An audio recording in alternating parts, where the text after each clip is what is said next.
Hello and welcome to Disc Golf Stream's coverage of the European Pro Tour's third stop, Tyyni Open. I'm Andrew Gum. I'm Victor Tågestad. Nice to be here again. Yeah, so happy to be here with you all for this big event, Tyyni Open, so rich in tradition. Biggest event in Europe, about 1,000 players. Almost, yeah. It's almost like a disc golf festival. We have so many events going on this week.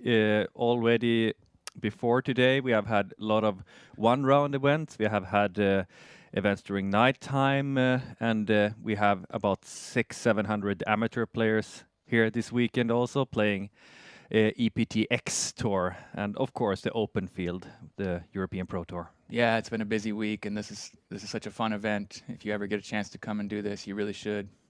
A lot of fun. Yeah, usually Tyyni is played over 3 different courses. That's a new thing this year. All 3 rounds are going to be played at the Sibbe Disc Golf, and it's a beautiful course. Yeah, Sibbe, what an awesome place to play disc golf. They put in so much work over the years and really developed it. It's evolved into one of the premier disc golf destinations in Finland. Currently rated 5th as the best, or the 5th best course in Finland. So you got to check it out for sure. Yeah, I might be a bit biased, but I think it's my favorite course. Definitely. Yeah, it's really great. Definitely a place you want to check out if you haven't seen yet. 2 different layouts. Normally there'll be a special layout today for the Tyyni. Yeah, the biggest change from the normal Tyyni layout, it was previously called Ford layout, now it's called Tyyni layout, but there's also a tournament layout now for the Tyyni event. And the biggest change is the hole 18, which is a really spectacular ending of your maybe already tricky round, but yeah, the hole 18 is something special. Yeah, we've seen in the past how much drama it can create for the finishing, and I'm pretty sure we'll see it come down to that again this year. Yeah, we saw some spectacular things happen there last year, and I would be surprised if we don't see something similar this year. It definitely brings the drama. Here's a little look back to our second event from Järva. Wasn't that something special? That was huge, and this is the woman who took down the victory here, Kristin Tattar. We will see her also this weekend here in Tyyni. Yeah, we're really lucky to have her back on our feature card today. And what a fight she had with Sofie Björlycke, who you see here parking hole 2. Yeah, that was so great. She really fought her way back in the final back 9 of the final round, and was able to come out on top. Sofie was looking unstoppable. You see, she was putting well. She was parking hole after hole, and she held the lead. All the way to those last. It was like the final round, back 9. Maybe she slowed down a little bit, and when you have Kristin Tattar behind you, then you cannot afford that. So Kristin was able to take that win. That was a super highlight putt. Remember on that? She got a roll away and just stepped right back up and banged it. Anniken Stein also played very well. Yeah, unfortunately we will not see her this week, and that would have been nice to see what she could accomplish here in Sibbe, but I'm sure we're going to see more of her later this year and maybe next year also. Yep. What a putter she was. Yes, she is a very excellent putter. We're very happy to have Rachel Turton back in the competition. She was our champion from Copenhagen. She'll also be on our feature card. That's right. Both of our previous winners are here this weekend, so it will be a fight for that top place in the tour. That'll be great to see them battle it out.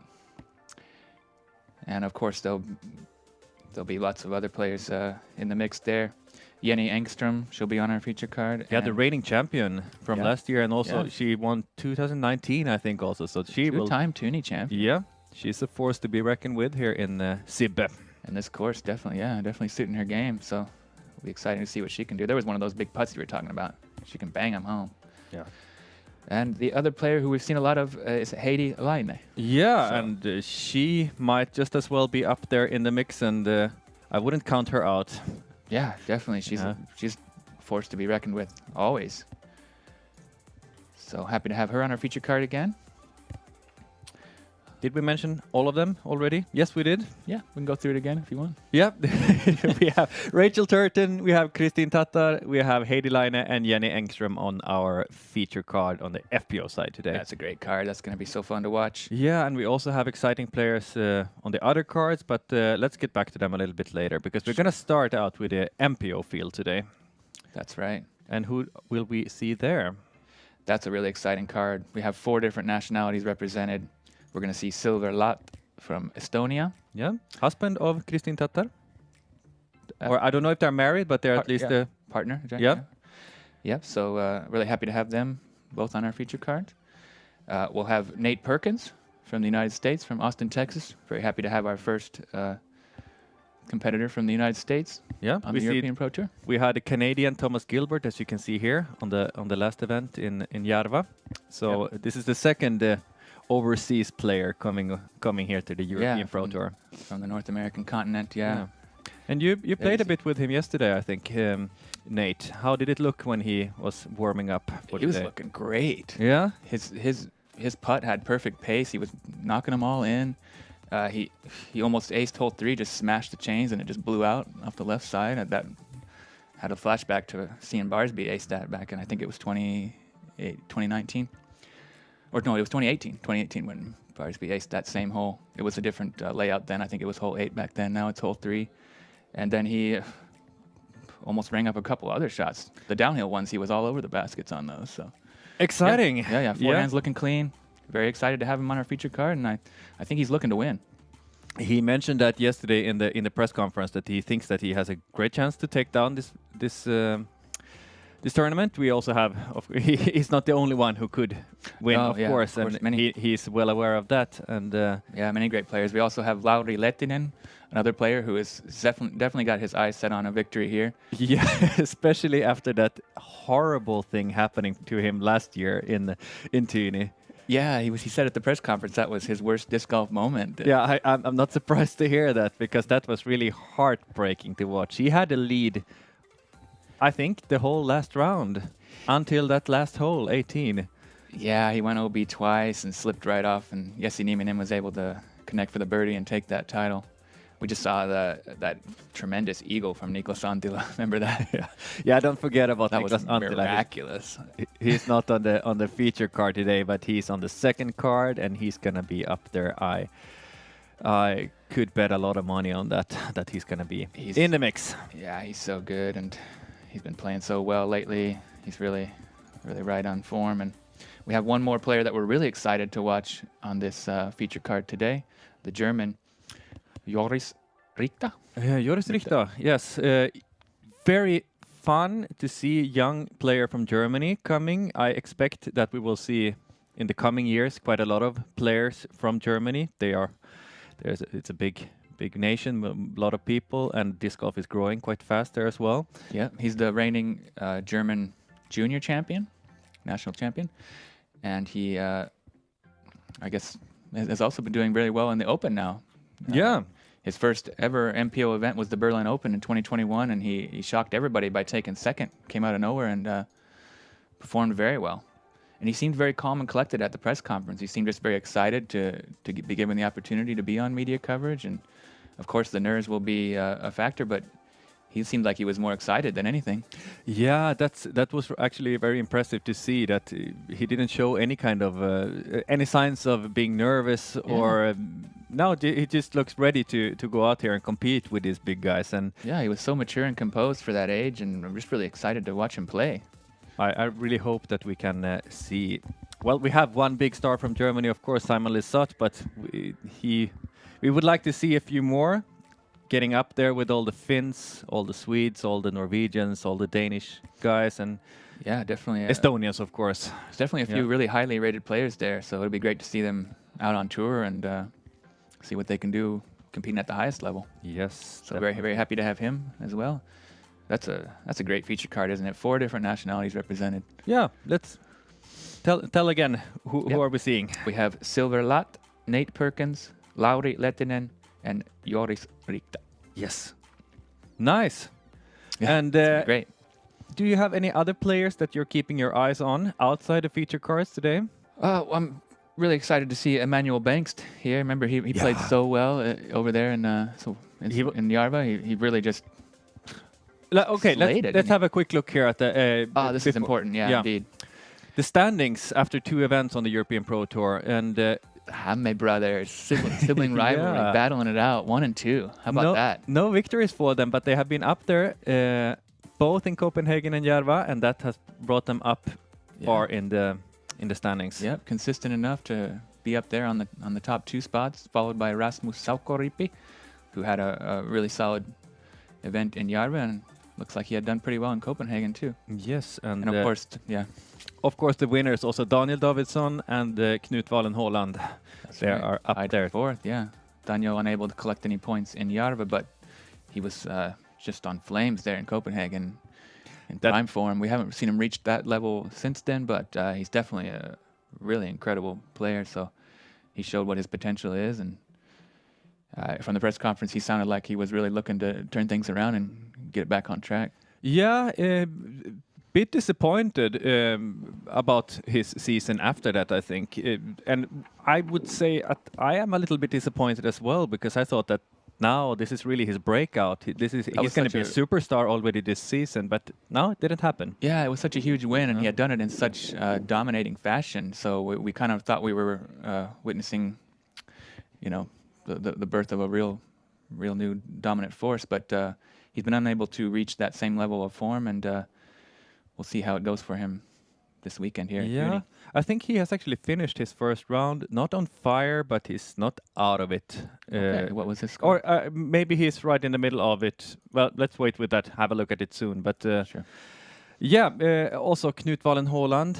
Also how he played in Järva was amazing, and what a battle he had there with Niklas Anttila. Yeah, that was beyond impressive. He was just playing some perfect disc golf, wasn't he? He didn't make any mistakes, basically. It was almost scary to see how well he played and performed there. Yeah, he won't be in our field today, unfortunately, but another player to keep an eye out for in coming events here on Disc Golf Stream. Yeah, let's get back to one guy we just mentioned, Emanuel Bengts, who finished, I think he finished 3rd in Järva. Yeah, what a great tournament for him there he in played his out home of country. His mind. Yeah, that first round he shot 100 points above his rating, remember? Yeah, tied for the lead, I think it was, after round 1, and he hung right in there. He did. He struggled a little bit in front of the cameras in the second round, but that's to be expected with the nerves. He'd never been on media coverage before, so I thought he really put it all together there, especially in the end of the round. Yeah, and playing his own game. That's right, and he's going to be on the second card today also, so we are going to keep an eye on him. I also want to mention Jesse Nieminen, the reigning champion here. To mention him, he's always a great player, and he's been performing really well lately. He seems to be having a little bit struggles on the opening day. You know, and then he comes back just shooting the hot rounds, second and third round, and putting himself right in the contention for the win. So let's see if he can put together a bit of a hotter start and ride that momentum to a victory. Yeah, and it's always something special to get into a tournament when you're the reigning champion. So we'll see how he handles that. It's a great chance to talk about the history of Tyyni. What an incredible event. First started in 2013. In 2017 was the first year they had the really a huge scale where they had about 500 players or so, and that's when it became the largest competition in Europe. Yeah, and it just keeps on growing, not only in the amount of players coming here, but also in the recognition in Europe and in the world. Yep, definitely getting that reputation for being the spot to be this time of year. 266 international players from 19 different countries. Yeah, disc golf is growing. How often can you say that for an event? I mean, no, this sport is really just going. Yeah, and this upwards. Event is super special. It really brings people together from across the world, the chance to make a lot of great friends and just have a bunch of great experiences. Here's the Open Division champions. And look what names you have there. Like some legends of the game there. Yeah. Juho Parviainen, Susanna Virtanen, Ricky Wysocki and Katrina Allen, Eagle McMahon, and then look at that, Jenni Engström, 2-time champ. That's right. Awesome. Didn't see this event 2020 because of COVID. Yep. But the Finnish Nationals was played here on this course, on this layout at 2020. And that was exciting, wasn't it? That was huge. And also battle between Jesse Nieminen and Niklas Anttila, who took down the win that year. So Niklas knows this course also. Yeah, Niklas and Jesse, I think, are two of the top dogs for sure. They will definitely be up there. And look how beautiful it is here. Sibbe Disc Golf. Check it out.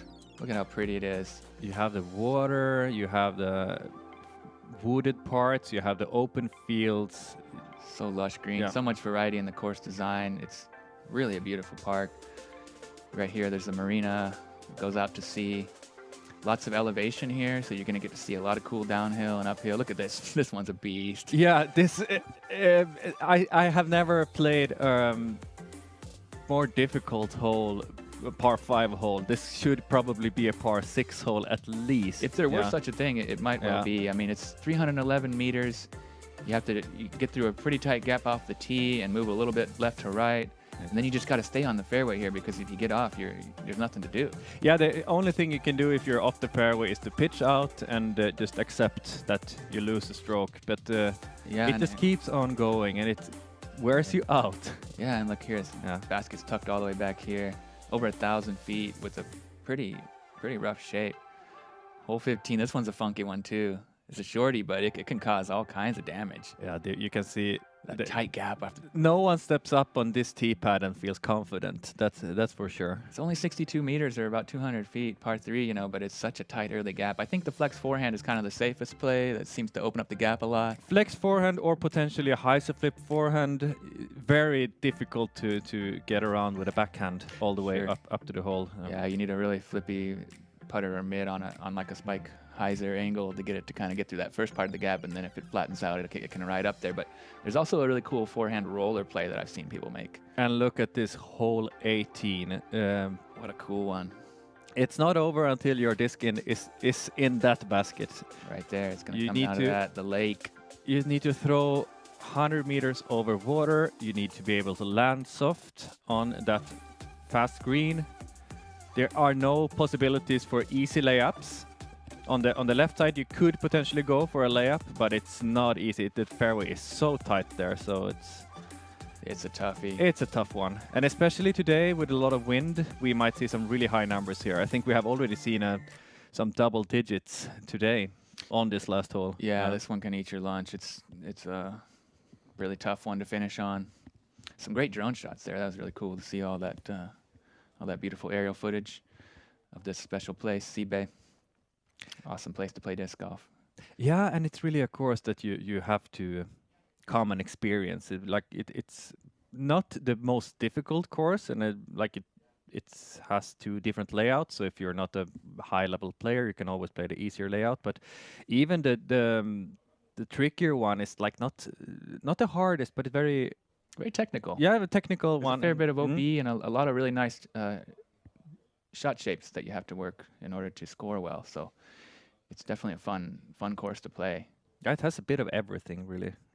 Yeah, great variety in the shots, and not like a big bomber course. You don't really need crazy big distance, which makes it interesting. Yeah, we can see some different people up at the top that don't have that massive arm. If you can stay tight on your lines and hit those putts, I think most players can score really well here. Yeah, we have a lot of people who could potentially be up there on Sunday, and I think today is very interesting. Like, who could handle the wind? That's what I was just going to say. We have some weather conditions. It's very windy here in the south of Finland, and just seems to be picking up throughout the afternoon. So, I think the players that can control their disc in the wind are going to be the ones that really score the most. Yeah, and I think it's going to be interesting to see, because we have quite a lot of players, Finnish players, and also other international players who have been playing in the US this year, have been facing a lot of wind. Maybe it's good for those Finnish players who aren't used to that much wind. Maybe they have learned something. That's what I'm thinking. Those early tour rounds in the US where it seemed like every place was getting battered with heavy winds, and I'm sure they learned some lessons there during that. Here we get some more of that great drone footage and some player profiles. Yes, and Lauri Lehtinen from Jyväskylä, 77 career events and 14 of those wins, 28th ranked in the world currently. Yeah, he has played really great this second part of the early season. He really turned it on, and he's such a competitor. He's such a he really likes to win, you can tell, and he's really aiming for it. Yeah, I started to compare him a little bit to Ricky Wysocki, like that thing you can see in his eyes when he just decides, okay, I'm gonna take this down, I'm gonna get this birdie. Like that, those eyes could be really scary, but it's amazing to watch him play. Yeah, and we're super happy to have Nate Perkins from Austin, Texas here, a beautiful city there in the south of the U.S., one of the funnest cities in the U.S. in my opinion. 9 career wins, currently ranked 104th. in the world and 1,006 rated. Super sweet forehand. Nice guy, nice game. Yeah. Yeah, really happy to have him here and can't wait to see how he performs. Joris Richter, I've never seen play. I met him yesterday at the press conference. The first time I saw him, and I'm really excited to see. Yeah, I don't think he's been on camera too much. No? It sounded like he had a few rounds recorded, but some of them haven't been released, and he's definitely never been on live coverage. So pretty new to the game. 2018 started, you know. And from Peine, Germany, just outside of Hanover. already 10 wins. It's great. Pretty solid. Yeah. Silver Lätt, of course, from Pärnu. Playing since 2013, just over 1,000 rated. He's got 45 wins in his career and currently ranked 85th in the world. Yeah, and if there's something you're gonna keep your eyes on when he's playing, that's his forehand, because that's one of the absolute best in the world. Yeah, Silver and Nate both with incredible forehands, so it'd be nice to see them carve up some sweet lines on this course. That forehand definitely comes in handy. It does, and that's also something that suits Jenni, the reigning champion. So. Yeah, true. True, he's also got one of those. I think we see our second car teeing off here, so we are very soon off to the feature card teeing off, and 5 down, currently the hot round today. Yeah, 5 down. Lehtinen done that through 12, so he's still on the course and looking to make some more moves down further under par. Yeah, we have been a little bit disappointed when we have been looking at the leaderboard. We thought that we would see much better scores, but then just look behind there, look at the trees, look at the wind. That is most definitely the reason for ripping out there. Not easy to play this course in these conditions because of all the elevation, especially, and that last hole that you know that you're gonna have to throw that disco at that water, and it's so exposed in that part of the course there. The winds, that must be probably the fiercest part of the whole track, you know. Definitely, as far as wind goes. And this first hole is normally a must-get birdie. It's not far. It's a birdie that more or less everyone can get, even amateur players. Yeah, it's kind of a soft start to the round, and everyone's looking to take a 2 here. There is some OB kind of pretty tight around the basket, but it's a pretty stock shot, and it's definitely playing as the easiest on the course today, as I expect it will all weekend. And here is Emanuel Bengt, who we talked about, just teeing off here in the second group, and not happy with that. Not happy at all. Yeah. Not sure what happened. Might have been OB then. That is more or less the only thing that can happen here on this hole. Yeah, 57%. If you're not parked. 57% of the field birding it thus far, averaging 2.57. So yeah, definitely the easiest one we're gonna see today. Yeah, even the signs are not staying up in the wind, so or maybe they took it down when they were throwing. I don't know. Yeah, it's breezy out there. So I guess we expected to see some hotter scores, but in this wind, you can't really expect to see those double digits. No, it's not possible in the wind. Yeah, I mean, it would take something really special to achieve that. Christian Quoxo there, and he's tied for 4th. He finished his round really strong. Had a tough start. Front 9 wasn't really on point, but I think he rattled off about 6 out of 7 birdies in a row there on the back 9. Yeah, he picked it up, and he is definitely also someone to have. That we should keep our eyes on, because we know what kind of level he has, what he can bring. Yeah, absolutely. He's the Prodigy Disc Pro Tour champion from Tali. He wasn't in Järva last time, so happy to have him here on the European Pro Tour again. 22 degrees Celsius, 71 Fahrenheit, moderate humidity, and that wind speed. Great. Yeah, that's a windy day in Finland. That's quite significant, yeah. 17 mile an hour coming out of the west-southwest. Swirling a bit. What you see here is the warm-up area just next to the first tee pad and the big parking lot. And you're seeing there's a lot of people here at the course today, and we expect to see a lot of spectators also later this weekend, maybe already today. Yeah, and if you're in the region, get yourself here. It'd be a great, it's beautiful weather. Sunny out there, and there's so much going on at this thing. It's like a festival vibe, like you described before. And you'll have fun, I guarantee you. Get yourself there and watch these pros do it in person. That's something. And sit down with a cold drink at the. There you go. Yep, they got a nice cafe there. They got great food, everything you could want. Get down to Sibbe, Finland. Beautiful place. Tyyni Open 2022. So excited. getting ready to kick off here real soon. Yeah, I just sitting here and waiting, kind of super excited. This is really a week that I've been waiting for the whole year, and it's finally here, and it's just around our corner. So yeah, so much goes into the planning and the organization of this event, as you can imagine, being such a large thing, and with this venue, this is the flagship event for the natural-born disc golfers. So they really do everything they can to make it as special as possible, and they do a great job of that. So just now before the tee off, we're going to go to commercial break, but soon back with you. Check out our sponsors. Yeah. And Hey, I'm Joris. Hey, I'm Jonathan. And today we're going to talk about how to aim. You have some problems with the distance, the timing, and pretty much everything. This is kind of the ground or the beginning of the throw. There we go. Then we're going to throw some forehands. Oh yeah. Then you just stroke the board and then you push it in the basket. You should never, ever throw your max on a golf course. What?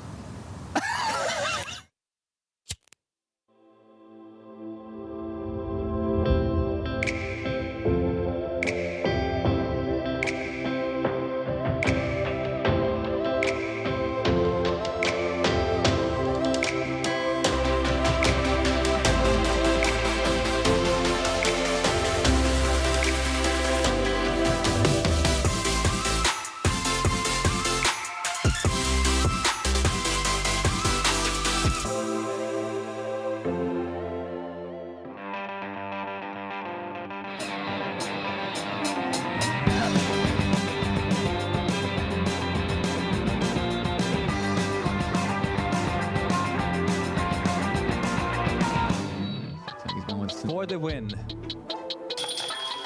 Yeah, he gets it in. Wow. So well deserved. Silva Saarinen on hole 7. Oh my God! What an incredible ace. Oi, todella kaunis putti Peltoselta. Okay.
Top 3, the Tyyni Open. We ask you to turn off all the voices in your mobile devices, aka phones or cameras. Please always make room for players and stay off the fairways. If you are in the vision zone of a player, please do not move while they are throwing. Also, keep the car road clear because there might be a need for emergency. There we go. We were hearing some information for the spectators. So happy to be back with you. Thanks so much to all our sponsors. We're very grateful for everything they do to make this possible. So please do everything that you can do to help support them. Hole 1, par 3, easiest one on the course. Yeah, quite clearly the easiest one also, I would say. This is a birdie that everyone wants to have, and you are disappointed going away with anything else than a birdie from this hole. Yep. Shouldn't be Those holes can provide a lot of pressure, though. You know, That is and definitely, especially in the wind too. especially also on the first hole. First hole. Yeah. I think that's pretty good design, actually. That you make it so easy that people feel like they have to get it, and that makes it a little bit harder to execute. And also, if you don't get it, you need to let that go before stepping up on tee number 2. That could haunt you for the rest of the round if you're not able to clear your thoughts and get back focused on the moment, right? Tuomas Hyttiäinen still in the lead, together with I don't know how to pronounce that name. Chris Robin Sirge. Sirge, yeah, from Estonia. Just guessing. But Yeah. New name for us, but he put in a tight round. He's in the clubhouse 5 down, and that's kind of the mark that's been set for the day. Yeah, I think that's probably a good result on a windy day like this. Yeah, definitely. I think some of the players from the press conference were mentioned something around 20 being a spot that could get you on the podium for a total. So 5 down, that's a pretty good start. You know, if it's less windy, that's score a little better. Great. And yeah, here we go. Just about to tee off here. Representing Team Birdie, Joris Richter. We finally get to see this young German guy.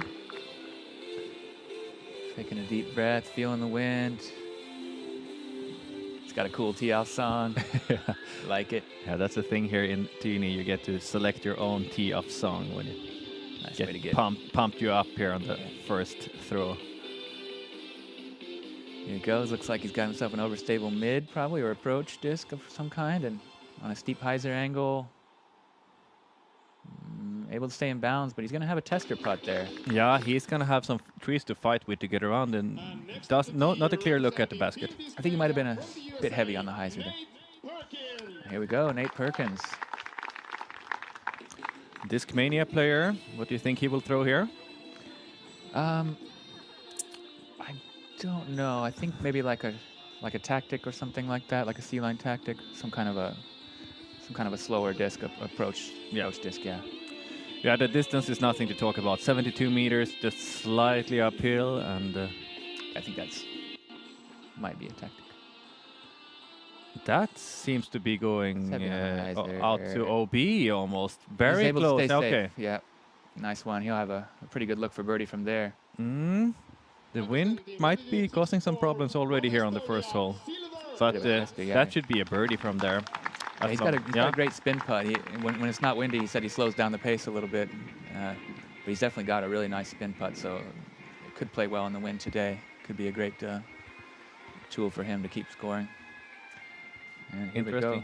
Interesting song choices from first from Nate there, and now from Silver. I don't know what this is. Yeah, unfamiliar, but sounds pretty good.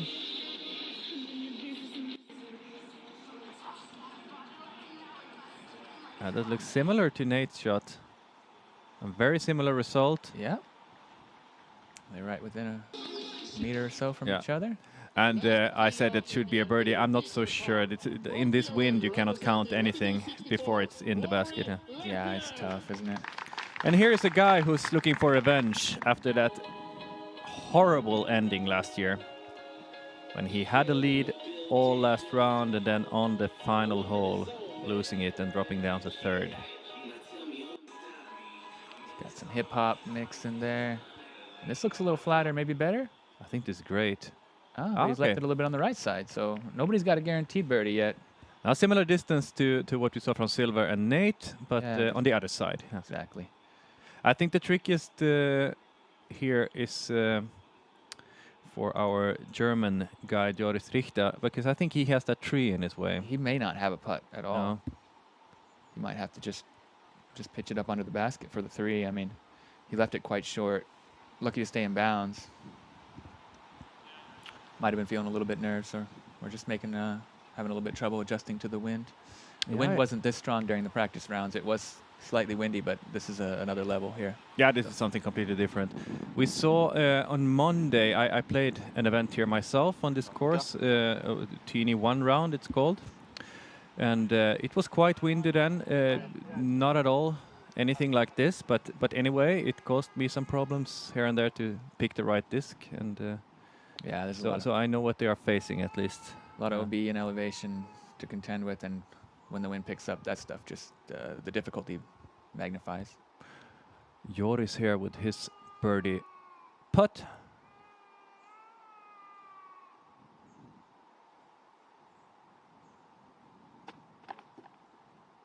That's what I was worried about. That tree really.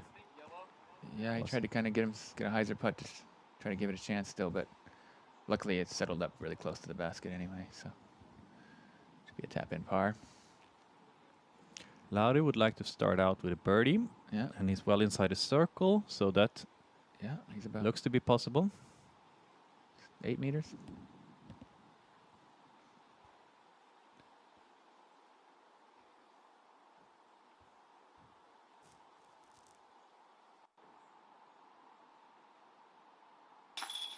Yeah, that's how you start the round. Great putt there.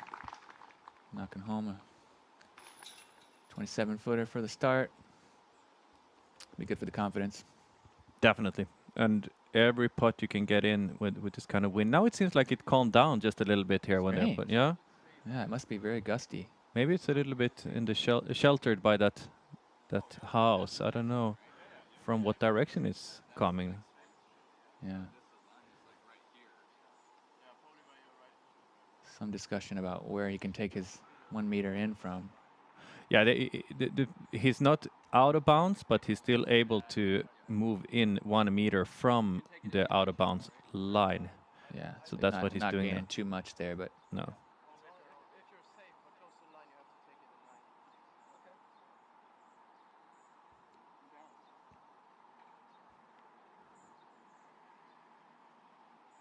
there you go. He's got himself a mark. He was able to get a few centimeters closer to the basket, and in this wind, you really want to get as close as possible. Yeah. Just It a little didn't help soft. him. No. Didn't quite get it up over the cage, but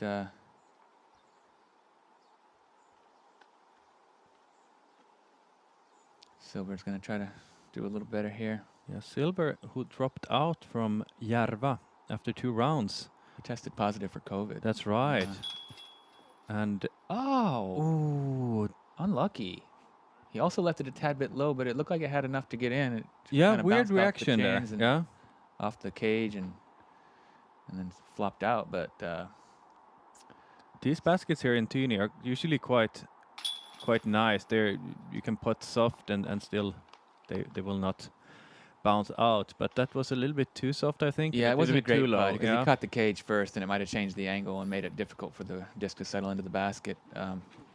But only 1 birdie to start there on that kind of must get, right? Lauri. Yeah, and with 3 great looks, only 1 birdie. That's kind of disappointing. And yeah, you can see we it in see the Silver's right- eyes there. That's not how he wants to start his Tyyni. Yeah. Moving on, hole 2. What a great hole this is.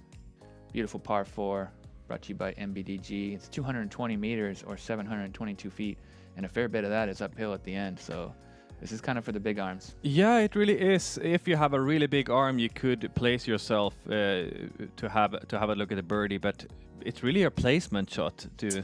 Yeah, and this second shot's really difficult. It's a tight gap, a few trees to contend with even in the fairway there. Like you see that last guardian tree. If you can get up around that, then you're really happy. And that's a little bit steeper than it looks on camera. Of course, close up. Been waiting for this. This is Yeah, exciting. here you go, and Sibbe. beautiful. Is this hole 9, right, or hole 8? Yep, hole 8, the downhill Hole 8, yeah. heart. It's a resort-like experience. I would totally agree with that. Post-round dip in the lake, electrical vehicle charging on site. Hosted Tyyni since 2013. It's a par 60, 2,250 meters. Watching out for hole 5, the monster, par 5. Hole 15, the tight little narrow shot there. And then, of course, 18, the finishing hole. It's always comes down to that, and that's what we're seeing right here with the flyover. Yeah, those you could definitely call those 3 signature holes, but you have so many other holes that could come into that category as well. So yeah, they all have some great beauty to them and excellent design quality. So definitely a place you want to experience. there's a bit of a walk between hole 1 and 2. That's right. That's where we are now, coming up to the tee pad. This bare spot here is where the tee pad was previously located. So it's moved now to the right. So it's a bit of a straighter shot than we have seen before here on this hole. Yep. Beautiful fairway on this one. It's such lush green grass there. Yeah, and it's nice amazing. birch Yeah, trees and quite calm, protected area. yeah, a lot of trees. Wind shouldn't be around, much yeah. of a factor on this one, I don't guess. See how they can handle it. There's a little OB pond somewhere up, but it's almost out of reach from the first shot for most players. And then, yeah, plenty of trees to contend with, especially on that second shot. Off the tee, though, you're kind of just looking to get about 100 to 120 meters of distance and have it be somewhere in the middle, I think, right? Yeah, you want to stay in the middle of the fairway to have a look at the gap to be able to approach with your second shot. Yeah, you're kind of hoping it lines up straight so that you can fire something up that hill and hopefully get a birdie look. Here's Lauri on the tee.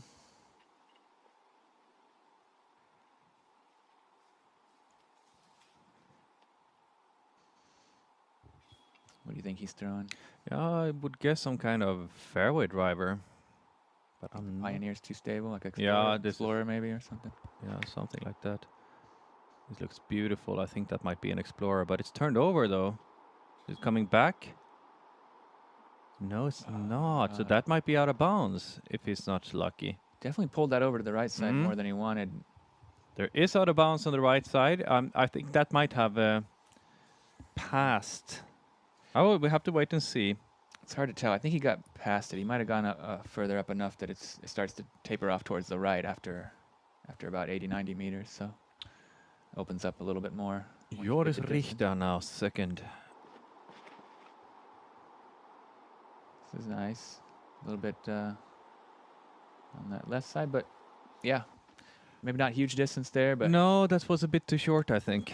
birdie's kind of quite difficult from there. I think he might be playing this one for par today. Yeah, it didn't look like he was really going for to have a birdie look. He Yeah. was more placing himself safely on the fairway, which might be smart. Nate Perkins taking his prototype cloud breaker here and smashing it straight down the line, and looks like pretty good position. Yeah. Also not a huge distance shot, but Yeah, I think he might have wanted a little more, but it was a little bit low. Maybe just worried about putting it up too high with the wind. yeah, it's definitely a smart thing to play safe in this wind, especially in the beginning of the round before you have found your groove, and just you don't want to have any big numbers in the beginning here. Silver is turning that over, and his cut rolls Yeah, to there's- quite a bad position, There's but kind of a little drainage ditch there, and yeah, it's not good footing. Plus, he's got some trees in the way. luckily he has a really good forehand. I think he should be able to work something from there, but For sure. will be interesting to see if Lauri is in bounds or not. Yeah, interesting reaction cam there. He's kind of talking to himself or talking to the disc, one or the other, and didn't look too happy about it.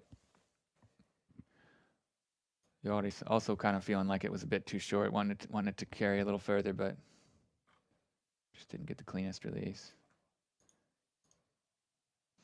We have can Nate tell you what's laying it down. happening on the second card with Niklas Anttila and Kalle Lehto, Emmanuel Bengts and Tero Järtinen. We have seen some big numbers there.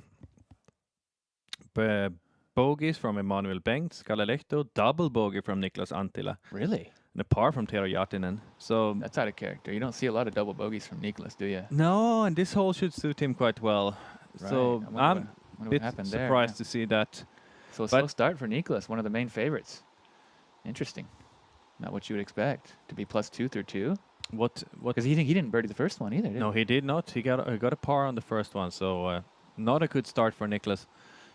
he? Yeah, not what I was expecting to see out of him. Silver now in that ditch, but with his forehand, par shouldn't be any problems, at least from here.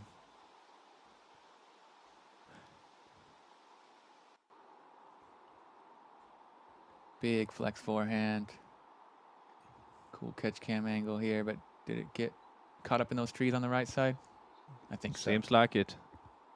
Didn't see it finish, but he might have some trouble over there. I think so. That's a really thick part of the hole. That right side is not at all where you want to be. This hole is actually really hard. Today it's the third hardest, averaging 4.57. So it's half a stroke over par. Definitely a tough one, huh?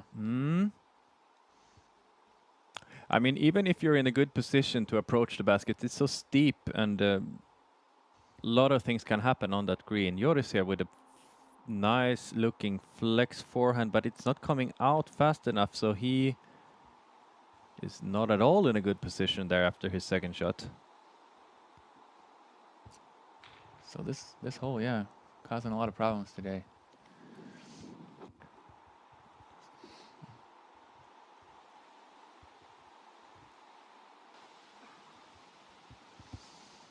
And Nate from a similar spot.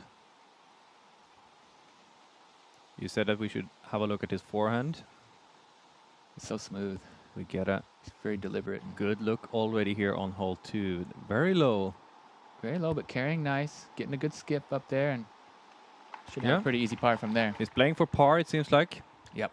Which is, I think, a smart thing to do right now. Yeah, in that case where he didn't get everything he wanted off the tee. In the practice round, he was about 20 meters further up, and he was able to try more for the birdie, but I think he just didn't get off the tee as clean as he had hoped, and maybe the wind was also a factor in all that. And Lauri then. He is in bounds. Yep. Nothing to worry about there, but Not great footing. He's going to have to go standstill, looks like.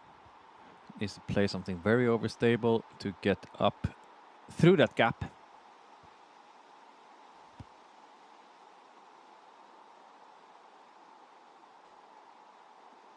Seems to be his moonshine pioneer that we have been seeing him use quite a lot. Oh, yeah, he's money with that, isn't he? Yeah, and he's right there in the gap, I think. It should be good enough be. for a par at Yeah. least. Yeah. Yeah, he should be fine from there. Yeah, so this doesn't seem like a hole that easily can score on today. Par is a good result, but Niklas Anttila, double bogey. Yeah, he went OB. That's the thing, okay. Not sure if it was off the tee or if he ended up in that little pond somehow, but took the penalty and failed to scramble and double bogey. Yeah, we haven't been able to see really the pond we're talking about. There you saw it quickly, but it could come in play, especially on the second shot, or if you get a bad tree kick or something, but or even on the first shot for this big arm Sure, guy. Yeah, really crush it and get a bit of a wild skip or something Yeah. with the backhand.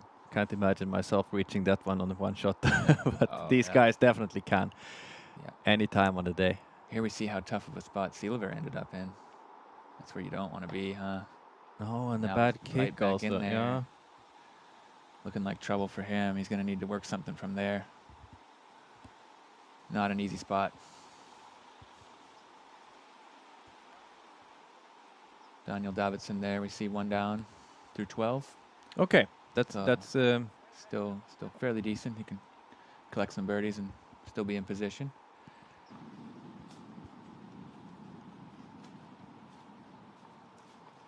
Who's up next? Joris. I think Joris, and he really had a misrelease there or something, or maybe bad disc choice or something, but he's in a really tricky position on the left side of the gap. I don't think he has anything there. I wonder if he's just gonna have to pitch out and accept a bogey. That's exactly what he's doing. Yeah, Just make a little yeah. You jump. see it. It's way too tight there on the left side to do anything. So He's jump putting backwards almost just in order to get himself lined up with That's the true. gap. That's yeah, true. He actually took negative distance on that shot. that's right. That's how tough this hole can be. Look at all the vegetation on the right and left in that tiny little gap. You really need to be lined up with it. The gap looks so much bigger from further back, but when you come up to it, you see that it's actually very small. Yeah, when you saw the cameraman walk Yeah. through there, you can see it's only a few of his shoulder widths. You know. Tough And hole. tough this hole. green is very, very steep and very fast. So you need to get in soft here, which is not easy if you're going for a birdie, because then you're most likely coming in quite fast with a forehand or something. So, and that's exactly what we're seeing here. But it's soft enough, I think. Little bit of a skip. Oh, it got kind of squirrely. I hope that didn't roll down the hill over there on the left. Yeah, Might have. This green is pretty slopey. I didn't see where it ended up, but Looked like it came in fine, but then it took a bit of a hop, and then it just, I'm not sure if it caught edge. I think I saw it catch an edge there on the I think so. Yeah, you're probably right.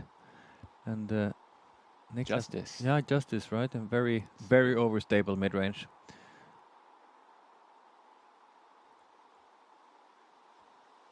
Trying to save his par after that missed first shot.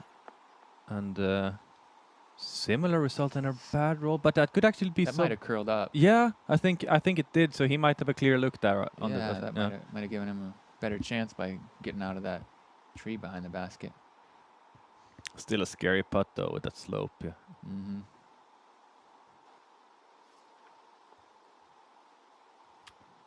Silver still scrambling. I think that's a harp he's throwing.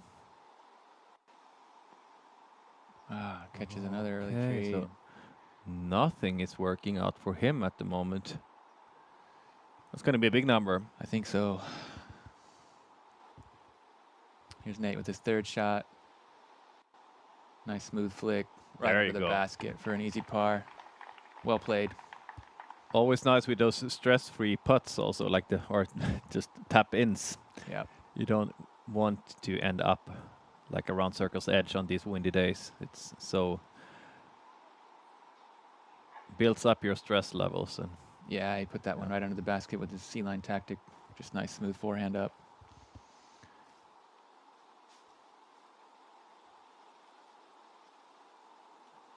See over line up a jump putt maybe? Step putt? Just step putt approach, I think. Yeah. Yeah. Oh, he gave it a bit of a burn. So that's going to be I think that's a 6 for him. I think it's a double bogey. Yeah, Yeah. it's going to be. Yeah, he didn't go a B, but he was really stuck over on that right side for a while. But it's so easy that it happens here on this hole. Like if you're going for that gap, just miss it by just a little bit. You're going to be off. Yeah, if you get any Yeah. kind of kick off to that right side, or even from the left side, like we saw where Joris ended up, there's really just not a lot of options to scramble. There really is just that one main gap to access the green, you know? That's right. There are no other ways to go. You could potentially maybe go. No, that trees are so high you can't even go over them. Some really tall pines. I Yeah. can't see anybody ripping up over the top of that, especially with any accuracy No, that's right. in this wind, particularly. Here's Joris having to get real low on a knee. Again, this is second time and just accept. Oh, and he No, makes no, a rush no. decision there with the pitch up, but he didn't really execute it right. Oh, shaking his head. That was unfortunate, but it was dressed. Yeah, he didn't. He caught that root on just like a sort of that sheriff style pitch up he was trying to make happen, but that he might be further away now. I think so, but like looking at his reaction. Well, I guess not because Lauri's going now, but That's true, but I don't think he's close to the basket. I think Lauri was just around circle's edge, maybe 8 meters or something. Yeah. Yeah, that's exactly what he is. But again, nice putting from Lauri. 2 holes in a row, Nice one. saving his par.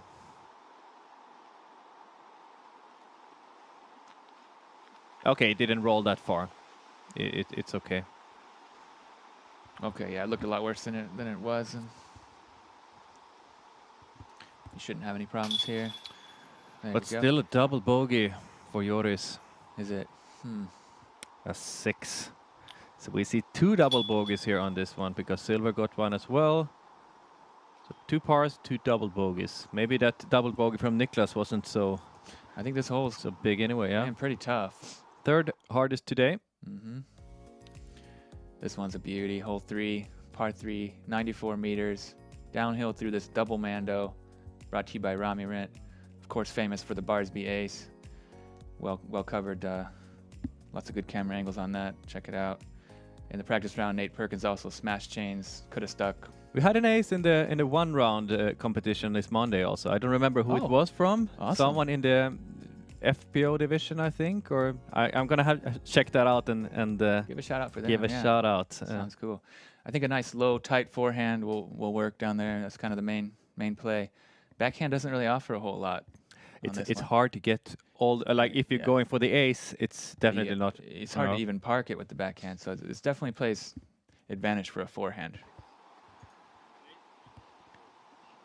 I feel like there used to be kind of more of a spike hyzer over the top, but now there's a double mando. I think it used to just be a single mando on the left side. Now they've taken that backhand hyzer out of play, which is right. Yeah. just forcing you down the middle, and I think that's a good change, but definitely tricky for players without a solid sidearm. Yeah, we saw an ace from Silja Madison, Oh, cool. Estonian, in the Wow. That's an awesome ace. yeah Playing rec. playing rec. Didn't have the maybe best result otherwise, but an ace and Didn't have a bogey, yeah. but a highlight ace. Amazing. That must be a great memory. That's a Tyyni moment if I ever heard of one. Definitely, yeah. Ace in this hole. It's a beauty too, isn't it? That pin placement up on that boulder. Yeah, even if you reach, get down there in the circle, still a scary putt. Yeah, I it think looks like Lauri did okay there on his shot. Yeah. He's going with a tactic, I think, a he's- slower disc. He was going with the driver in practice, and maybe the wind's an issue. Yeah, he is. It's pretty low, but it got pretty good ground play. I think he's probably going to have to settle for a par there, That's though. a long look for a birdie, so no, Sure. probably not. Joris also going with the slower speed disc. Guess they're just worried about the controlling those drivers in the wind. Seems like this round is all about avoiding mistakes, and especially coming for Joris here after a double bogey, he just wants to avoid mistakes at all costs. Oh, and it's clear that tree, and he's down. Pin high, but also not really in a position to get a birdie. And look at the wind, it's just picking up. We're not sure what to do here. Almost have to laugh at it. Yeah. Very happy to tell you that Daniel Davidson's in the clubhouse at 4 down. Okay, so he Picked up really the picked pace. up on the back nine. Yeah. Silver with a beautiful shot here. Wind's knocking it down, though. Yeah, okay, it looked really good, It was a but great no, it line. really died, as you Yeah, said. the- Yeah. The wind just wouldn't let it carry. But yeah, he played really clean through the back nine. 4 down to the back nine. He didn't have. He had only one birdie on the front nine and was at even, and then got himself 4 under on the back. So very well played from Daniel, and looks like he's going to be up there near the top. Yeah, tied for third right now, as you can see. Yeah, a few guys up there on the leaderboard still on the course. You hope. 9 down now, Tuomas Hytiainen. Kalle. Yeah. Tuomas Hytiainen, only one bogey, and that was on hole 5. 9 down? 9 down. Wow. Look how he Oh, finished this. Oh my gosh. Yeah, I I didn't see notice it. that was even happening. Yeah. Okay, that's a really great score. He rattled off 5 birdies in a row between holes 12 and 16. Those are great birdies, and He set the mark way up there now. he 9 got down. only one bogey on the round, and that's on hole 5, which is still under. Which is barely even Average, Can hardly yeah. even count that as a bogey in the sense that it's averaging 6.7, I think. It's a tough one. Yeah, Tuomas but 6.4, Hytiainen. Yeah, he has struggled a bit this season, Tuomas, playing in the US and not living up to his potential. But okay, Nate here first. Playing for par, laying it up. Smart decision. Yeah, but it's cool to see Tuomas. I think we're going to see him tomorrow on the lead card then with Oh, a 9 down. definitely. I'm pretty certain Not of many that. players will match that today. Lauri doing the same thing as Nate Perkins, just laying it up, accepting a par. Kalle Ojala, bogey free, 4 down through 10. Keep an eye on that. Never heard that name before, I don't think. No, that's a new name for me. There are so many of those Finns just popping up from. So many talented Everywhere. Finns. Yeah, I mean, not only is there 9 out of the top 10 highest rated players Finns, but they just keep coming out of the woodwork from every little town. And Silver so Oh. close to getting that birdie. Now it's a difficult comeback putt. Yeah, he scooped off the cage there and And yeah, he needs to be aggressive now after a double bogey on hole 2. But so close to getting that bird, but now he's gonna have a bit of a tester comebacker in that wind. Look at that tree swirling around. and you're gonna hear it. This was actually similar type of wind for when Barsby aced that hole, I remember. Okay, it was similar. It was, then, yeah. it was ripping, yeah. The trees were all over the place. And he just smashed an eagle in there. It's really cool. Just around circle's edge, Joris. I think that was my favorite Tyyni moment. I had just come from playing my round in Keinum Kallio, and I got there right in time to see it, and I actually even filmed it. So very, very cool. Great moment. There are so many Tyyni moments, but Joris will not remember that as his Tyyni moment because that was close, Yeah. but not. Yeah. Just inside the circle, but was unable to connect clean, cut some cage, and no birdie. No birdie 15th there. hardest today, so one of the easier holes. Averaging under par. We don't think we're going to see any birdies on our feature card, though, are we? Nice comeback putt there from Silver. Looks like it's No, shaping up there to will be be a par no- frame, most likely. Most likely, yes. Yeah, I haven't seen that Barsby ace, but I've heard a lot about it. People keep on mentioning that guess it ace. was a Yeah, Tyyni must have moment been for a something lot of people, special. yeah.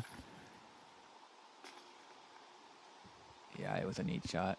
Just peered the gap and Smashed the chains really kind of high in the chains, but it had the perfect angle to just go nowhere but right down into the basket. And here is one of the most beautiful holes on this course and in the world, I would say. I love how this looks like. It's a big open field with OB on both sides and very scary rocks, cliffs, or what do you call them? Yeah. Yeah, granite rock, just exposed from the, I guess, on both sides you can see it there, and can have some really nasty skips on those. And check how tight the OB is there on the right side, particularly. Yeah.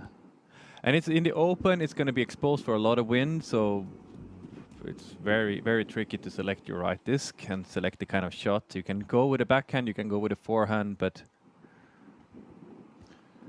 there you have it again, the leaderboard with Tuomas Hytiainen, 9 down. Reading it up. That is super impressive. He's got a 4-stroke lead over second place at the moment, so definitely a hot round. Not sure if we'll see anybody get close to that, but I hope so. I don't remember if we mentioned the ace on hole 18. Oh yeah, we haven't shouted that out yet. We did have an ace on hole 18 today from Lassi Kahari. Also a name that I haven't heard. Yeah, before. me either. But he finished 4 down through the last 4, or five down through the last 4. Yeah, he had a turkey and then an ace, so he really picked up the pace there at the end. That's huge. What a way to finish! Ace on the last hole. It's amazing. And Lauri here. That's a Tyyni moment for him. Lauri with a smooth forehand. And see how it's bouncing up and down in the wind. He just wants to get as close as possible. That's round circus edge, I think. Pretty good. Yeah. His putt's looking solid, so I'm going to give him a pretty good chance on that. Nate's feeling a little headwind, maybe. He was so smooth on this shot, parked them all through a few different discs, and see if he can do it again now. That I think a little low. Might be a bit low, yeah, but it's fine. It's great. Oh, almost all the way up. Yeah, I think he's on the circle's edge there, maybe just outside.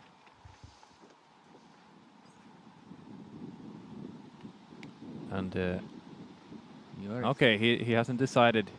He's gonna go forehand and backhand, but looks like he's got both weapons in the bag. You really have both options here. The scary thing about the backhand is that if you hit one of those rocks, it's most definitely gonna skip out of bounds. Yeah. Side, yeah. So forehand, if you have the distance, it's definitely I think in most cases the best shot. It shapes really nice for it. Did it bounce on the stick? Yeah. Looks like it sure did. I think it was like right at, kind of caught the bottom of the flight plate there on what a shot on the OB stick, and it pushed him back in bounds, I believe. And no surprise to see a forehand from Silver. Looking pretty good. But he's getting that. Off. He's getting that scary skip on the rocks out of bounds. He'll still have a putt for par from there. Yeah, he can definitely get it from where it crossed the line. So it's not too bad, but it's not going his way today so far. No, he's struggling a bit, huh? Yeah. Let's hope he can turn things around. Yeah, that was that ace we talked about right there, Lassi Kahari. Yeah, 15, 16, 17, 18. Going 5 down on those 4 holes. That's an amazing way to finish a round. Yeah. Especially at a big event like this, you know. Yeah, it was two over par coming into 15 and then 3 down after that. Can't imagine that has happened that many times before. No, that's wild. He really got hot there in the end. Tied for 6 now. He's going to have a great position for tomorrow. Yeah. For sure. And look at this guy, Tuomas Hytiainen. We mentioned it before. Only one bogey on hole 5, which you're going to see soon, is a monster of a hole, but otherwise so clean. That is a really tight round right there. 5 birdies in a row. Solid throughout. Well done. And also Daniel Davidsson is so on that same card. We mentioned him as well. Yep, finished strong as well.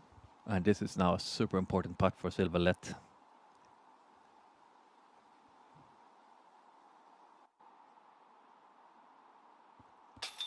Oh, it's not going his way. No, it's a bogey right there. Caught some chains, but it was pretty far on the left side, so not much chance of that sticking.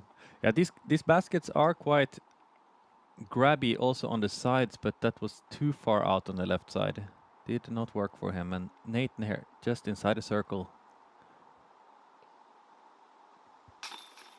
There you go. Nice smooth putt. Right in the middle. Yeah, he's putting with Link. The Link. Yeah. That's a great putter. Mhm.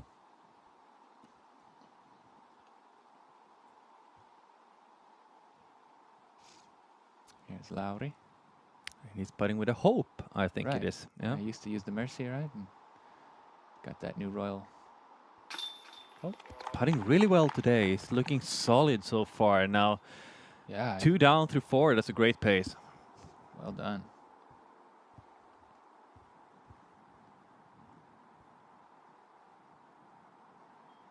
Would like to see a first birdie of the round for Joris.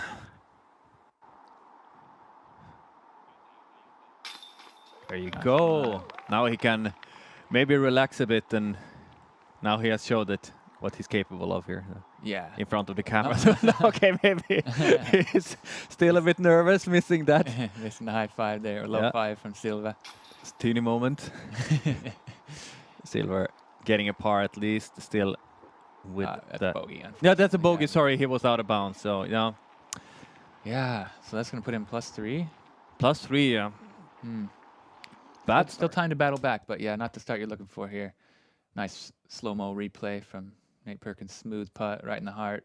That was beautiful. Yep. Nice putting from. His putt looked so good yesterday. Everyone was hitting just like that. Perfect pace. So see if he can get in that groove. Now he's got one in the bag, and And this is the monster hole. the monster, and so well named. I mean, look at it. It's very tough. It's A monster pool right there. yeah, But yeah, par 5, 311 meters or over 1,000 feet. No upwards. And there's no OB on this one. Just difficult, long and winding road here. 0% birdies today. Not a whole lot of birdies in history, I don't believe. It feels like it's an impossible birdie to get. Of course, it's possible, but you need to be Sure. so accurate on all your shots. You need to be on that tiny fairway all the time. And if you're off just the slightest, then you have lost all chances for even a par, I think, because In most cases, Yeah. yeah, the footing's not great off the fairway, and there's just trees all over the place. Super thick rough on this one. And just a really challenging shape. we do have a backup. We see here that the second card is only on their second shot, most likely. Emmanuel Bengt sliding up, so we might need to wait for a while. Getting a good look at the leaderboard there. But yeah, this hole keeps on going towards the right, so it's good hole for someone who has a great forehand, I would say. Yep. Especially the tee shot. You want to get up there on that road and as far up as possible, but just getting yourself into around where they are standing here, that's a good place to be.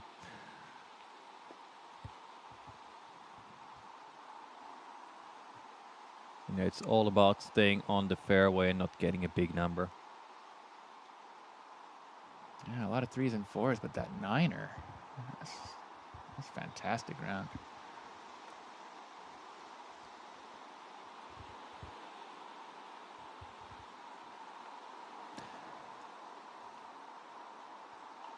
What kind of scores have we seen here today?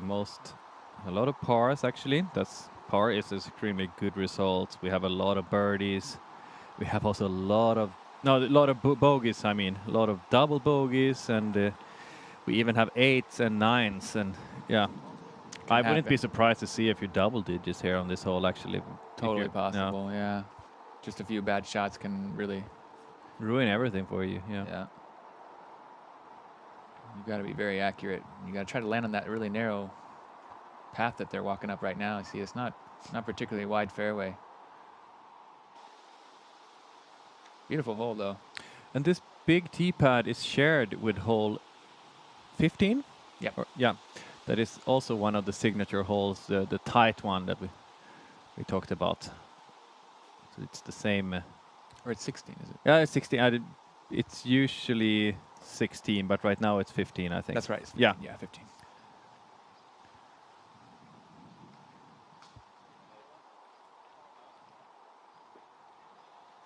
There we see the group. Yeah. Yeah, this hole should suit Lauri quite well with his forehand.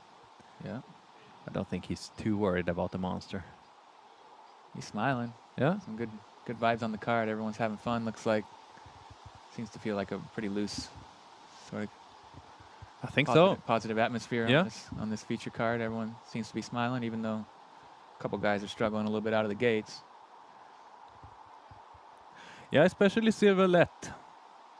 3 down already, 3 up already after 4. Okay, Lauri is now getting ready. The thing with 311-meter holes is that you don't need to wait for the card ahead of you to finish the hole. It's enough that they have shot a few times. I think that was a Royal Rive. Pretty good move on that, but he might have overshot it just a little bit. Oh, a little I bit think long. that's It's though. okay, yeah. It's fine there. He's got it lined up nice with the gap, and you can see straight down where he needs to go from there. I was there myself after 2 shots, and that it's actually quite okay to be there.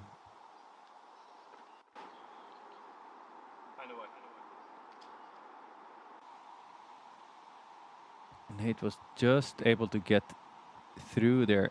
Through the gap fine, but a little bit short from where he wants to Yeah. be. He was trying to be up there on the road in the sweet spot, but Gonna be a tricky second shot for him. yeah, he's going to have to try to bend something a little bit left to right, but not too much. So quite a touchy shot coming up for him. That's right. You want to land soft on the fairway because it can easily skip out and deep into the thick forest. Looks like a champion Thunderbird. Oh, and he gets through quite similar to... okay, a little bit. It's quite earlier, sawed off yeah. there. He doesn't have too much to do from there. No, that's... Kind of just get up to the road, right? And he's I not going to think- be able to get much distance. It would be a I really risky shot to try to bite off much from there. you just need to accept that. Yeah. Sawed that off quite a bit. Is this the same disc from Silver? I think that's an orbit drive. Yeah. Nice tight low. Gets a bit of Ooh, an that air needs bounce. to start to fade now. His power is unreal with that forehand, isn't it? So He just effortless. And ripped on that. how I think he far... was kind of lucky to hit that tree. That birch kind of bounced him right back. It otherwise would have been way long. Yeah, he's now in a Nice. kind of a good position, actually, even though it's a little bit back Sure. off there. Yeah. Welcome back to the studio here. Yeah, that was a surprise. Yeah, but good shot anyway. Especially Oh, yeah. Lauri and Silver. Silver, Yeah. both yeah, in good positions to attack on their second shots and get quite far up on the fairway. Yeah, they're in fine position. I would say Nate and Joris, though, they might have some work to do, and I think par would be very difficult from the position where they found themselves after the tee shot. And especially Joris, that I think he's just gonna have to pitch up Yeah, to get he's- as close as possible. He's there way th- pinched yeah. off there, and that doesn't really leave him any options. So I think we're going to be seeing him just kind of trying to find that path with a really short second shot. Yeah, and it's almost like blind also because I think I'm not sure about that. We have to wait and see exactly where he He is. was pretty far right, so yeah, he's not going to maybe, be able to see too much except a lot of trees on his right, and then the road up there in the distance. Here he is. We're seeing him on our camera. Hopefully we can get that image to you soon. Yeah, hopefully. If He's not, we'll just talk you through it. there. Here we we go. go. That's a nicer view than 2 sweaty guys in the studio.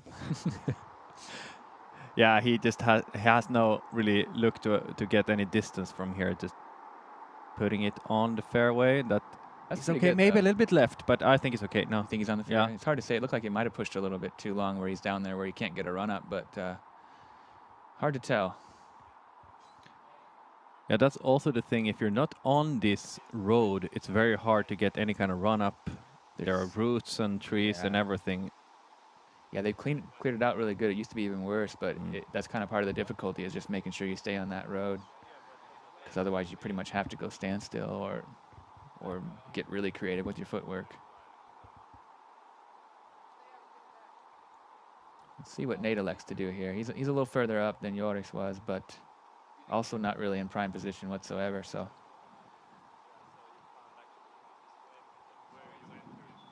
not sure what they're discussing, but.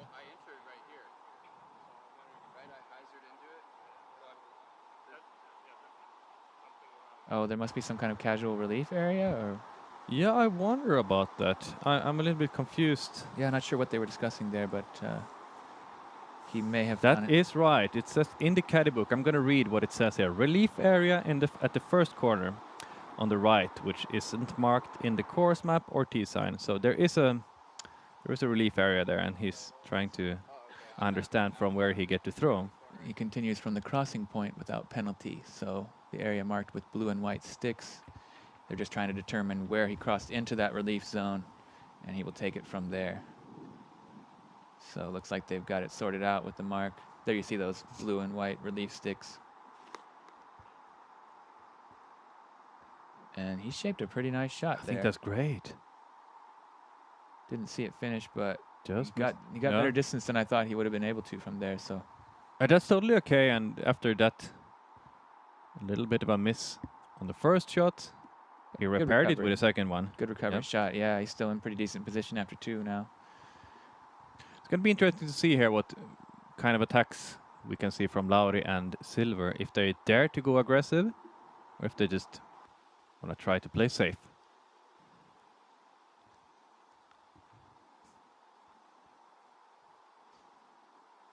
Silver taking his time, or is he waiting for the pool ahead? His forehand's so so long, he has to wait for him to get off That's the green right. almost, doesn't he? Don't want to have. Guy just smushes on those forehands, doesn't he? So even from this angle, he's deciding to go with the forehand, and that's smart because he wants it to land flat, wants it to land soft. So he's going to go with some kind of flex forehand there. Don't want any skip out in the thick forest.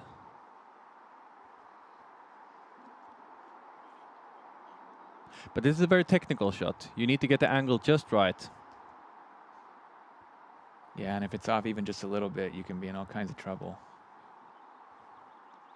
This looks slightly overturned, but I think that's the mistake to make on that shot, because you don't want it to fade out on the right side. That's when you get in all kinds of trouble. Yeah, he's still in an okay position from there. Didn't get a lot of distance, but he also avoided those trees. Yeah, pretty low release though. I think he wanted a lot more on that. Let's see if Lauri can learn something from that. A little bit further up though, so better position. Also very, very good forehand player. Is that the Moonshine Pioneer? Yeah, he keeps picking that up from his bag. So there it is. He really trusts that.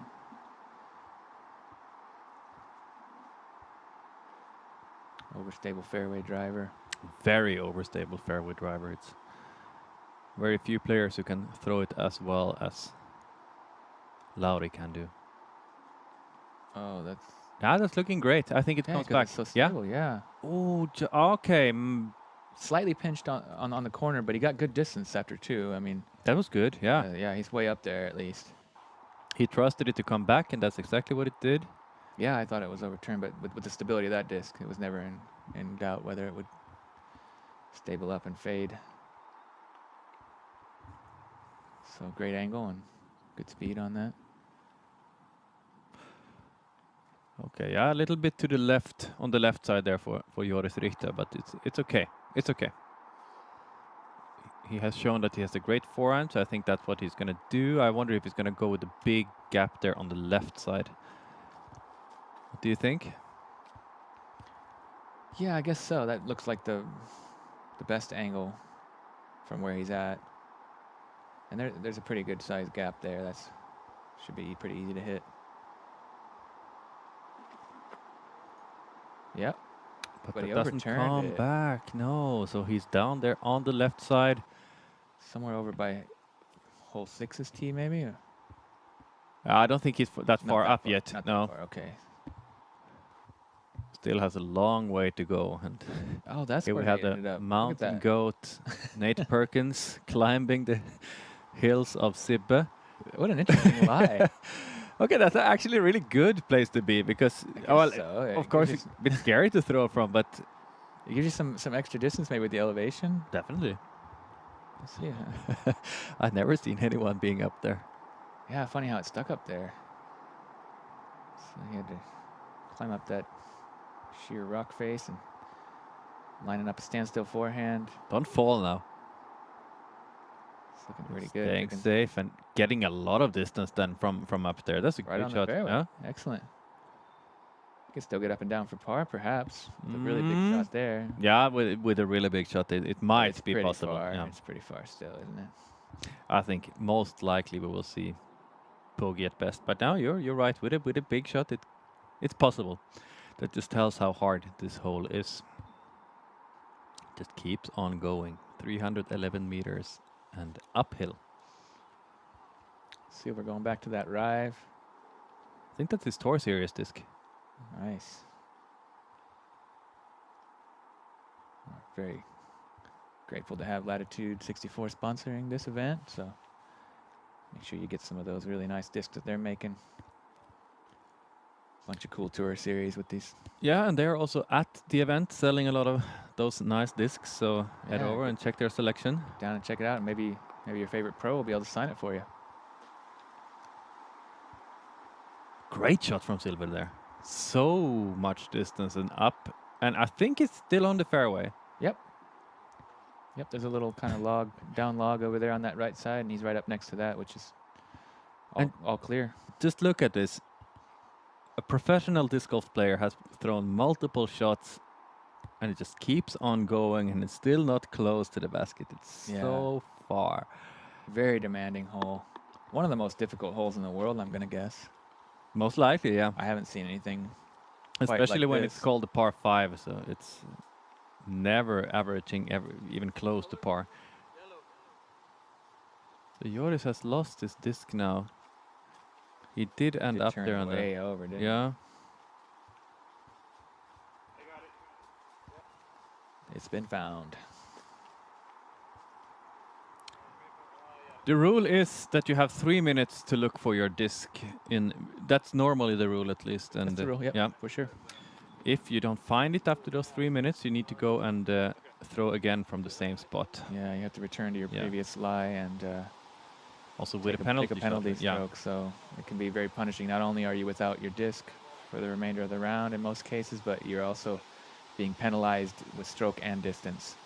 So you really want to keep an eye on your drives. You know, it's a big penalty you get. Yeah, it's really harsh. So make sure you're keeping an eye on everybody's drives in your pool. Be a good pool mate and try to help everybody find their disc. And important part of the game there. Lauri, look where he is.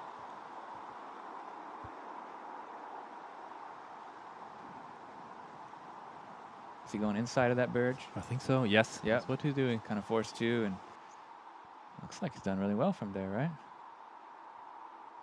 Or did it fade too much? Yeah, just missed the landing now again. But I think he's in a position for par. I think he should be right there in the corner, and where the camera guy is standing right now, it's very close to the basket, I believe. Yeah, maybe 15, 20 meters behind him, you'll find the basket.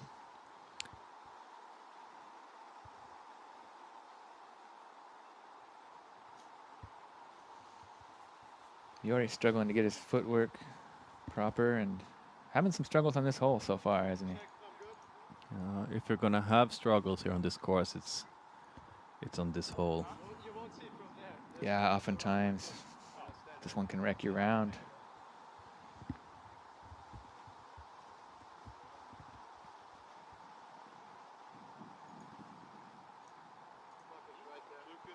It's pretty rare in disc golf that you take a bogey and take a stroke on the field, you know. Yeah. This is the only kind of hole, really, or one of the only holes you'll see that. Actually, I think That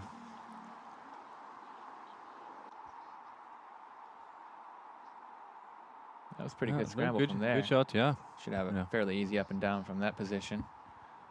In my competition on Monday here on this course, I scored an 8, which I was quite happy with, actually.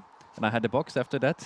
You kept the box with a snowman. That's also another rare. That's not something you see that often. And I don't want to talk down in any way about those guys I was playing with. They were all really good players. But yeah, we were having that kind of round.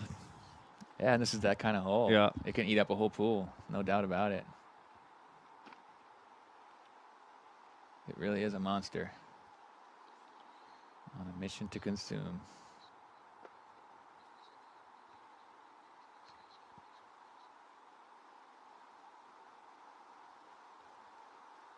Is that a Sen he's throwing? I think That's his so. new signature disc? Yeah. Yeah, there's an essence that... Okay. Not too bad. Not too bad, no? Is that going to be his par putt from there? I think so. Yeah.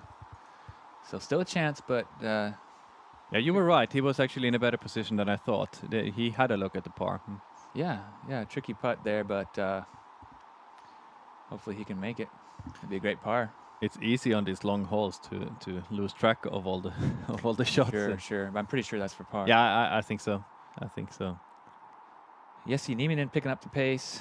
He's got a few birdies on the last 5 holes and 2 down through 13 currently. Yes, and Nieminen also winner of Nokia Open just a few weeks ago. Yep, played really well there. So he's hot. Yeah, he's been on the podium for a few of these events that we've covered and taking down a big win there in Nokia. He plays really well on that course up in Nokia on the Beast, doesn't he? That's kind of where I found out about him. He broke out in was it 2019 Tyyni? European Open, yeah. No? Sorry. European Open, of course. Yeah. That's what I meant. Yeah. And Was on the lead card after first round at least. yeah, had a really cool ace as well. I can't remember which round it was, but I think it might was have in the final. first round. Yeah, or okay. I think 4 rounds, but I don't remember. Yeah, definitely a cool ace. Here's Lauri. Okay, he still has some distance to go to get at par. He's gonna switch it over to backhand after some reflection on the conditions. And What is this, like 80, 90 meters, maybe 80, maybe even 70? hard to tell. It's such a long hole. So it would be nice to get a rangefinder out there and just figure out. Ooh, that kick might actually have been good. I'm not That sure. helped a lot. I Yeah. think that put him on inside the circle, maybe, or circle's edge at least. I saw Yeah, some but that's dust kick up there by that rock. I think that was a really good tree kick. That was going to be far out to the left, so it was a good kick. Oh yeah. I think he showed a little bit too much of the plate there. The wind got hold of it and pushed it to the left. Yeah, but that tree love put him right where he needs to be to still score that par. And have a look there in the bottom right corner. Tuomas Hytiainen, 4 strokes ahead. That is a super hot round. Now 9 down. And nobody really on pace to catch him at this point. I mean, maybe Lauri if he can continue to birdie. Yeah, but he's gonna have to get a lot of those birdies. But par here would of course be good. He would get 1 stroke on Tuomas there with the Right. birdie. Harp gets inside the circle for silver. Nice shot. Yeah, Silver has shown some class here on this hole. He's such a great forehand player, and the hole really suits players with a great forehand. There's Joris lining up his approach. I think I might have lost track of how many times he has been throwing by now, but If he can get up and down here, I believe it will be for 7. such a nice shot. Keeping it low in the wind, so straight, and looking at the 6-7 meter putt. Yep. This green drops off quite a bit on the backside too. It can be really Yeah, we tough saw one. You don't Nate- want to juice it. That's right. Nate ended up there on down the hill a bit, so he's gonna have to putt from tricky position. I believe he's up next. He's going to be outside the circle with some obstruction, so see if he has any chance or not. But yeah, remember this hole is averaging 6.36, so not even a bogey is a bad result here. No. Sounds like most people are doing worse than that.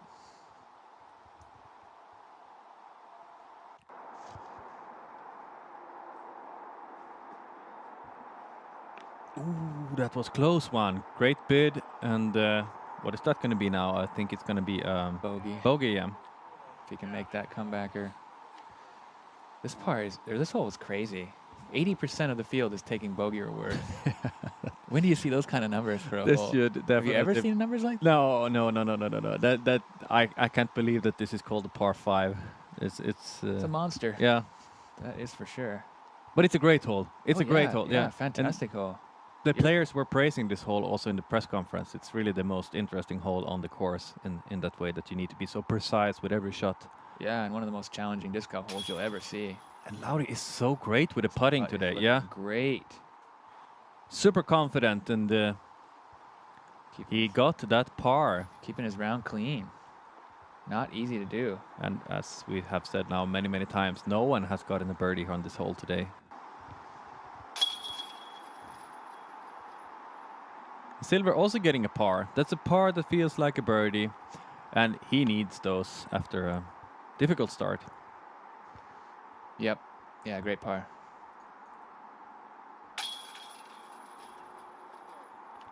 And that was actually not worse than a bogey from Joris. Oh, was that the Joris. six? Yeah, Okay. that was a 6. Okay. Not bad at all. Not bad at all, considering he was off in the woods there on the Yeah. left side, and his tee shot wasn't great either. So, couple good scrambles there. 2 pars and 2 bogeys here. That's super good. I'm About really as good as impressed. you'll Yeah. see most times. I mean, is this our tee shot from Jenni Engström? It is. Got some nice groovy tee off song. Definitely, I feel like Like starting to dancing. dance myself. I'm really not a dancer, but I can do it here when the camera is off. Only one witness. And here's Rachel Turton, winner in Copenhagen, the first ever European Pro Tour event. Yeah, and she's having to go standstill. She has an ultimate injury on her right knee. The meniscus is damaged, so she's saying that she's sticking to standstills, and it's definitely causing her some problems. But Working out great for her. She's almost up there in the at the basket. yeah, good. Yeah, try. but that's going to be tricky. I didn't know about that, Yeah. that injury. Yeah. So standstill. It's not the longest course, so yeah, might actually work. Heidi Laine, you're female distance champion, right? Yeah. Furthest ever thrower in Finland. She's got the Super Nintendo. Mario Brothers. I like that. That gives me some flashbacks to childhood right there. Really cool. What a cool tee-off song. She's so cool. What a fun character. Yeah, And a great it's player. amazing to watch her play, and it was amazing to see her also win the distance championship in here in Finland just the other week. Yeah, and set the record, I guess, right? So very cool. And she seems to have such a great energy on the card. She's always having fun out there. And This is a recorded throw from Kristin, and great shot. pretty good. Looks like the winds died down a little bit, maybe. Yeah, but we saw it also there The when same, they were yeah. putting. Yeah, Yeah, maybe it it's just seems the to be a green little is bit quite a sheltered. protected Yeah. area. It's kind of a little bit on a hillside or a slight berm. We are gonna try to follow the FPO as much as possible during this round, but of course we will switch over when the MPO field has finished their round. Lauri is going on hole 7 with a big Anheuser backhand. Nice one. What do you know about Jenni Larsson? Not much, Yeah. to be honest. you know. Swedish player. She's 1 down through 3 with 2 birdies. That's great. Great start. Silver ripping on a forehand, going through the middle gap. Okay, a That little high, but gets a decent kick, and he'll still have That's a chance. okay, yeah. Still a chance for birdie. He's up on the hill. almost at circle's edge, I think. This one's relatively short, but very far uphill. Nate taking that Cloudbreaker, prototype Cloudbreaker 1.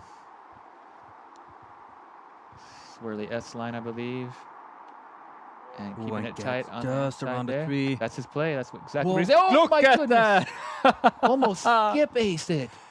So close. What a cool shot! Getting some mad props from Silver there. That So was close to the amazing. tree and so close to the basket. Wow, Great. He's having a laugh together with Silver. that would have been just the wildest. It was close. To get the disc basket high on a skip there, that's quite exceptional on this hole. Being so uphill on the rock. I was not prepared to see anything like that. Yeah, that got my heart pumping. I thought it was going to get in there. Joris with a bad So kick. cool to see. That's his play though. He's trying to keep it so tight on those trees that it just gets. He parked it every time in the practice round. Same disc, yeah. Great play. There he is, parked again, and almost rang it up. That's going to be a stress-free birdie. But this is definitely one of the easier birdies to get.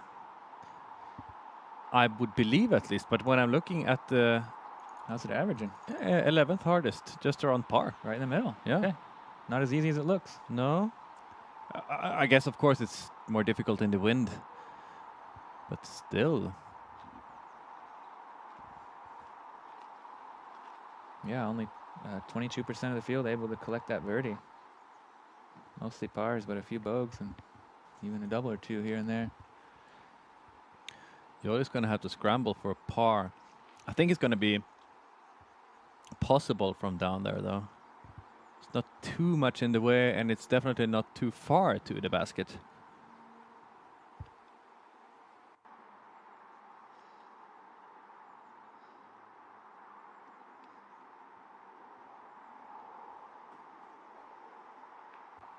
Yeah, that's almost all the way up there.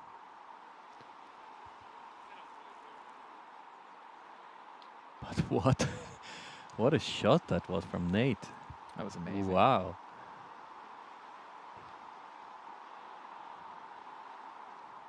Just missed those pines and got a really cool skip off that granite.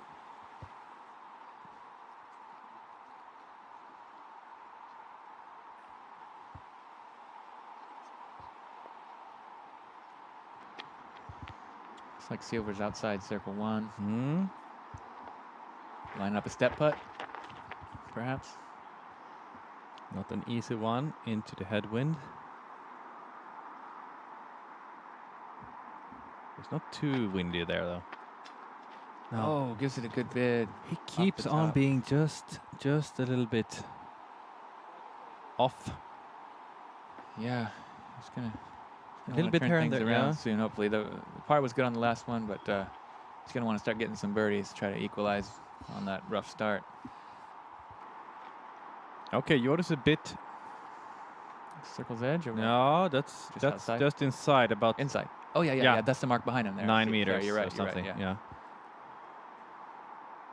So it's a scary putt. Oh, okay. wide right.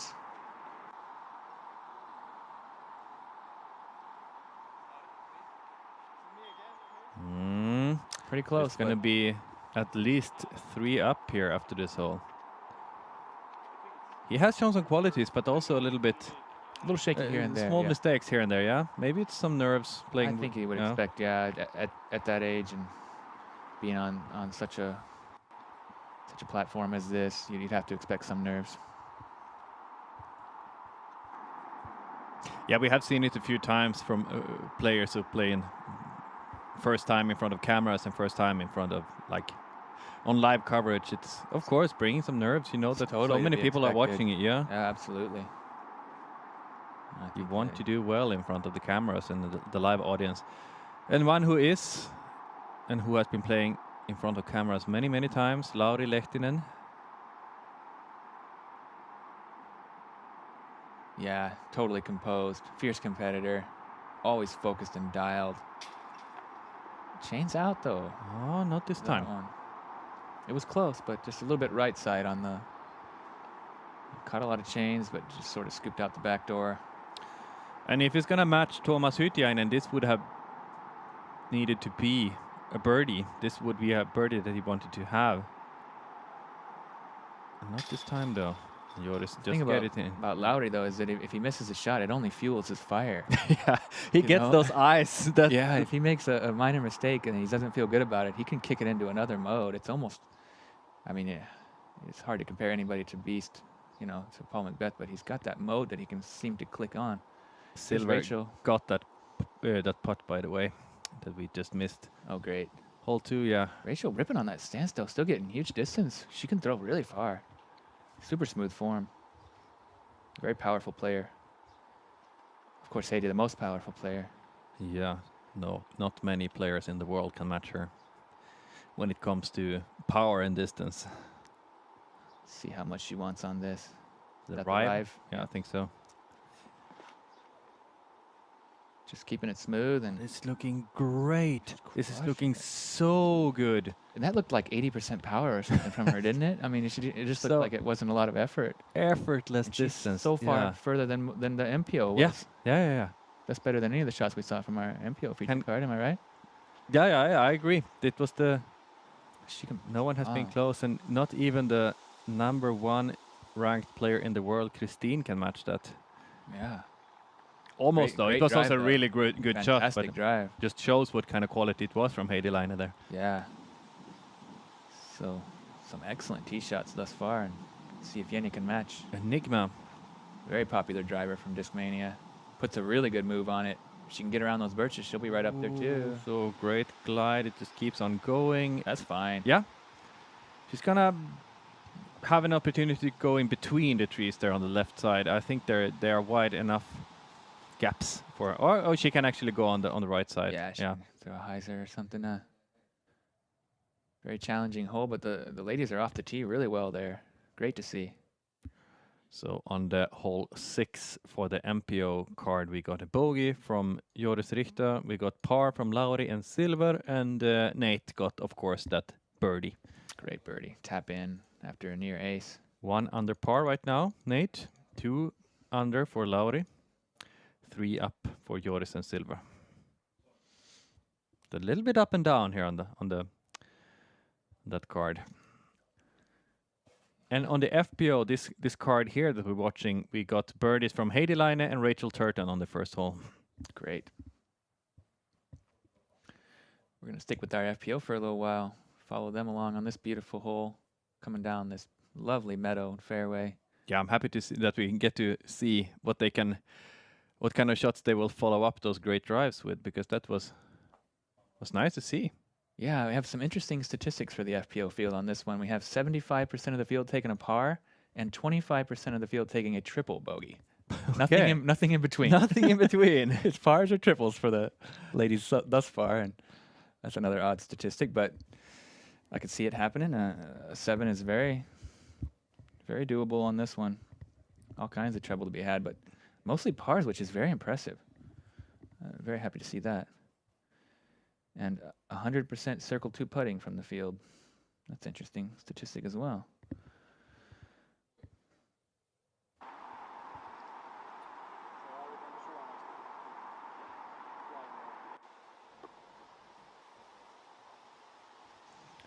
Jenni Engström.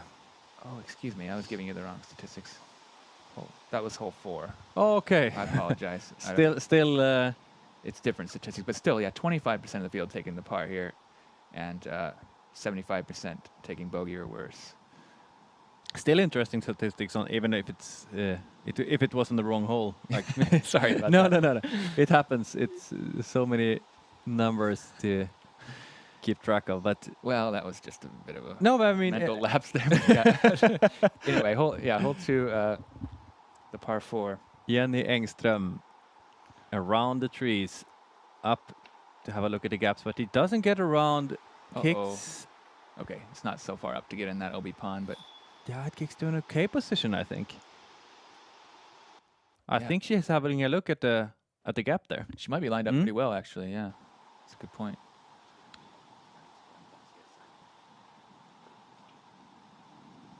I can't stop thinking about another standstill player who's really good at standstill, Henna Blomros. Oh yeah, Also opting for these standstill shots quite often, and probably the best you'll ever see of that. yeah.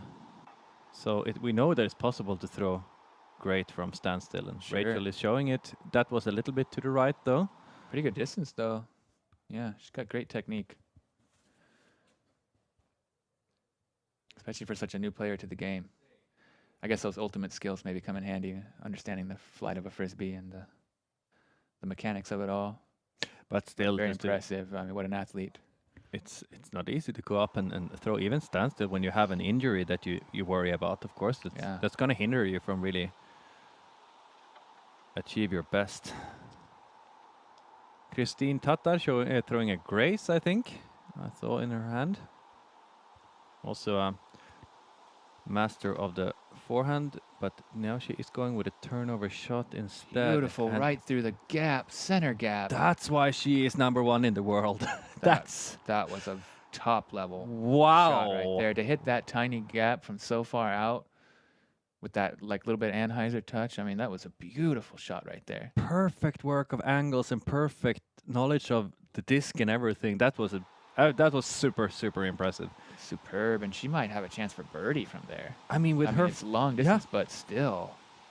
It's Wow. uphill, so she could be a little bit aggressive. We'll see how much she wants from it. I mean, a Yeah. par is just fine too, but what a beautiful second shot there. See if Heidi can match.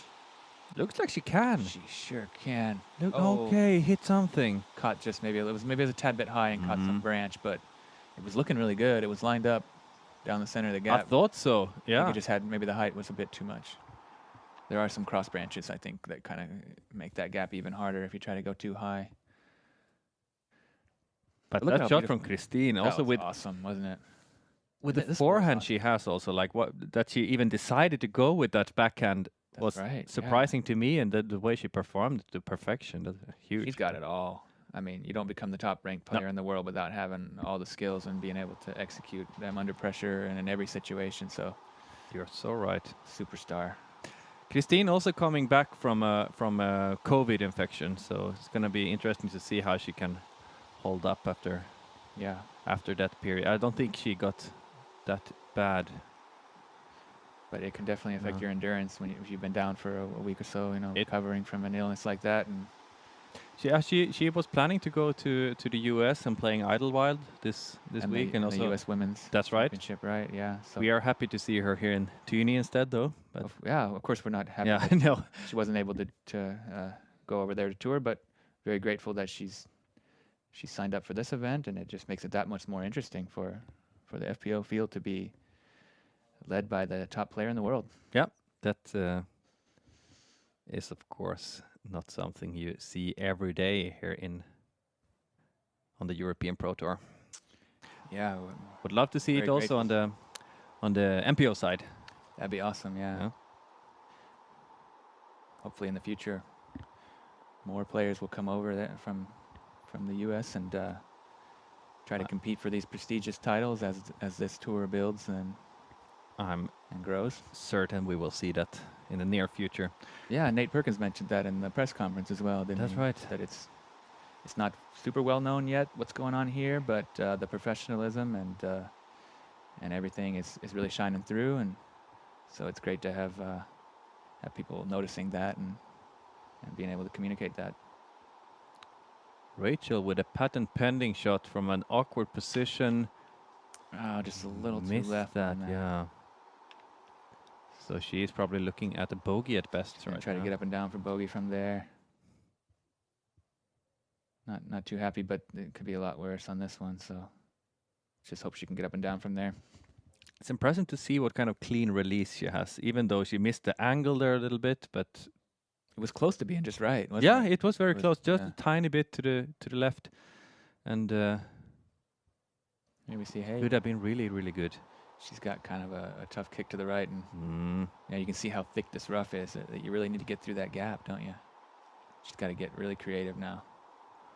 Try to find some sort of gap there with a patent pending backhand.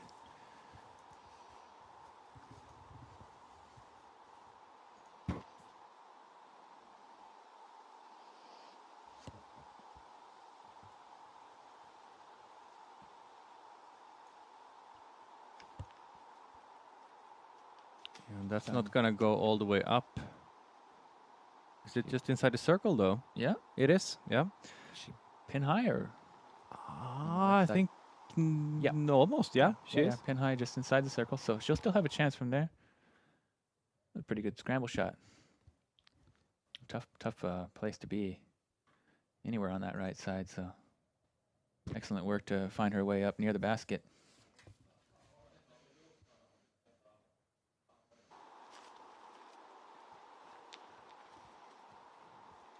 This is Rachel's fourth shot. Is that an A2? Very popular approach disc from Prodigy.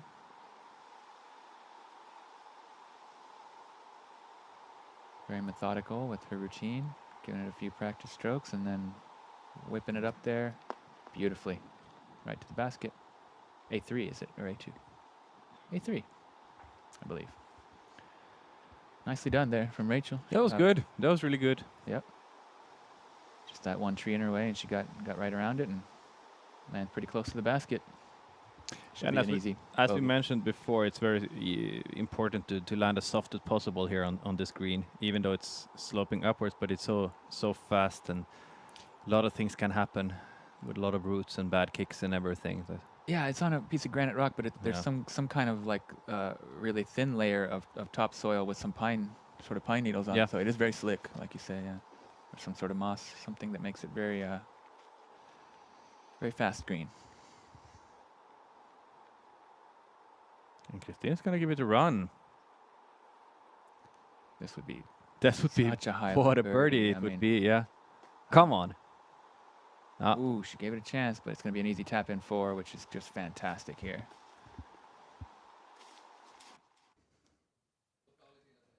Yeah, no birdies on this hole today.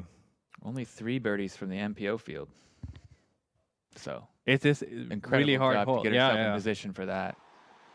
That second shot was like, it was so beautiful. That was amazing. Wow, it just kept on going, and that grace is just keeps on gliding up there through the Great- gap and Great disc. far up. Yeah, Huge distance with that, huh? that's It's one of your her. go-tos, right? Yeah, I think it's her Tour Series disc. Yeah. We might as well shout those birdies out from the MPO because that's Do a pretty that, impressive yeah. feat. That's Rasmus Saukoripi, Rasmus Metsama, and Otto Lehtinen. All able to collect a fantastic birdie on this hole. Great job, dudes. Oh, Heidi's putt coming up a bit short and left. Yeah, it was from a bit tricky position, but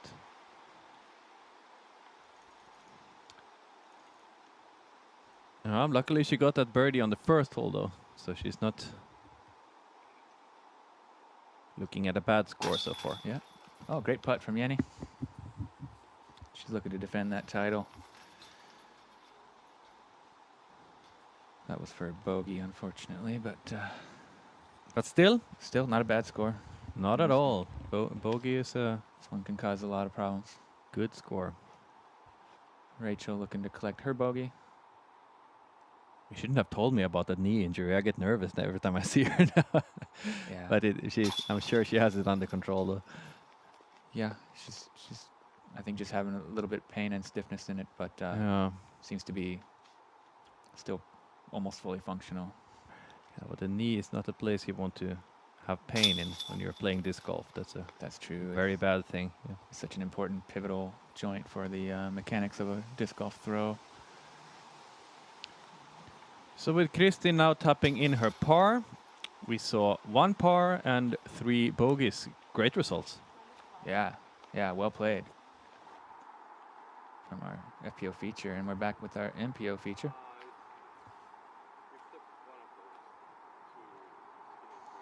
This is the second shot from Nate on hole 7.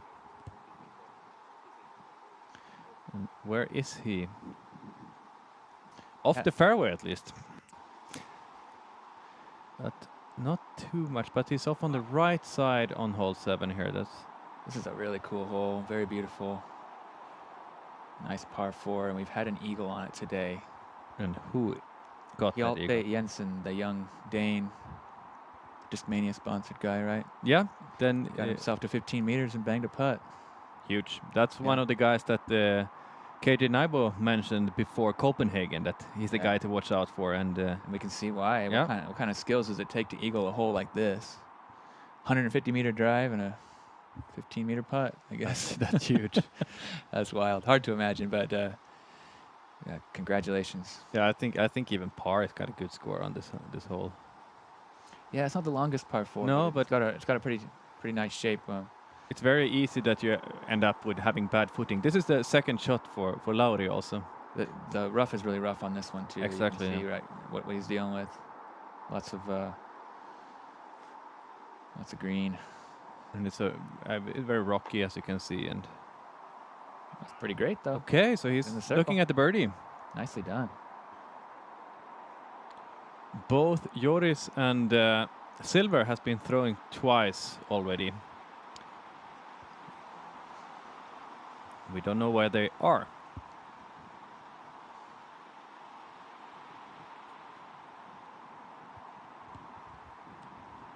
Soon we will see.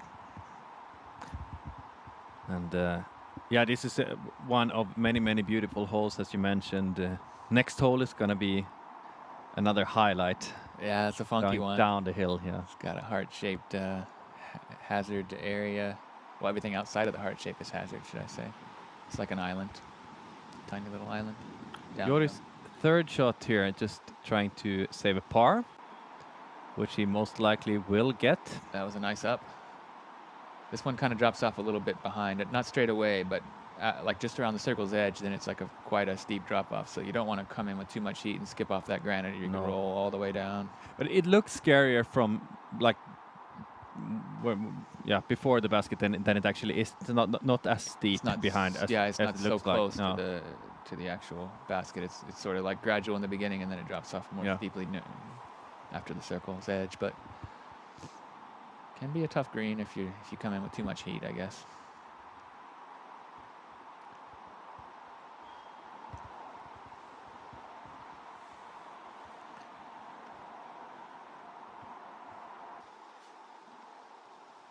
Up next looks like Silver.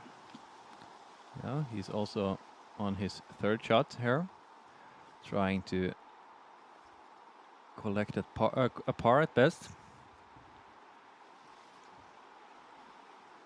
Don't know if he has some problems with his shoe or what's going on there. Taking some time. Yeah. Get his footing right. This one's averaging right around par, 3.98, 11th most difficult today. So 29% of the field collecting the birdie.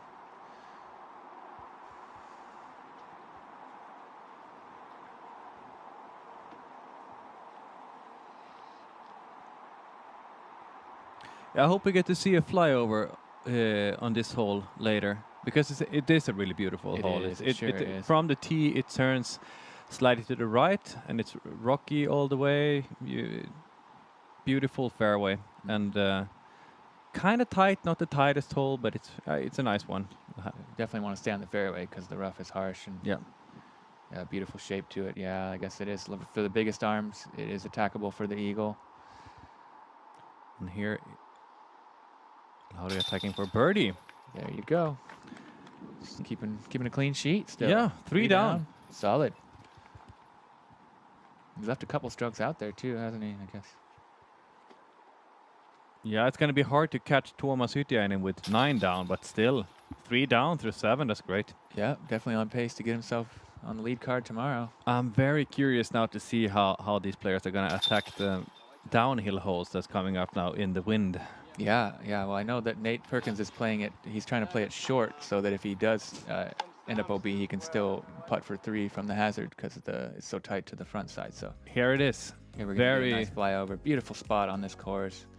You're going to get a good view, and then it's this heart-shaped island with the basket tucked into the left corner of it here. And as he was saying, if you end up short just there, you can easily tap in for 3. Yeah, exactly. That doesn't want to go long. Is the idea. Everything outside this island is hazard, so you play from where you lie with 1 penalty stroke. Yeah. So it can be very punishing if you mess this up, go too long, or. So on many of these kind of holes, everything outside the island is played as out of bounds, and then you usually go to a drop zone, but that is not the case here. You play from where you are. Quite a unique hole here. Yeah. Very short, but it can cause a lot of damage. I think Niklas took a 5 there last year. Not today. But yeah, not today. Okay. But in the past, I can't remember which event it was, but I remember so even for a very short hole, it can have some teeth. Because if you miss your putt and it goes back into the hazard, is the issue, right? Lauri. Whoa. High. Okay, he's going with something super overstable. Crazy spike hyzer. That didn't work though, but he's in a good enough position for a par. For par, yeah. Yeah. Interesting play in the wind. Yeah, that's crazy. Didn't expect to see that. That must have been a sharp angle spike, Heiser. Was it a stiletto or Pioneer or something like that. Oh, look at the wind lift that. Ooh, wow. He tried to just throw it soft and smooth, but the wind did not let the disc do what he wanted it. Not at all. He's disappointed with that one. Yeah. I think that was a tactic. C line. See where this looks looking real beautiful. good. This is looking great. Can it stop? Get some breaks. Oh, I It did. think it's safe. I think it's cut that little tiny wall and stayed Yeah. safe, I believe. Great. That was a nice clean line. Controlled that really well. See what Joris can do. That's the shot you were talking about. Smart, It's not gonna smart get though, up I mean. there, but Well, yeah, he's close enough to be able to save the par at least. But yeah, hopefully. yeah, but that's right. If you're missing the island, that's the spot you want to be on. Be a little short, yeah. If you can, because if you go back, then you have to putt towards the hazard again. You know, it's You could get a big number. be a 4 or 5, you know, easily. There we see some spectators in a great spot, chilling in the shade. Yeah, we're gonna see more and more of them as the weekend goes. On Saturday, I think we're gonna have quite a big crowd. Yeah, this is a very popular event. So many people know about it, and for great reason. Rachel's gonna Fantastic event. show what kind of forehand she has here with the standstill, or? Yeah. Is she going? Yes, she is definitely going forehand. On hole 4. Is she making a run up? She said she wasn't really. Okay, it's maybe a kind of little like a bit half of- step, yeah. Yeah, this is the hole you were talking about that we have seen a lot of pars and a Yeah. lot of triple bogeys on. Yeah, Oh, and this is looking good. This is looking good. that's real good. Skip right up there. Come on. Beautiful. Almost up there. She's up on the green. Okay, yeah. she maybe not as far as I first thought, Circle's but edge. still, yeah, Oh, yeah. That's, 100. That's a 100-meter sidearm right there, basically. very effortless It looked distance really with clean, her didn't it? forehand. Another one with a great forehand, Kristin Tattar. She's having a little bit of an elbow injury, right? Yeah, I heard her she's mention. feeling it, but still, I don't think that 108 meters is too much to worry about for her. No, just a little short, but circle 2, I guess. No reason to go too aggressive. Playing safe, playing on par so far. Kristin. So we've seen a couple forehands. Now Heidi's going to show us the backhand line. It's looking good. This is looking good. Is it going to fade too much? Yeah, that is the risk. Okay, Oh, it's in the circle. it's safe. Great shot. Yeah, the risk Yeah, with it's up coming there. in like that is as soon as it starts to fade, it's heading straight towards that OB line, and But she was lucky to land on the green grass, and that absorbed most of that impact, and she didn't skip off. So maybe even got a kick there from a tree. I don't know. This gonna have to keep on turning. It is not I though, so that's don't think. Yeah, that's. out of bounds. She's out pretty far back too, I think. Like she's going to have to do a little bit work just to get up and down for the bogey now. She seems kind of surprised about what happened there. Jenni Engström right now, 1 over par. The one who is in the lead on this card right now is Rachel Turton with 2 birdies, 1 bogey. Great start. And Silver getting What his was first birdie. Nice. Getting some strokes on everybody too. Couple strokes. Nate tapping in a bogey. Not very happy about that. He's back to even par. This was his kind of layup, I guess, or soft bid. And here was The shot par. we were talking about. Par, that, yeah, that's where you want to be if you miss the basket, and you can save that par from Yeah. hazard. And Lauri.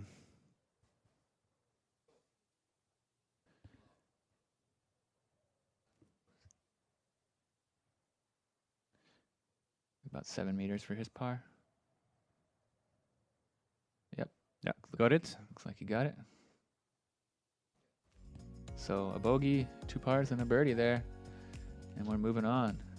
Hole 9, par 3, 84 meters, 276 feet. A lot of beautiful birch trees up here that you got to find your way through. The forehand seems to be the kind of main play, but you can also work a turnover That's right. through that gap there, or even wider if you're able to get something many different possibilities, averaging just at par today. I don't really know what kind of wind direction the players are going to have to fight with, but I think that normally the forehand is the best option here, but you're going to have to be a bit lucky to get in between all those trees. But Yeah, it's a pretty well guarded green, and the forehand can kind of go around most of it, but it's still got to punch through in the very end. we have very good forehand players on this card, so I will be surprised if we don't see 4 forehands coming up here. Yeah, that's right. Everybody seems to have that weapon. Yeah. Pretty sharp. And it's 84 meters, so it's not that far. It should be reachable for everyone. Playing a little bit uphill, but not a lot. Yeah, definitely in range for all these guys. Nice tight low, skipping forehand shot. It's going to put him That's right going to up. be parked. Oh, yeah. So it's going to be a second birdie for Silver. He's picking up the pace now. Yeah. Great to see him bouncing back after a rough start and finding his groove. It's going to be a very easy birdie. What's going on here, there? here? The ding ding man? Oh, it's a bicyclist. Luckily, yeah, That's Lauri having a good laugh about it. Right when he was getting ready to tee off, someone comes flying down the track on a ringing their little bike bell. That'll distract you, but he's got a good attitude about it all. And it's looking good. Does get a skip. It does almost get a skip, so it's a long look at a birdie. yeah, And that's a scary look because the out of bounds is quite close to the basket. They'll be yeah? back there, yeah. And especially in the wind, you know, you never know. He's such a controlled putter, though. I think he's going to be able to give that a pretty good chance. I think so too. Hopefully cash it in. Yeah, here we see It's about 12 or 14 meters out, maybe. third forehand. And that's a too low. misrelease. That's where what really misrelease, yeah. Yeah, he was kind of trying to do that same shot that Silver had, but he just had it about a meter too low out of the hand, so got gobbled up by that green grass and didn't get very far.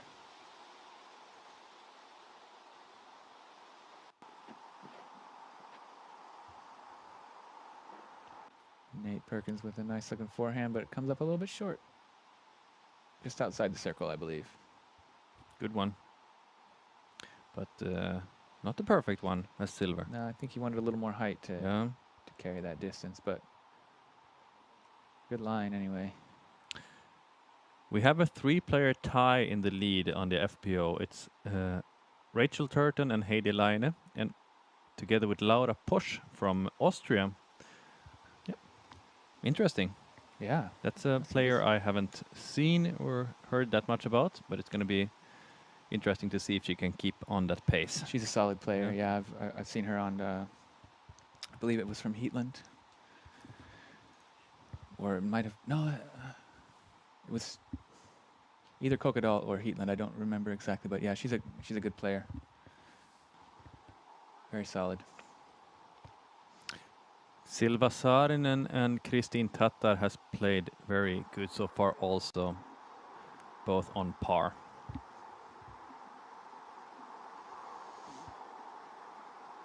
Kind of a tough up and down here after that really short tee shot. Ooh, and that's safe though. Safe. Yeah, Safe and I pretty was a close. little bit worried about that first because It didn't look too great, but yeah, it settled up just fine. I think he's going to be able to save the par from there, hopefully. Doesn't look like the wind is too fierce over here on this part of the course. That flag's not moving much. There's a hillside just here behind the Yeah, baskets. I think Pretty that's well guarded by yeah. that. Very cool piece of property here. There really is a lot of neat elevation changes and just wicked woods, like Yeah. very beautiful. This whole course is so. It has everything, all the kind of different shots. You need a great forehand, you really need a great backhand, you need a turnover, you need everything here. Yeah, and it's so much fun to play, Yeah. you know, because everything's done so nicely. All the infrastructure is really built up beautifully.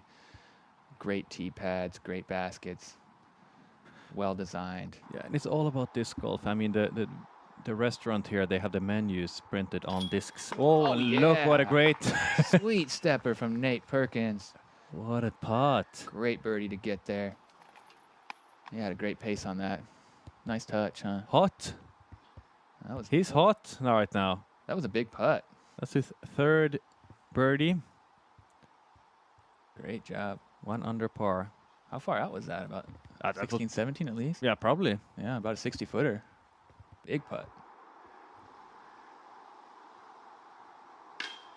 Lauri. Just a bit low. But I think he was probably a bit scared of that OB. He went very high, and that is not his normal putting stroke.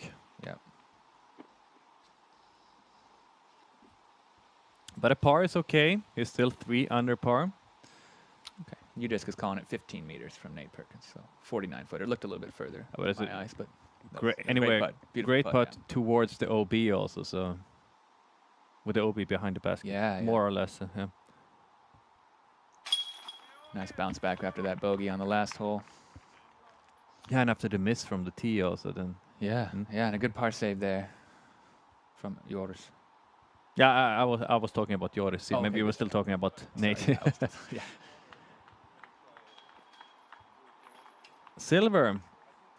Now 2 in a row. Nice. Yeah, I was gonna say this is also like such a. Let's have a look at this first again. Yeah, nice slow-mo replay of that little step through. Drops it right in the bucket.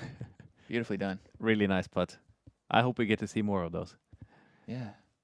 Yeah, when you play on this course and you see the big lawn mover guy with his big machine coming, they are so aware of all the players and they stop and they wave at you and they're like you can play through. Everything is about disc golf and they are taking so well care of this course. And yeah, It's this such a cool hole up this cliff side, par 4, 157 meters, playing like quite a bit more because it's uphill.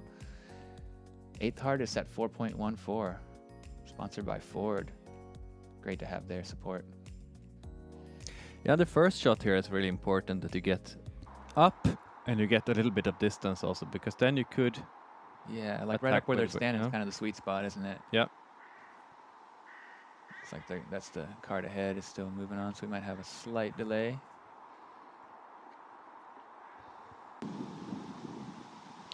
And we'll check back in with our FPO on this brutal monster, par 5, hole 5. This must be the Rachel's second shot for second Rachel. Gets and a good skip and puts her right up Yeah. where she needs to be. Looks like she might have cut a tree off the tee. It's averaging 7.13 for the FPO field. It's not too bad though. They're No, playing- that's playing I pretty well. It's think a that's tough one. kind of impressive that it's only 2 strokes over Yeah. par.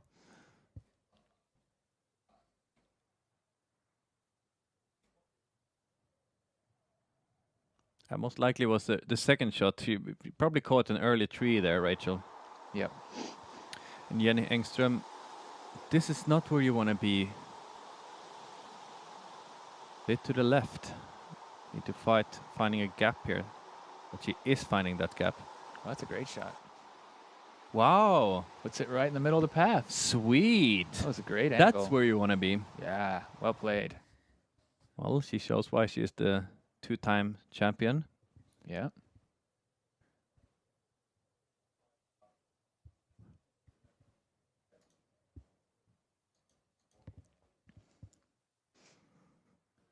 See who's up next, I believe.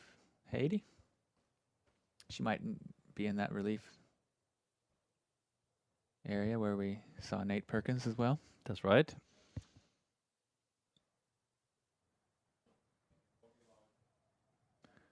So it looks like the group is just trying to determine if she is in that area and where she crossed into it. Oh, but I guess it's for Kristin.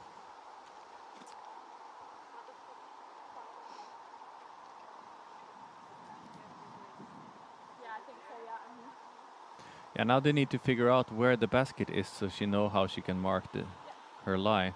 Right, needs to be in line with the basket. Yeah. It's not in line with the fairway, it's in line with the basket. And knowing where the basket is not so easy with such This a hole, it's so long far hole. away. Yeah.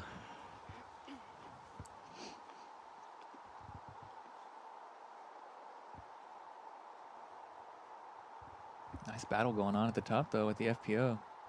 This is going to be tight. I think it's This is going to be pretty tight all the way. Yeah, There's- there's some really talented players in the field, and Jenni Karpinen we haven't mentioned, but we have seen. Oh, what Oh, did what she happened there? Did she hit something? looks like she caught something that was in her swing that she didn't think, or it just came out a little wide. But Took a lot of speed off that and maybe even messed up the angle. Should clip some kind of low. And low is also what is Silver is throwing here. Way too low. That's not getting anywhere. Yeah. Caught on the hillside. He's gonna Or have, by the hillside. he's gonna need a really great second shot to get that turkey he's looking for. I think he doesn't have any chance for No that. chance No, there no, when no, it, no. when it kicked off No. left. Yeah. Yeah, I guess not. This is good, but it's also low. Okay, it wasn't too That's low. good, It's though. a good, yeah. That's a great spot. In the best of worlds, he would have liked to get a few more meters, but that's more than okay. That's actually good. Yeah, right in the middle there. He's got plenty of power to get up and down. Lauri going backhand. Yep. Oh, he's going very high instead. I think it's good. The wind's bouncing it around, but it's Yeah. back on the fairway. Yep. Pretty far up there too. Yeah, he got that extra 10 meters compared to Nate, but Yeah. but still, maybe not as good footing there on the side, on the right side of the fairway. Yeah, it looked like a few rocks and maybe some tree stumps or I think it's going to be okay. sure. He's so far up he can go standstill, I think, and still reach it with ease. Joris. Going with the Heiser backhand and Okay, luckily to it stay stayed up. up there. Yeah, that could have been really bad actually, but yeah, I just clipped a tree branch and sent him left, but he was able to stay up on top of the cliff. So we're seeing a bit of frustration from him. And I think it has all to do with the nerves that he started off a little bit sloppy maybe because of the cameras and it stays with him, it seems like. oh, Rachel with a miss. He's not getting anywhere. No, that was a big mistake there because now she's still pinched off on her angle and she can't really progress much from there. She's gonna have to probably go with a similar shot, but or maybe she can patent pending reach out, but I don't think it's gonna be easy to get much distance from there. No. And that was already her third shot, am I right? Yeah, it must have been. Yeah. She's gonna be in trouble here. It's going to be a big number, she's but still so far from the basket. yeah, but luckily she's not going to be the only one with a big number, but compared to this card, Right, but it's she not needs looking to- good. She Yeah. needs to focus in here and try to finish this hole strong. Otherwise, it can be a bit of a round wrecker.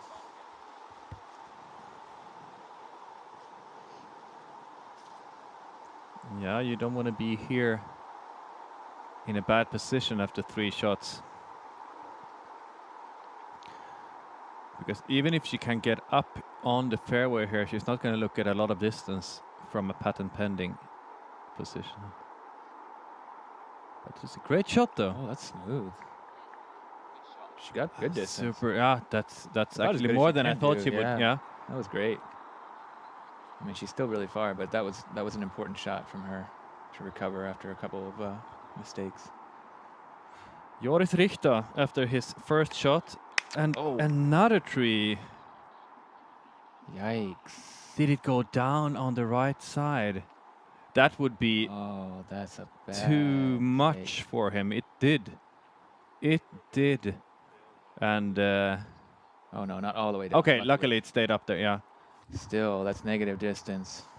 Quite a lot also. Quite a lot of Yeah. negative. And now he can't really run up on that. It's right on the edge of the slope. He's got to go standstill, patent, pending kind of, and it looks like a tough place to balance yourself. Yeah, he can't get a whole lot of speed on that because he's just, Ends up a little bit to the unstable right. position. I think it's kind of a okay shot anyway, but sure, but yeah, it's going to be a bogey at best, I at guess. best, yeah.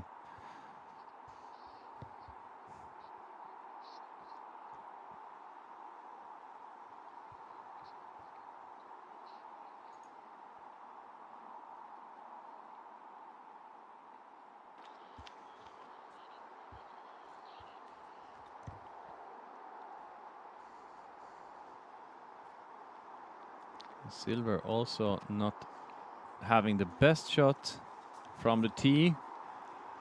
Can he flex a forehand around this corner and land in the circle? I doubt that he can reach it, but Oh, what's he going for here?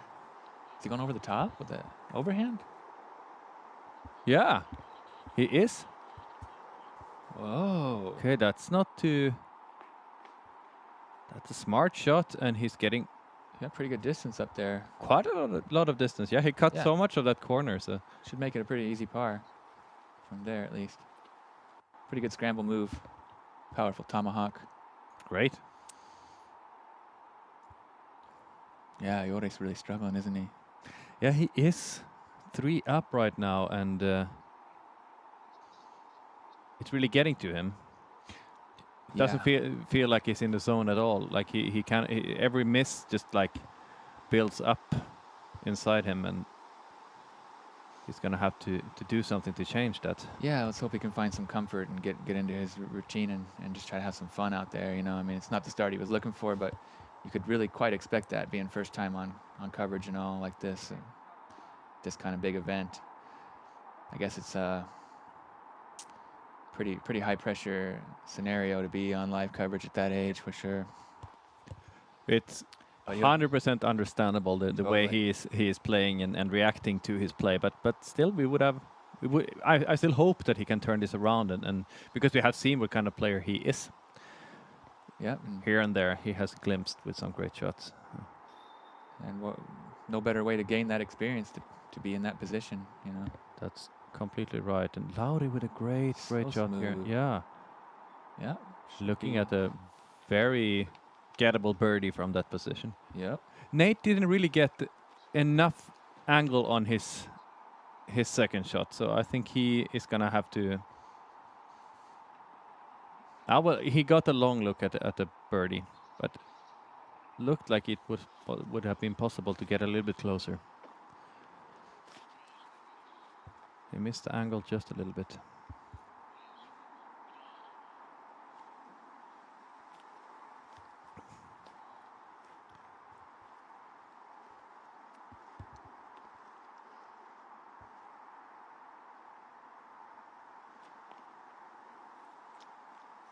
Joris with a nice approach. Oh, well.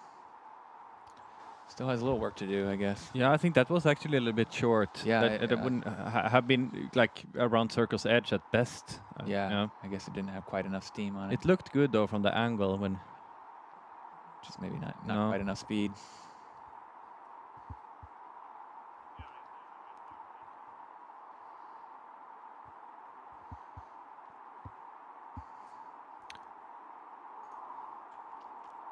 If Lauri can get his birdie now, he will be tied for third. 4 down with no bogeys. If he's able to collect this one. We got a ton of guys tied for 6th at 3 down.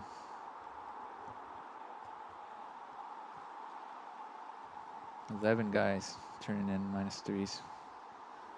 10 of them in the clubhouse, I believe. No. 9 of them in the clubhouse. Still a lot of wind to fight with here, and not an easy shot for Silver. Again with that kind of Anheuser forehand. Pretty good touch on that. Yeah, he did it well. Rolls a little bit, but a slight tester for par now. Inside the circle, but it's quite windy and a little bit uphill. Just a bit off all the time, even like when he's on the fairway, he's never really getting that. Well, he got a couple nice birdies. Yeah, that's true, but yeah, overall.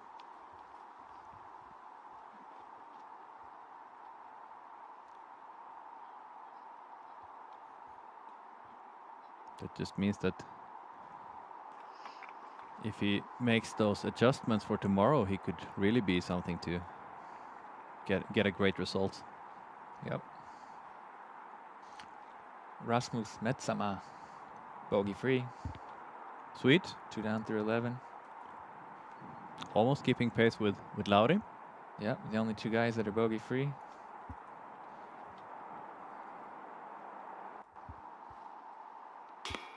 Oh, just short. Almost another great putt there from Nate Perkins, but yeah, just catches the top of the cage. Just needed a few more centimeters of height. Pretty good looking stroke though.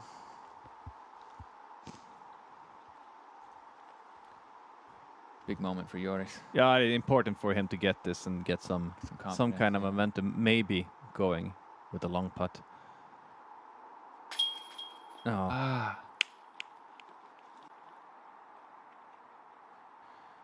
Hit some chains, but a little bit left side and pops off the hole and cage. and Silver is digging for treasures, or I don't know what he's trying, hoping to find there. Maybe some good footing. Yeah.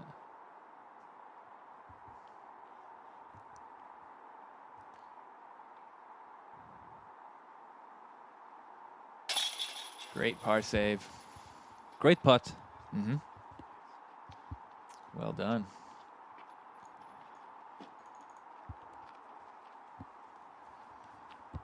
And this is a big putt also for Lauri. Yeah, to get the only birdie on the card and trying to keep pace with the hot score. Tuomas Hytiainen. This hole is averaging right in the middle, 8th hardest today, so it's Great birdie there. it's not a bonus birdie, but it's a very valuable birdie to get. Huh? Well said.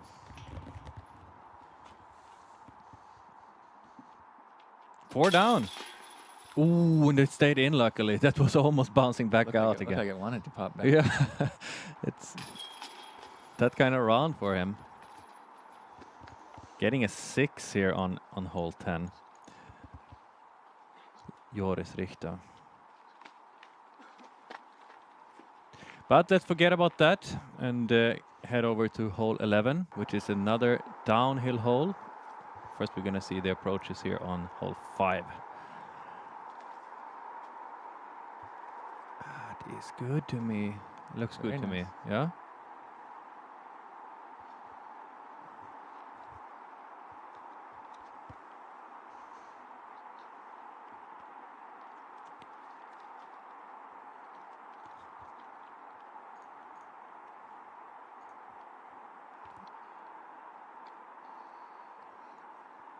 And this is the 5th throw for Kristin.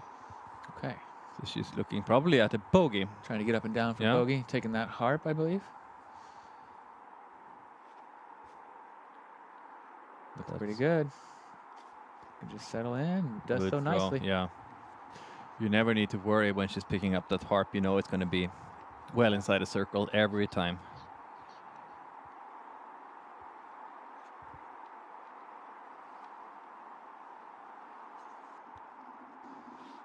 And back for our tee shots.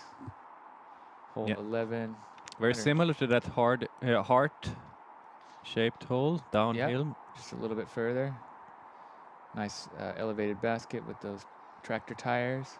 113 meters. But Lauri is not happy with that throw though. That wasn't so smooth, yeah. Caught some early stuff, and did it go to the right side, I believe? Sorry.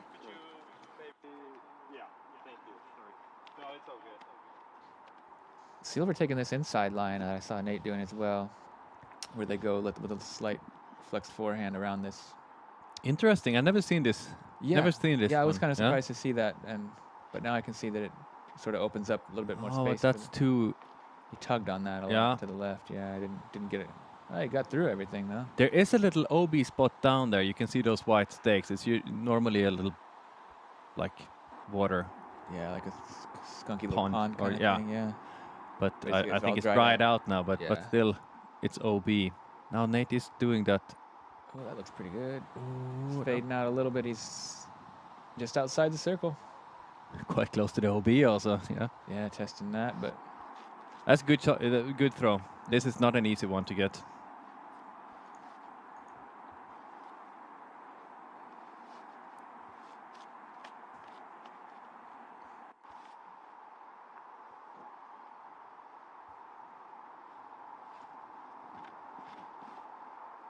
Oh, that is not gonna be anywhere close to the basket. oh, stay out of that. It Okay, did. safe. Yeah. Luckily, I thought that was gonna go way out to the left, but Yeah, he's those, got a pretty those good kick. branches actually saved him there. Yeah. And here, get to see it. Yeah, beautiful tee pad.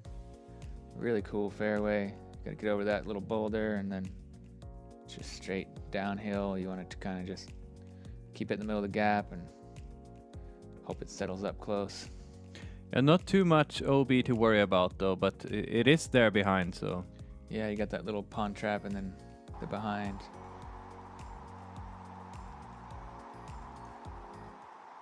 Jenni with a band hit. Just a bit too high Not on happy with that.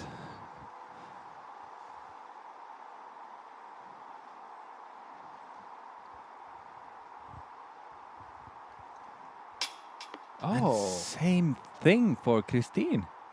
that's pretty rare to see from that distance. Her putt's usually on the mark. Yeah.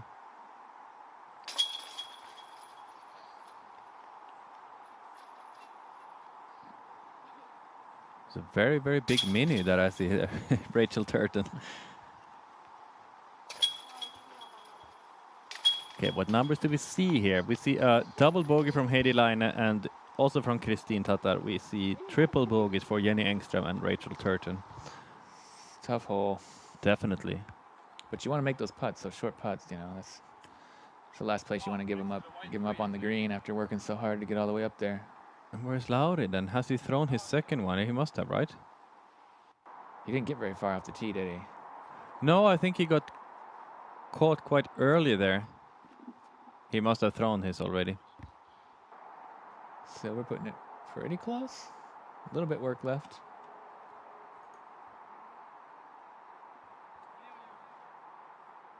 Yeah, Lauri is down there between the trees somewhere. So he's probably going to see an end to his bogey-free round.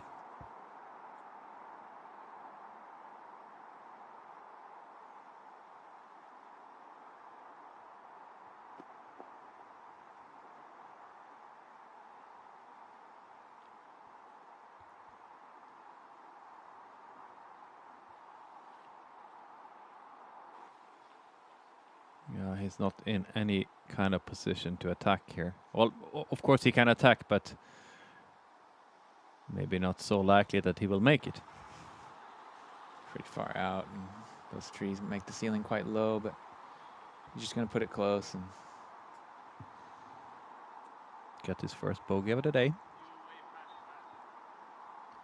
yeah, not the toughest hole, but if you don't get off clean off the tee, then you have definitely a lot of trouble. And in this wind, it's definitely not an easy one to get. Yeah, it's tough throwing downhill like that.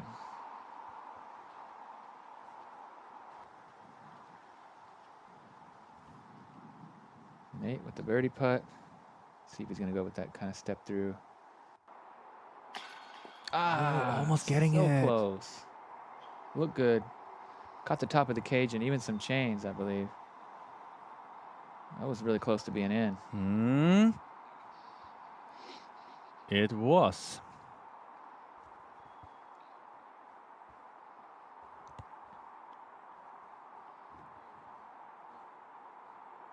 Silver then for par, I believe. There you go. Yep. Silver right now 1 over par, right in the middle of the field, tied for 47th place. Not too bad. We have seen that he has the qualities to climb, most definitely. Yeah, if he can get hot and get on a streak of birdies, then he'll be moving up that leaderboard real quick. Oof, this time it stayed Nice to see that one stick. very low. Whoa! Oh, Almost ending up in the basket himself, but he slipped there. I hope he didn't hurt himself. I think he's okay. Those are pretty Yeah. soft. He had a smile on his face.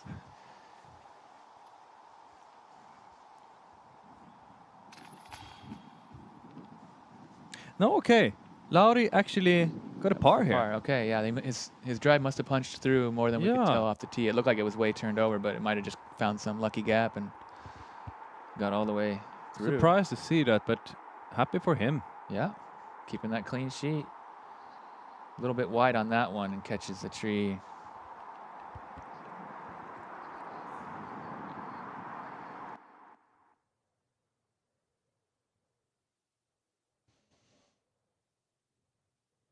Rachel going backhand here. Yeah, there are two options. You could hyzer flip something straight, and you could also go with a turnover. She's looking at the straight line. Yeah, she's going with the hyzer flip there. And Great shot. Oh yeah, Great nicely one. done. Yeah. Nice smooth standstill and puts it to about 7 or 8 meters. Still a difficult putt. But she's a great putter. Yep. Jenni has actually her portrait on this tee sign normally on this hole. Oh, Maybe that bad roll. gave her some extra Still pressure rolling. to perform, but yeah. Okay, she's right behind Kristin now. It was a little bit high, and it somehow caught the edge when it came down and just rolled back quite a bit. Back here on the tee of 12. Silver lining up the backhand.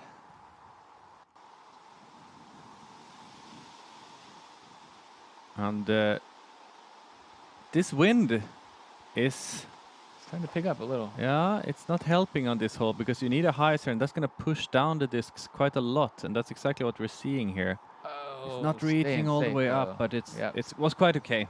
Yeah, decent result there.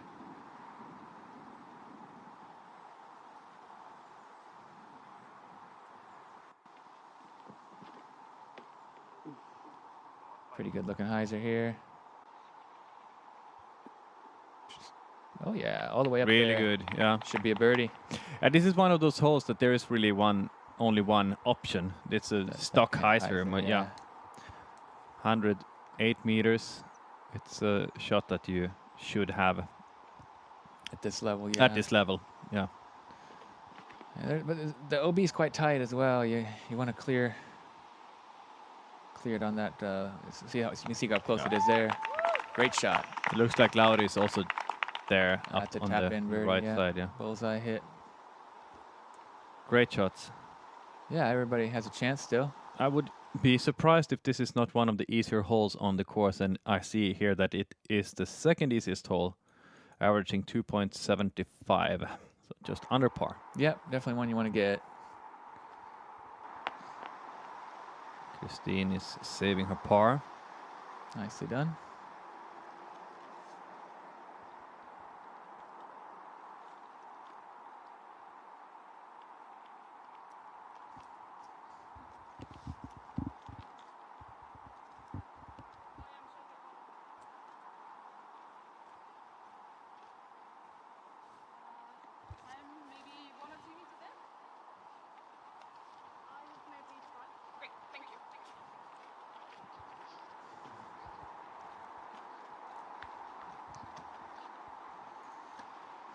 Be nice to get a birdie for Rachel after that 8 on the previous hole. Yeah, that'd be the perfect way to bounce right back. Yeah. She's got such a great putt. She's got that straddle, but with a lot of spin. Got a really solid routine. She gives it a few pumps and goes through the motion and then really focused in. Okay. It's a little low. That hurts. Yeah, not too happy about that, but it was a great drive, and she's going to probably want to try to get this one next time.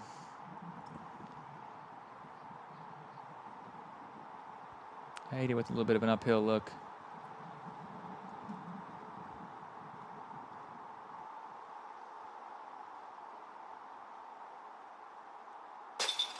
Nice putt.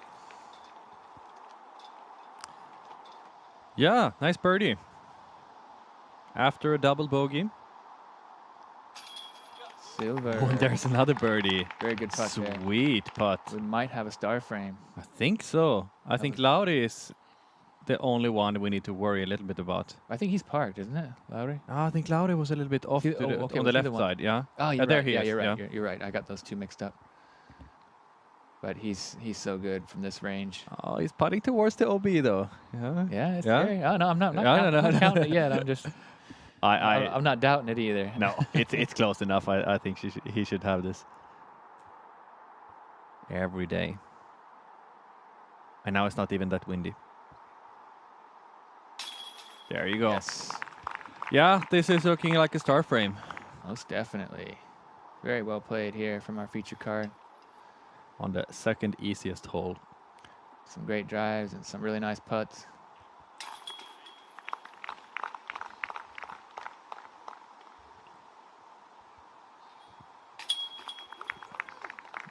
Nice one. We're going to cut to commercials. Make sure you check out our sponsors, and we'll be right back with you. Hey, I'm Jonathan. And today we're going to talk about how to aim. You have some problems with the distance, the timing, and pretty much everything. This is kind of the ground or the beginning of the throw. Here we go. Now we're going to throw some forehands. Oh, yeah. Then you just stroke the board and then you push it in the basket. You should never, ever throw your max on a golf course. What?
For the win. Yes, he gets it in. Wow. So well deserved. Silva Saarinen on hole 7. Oh my God. What an incredible ace. Oi, todella kaunis putti Peltoselta.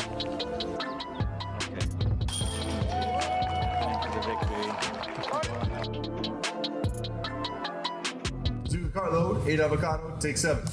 Action.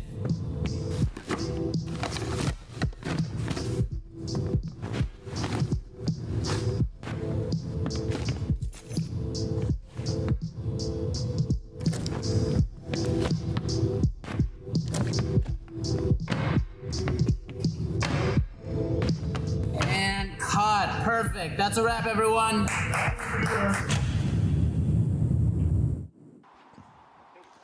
Alrighty, folks, welcome back. Make sure you get signed up to Disc Golf Stream if you haven't done so already. You can use that coupon code WELCOME and get 50% off that first month. Make sure you let everybody know about that. This is another beautiful hole.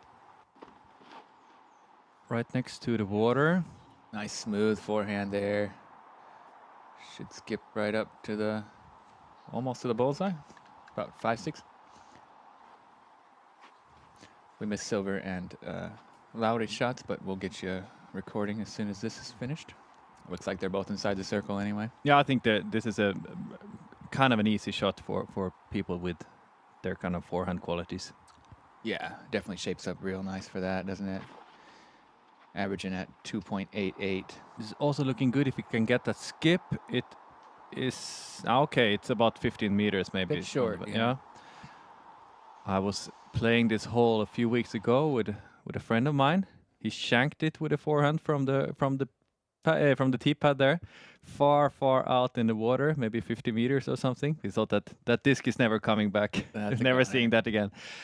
Just a few seconds later, it was flying back into the fairway because there was a little kid there out in the tall grass looking for his for his discs and maybe others also, and that was a surprise. That's a great story. How lucky is that? And what a nice kid. Yeah, that was nice. He could have kept it for himself. We wouldn't have noticed. Yeah, lucky. Yeah. Gonna get that back. That's straight into the sea. That's a cool airplane back there too, like a boat plane kind of thing that can land on the water. Yeah. Nice little feature of this hole. It's always parked there. Yeah. Yeah, I've noticed it every time I've been here. You also got a flock of geese over there. I was worried to hit them when I was playing here on Monday, but they were nice enough to move away when I was stepping up there on the tee pad. it's a pretty busy track. They must be well accustomed to discs flying there. It's not the around first in their time to home. see someone stepping up to throw something. They know what's waiting them. So yeah, we saw the recordings there. Great tee shots. Just Joris, a little bit of work to do. He's about 15 meters out, so let's see if it gives us a run. I wonder if that's a P2 or what do you think he's putting with? I don't know. It's some kind of Discmania putter, right? Yeah, Then most likely, could be one of the new molds too. yeah, true. Stepper, but left it short. I think he had that OB maybe in his head a little Yeah, bit. he was probably worried about it, and It it was a long look, so sure. nothing to be sad about. Lauri could go down to 6 down with this putt and be in solo second. That's very impressive pace. Let's hope he can connect here. No, so close, but not this time. Was it just a little bit left? Yeah, Yeah. little bit left. Okay. So still bogey free, 5 down. It's a great pace, and but he would have wanted that. Mm, Sure. Yeah. yeah. He's missed a couple putts now, but he's playing really solid. yeah, to catch Thomas is gonna be tricky. There are not that many easy birdie looks. Oh, and Nate gets this one. Yep. Climbing in, thanking the basket, and Giving it some love and respect. yeah, well deserved. Caught the top of the cage and hopped up into the chains. Settled in nice. So happy to get the 2 there. Yeah, this is a hole also where you need to watch out for boats because they come and go here, and with a shank you could potentially hit one. Yeah, nice little marina here. Beautiful place. There's a wonderful campground here if you're ever in the area and looking for a place to spend a night or a few days or weeks even. I mean, it's a perfect place for it. It is. It's Play disc golf all disc golf day. paradise. Yeah, they got mini golf. I think you can rent kayaks and canoes and stuff like that. So a lot of fun. And you Lot of can fun to do. swim, but not today because Oh yeah, they got the beach closed down for Yeah. the hole 18, which is such a cool finishing hole. We'll get to that soon enough, but yeah, check out Sibbe. You will be very happy here. Something for everybody, especially if you're into disc golf. yeah, there are a few places that are such a high-class disc golf resort feeling, like here. And this Here is we are, hole 14, sponsored by Flat Pad. These tee pads are awesome. Yeah, you're gonna see that players stepping up on that flat pad here on hole 14. That's a great sponsor and a really great product. Make sure if you're building the disc golf course or if you need to replace your tee pads, look those guys up because they do a splendid job. They certainly do. This hole is 105 meters. It's slightly uphill, but the thing to worry about is that hazard bunker just in front of the basket, and then you have OB just behind. So it's a very tight green. Yep. Most of the difficulty comes in the end of the hole there with that kind of trap, and then the OB tight behind. It's an But it's easy pretty- yeah, easy par to get. Sure. Difficult birdie to get, Sure. I would say. But definitely a great place to get off the tee with those great flat pads. Oh, that's yeah. for sure. When I watch these discs fly off. There you get a good look at it. Check it out. Those are so nice. Really solid and stable. And a really great surface. Lots of traction. It felt so nice to throw off that tee pad. I liked it a lot. Yeah.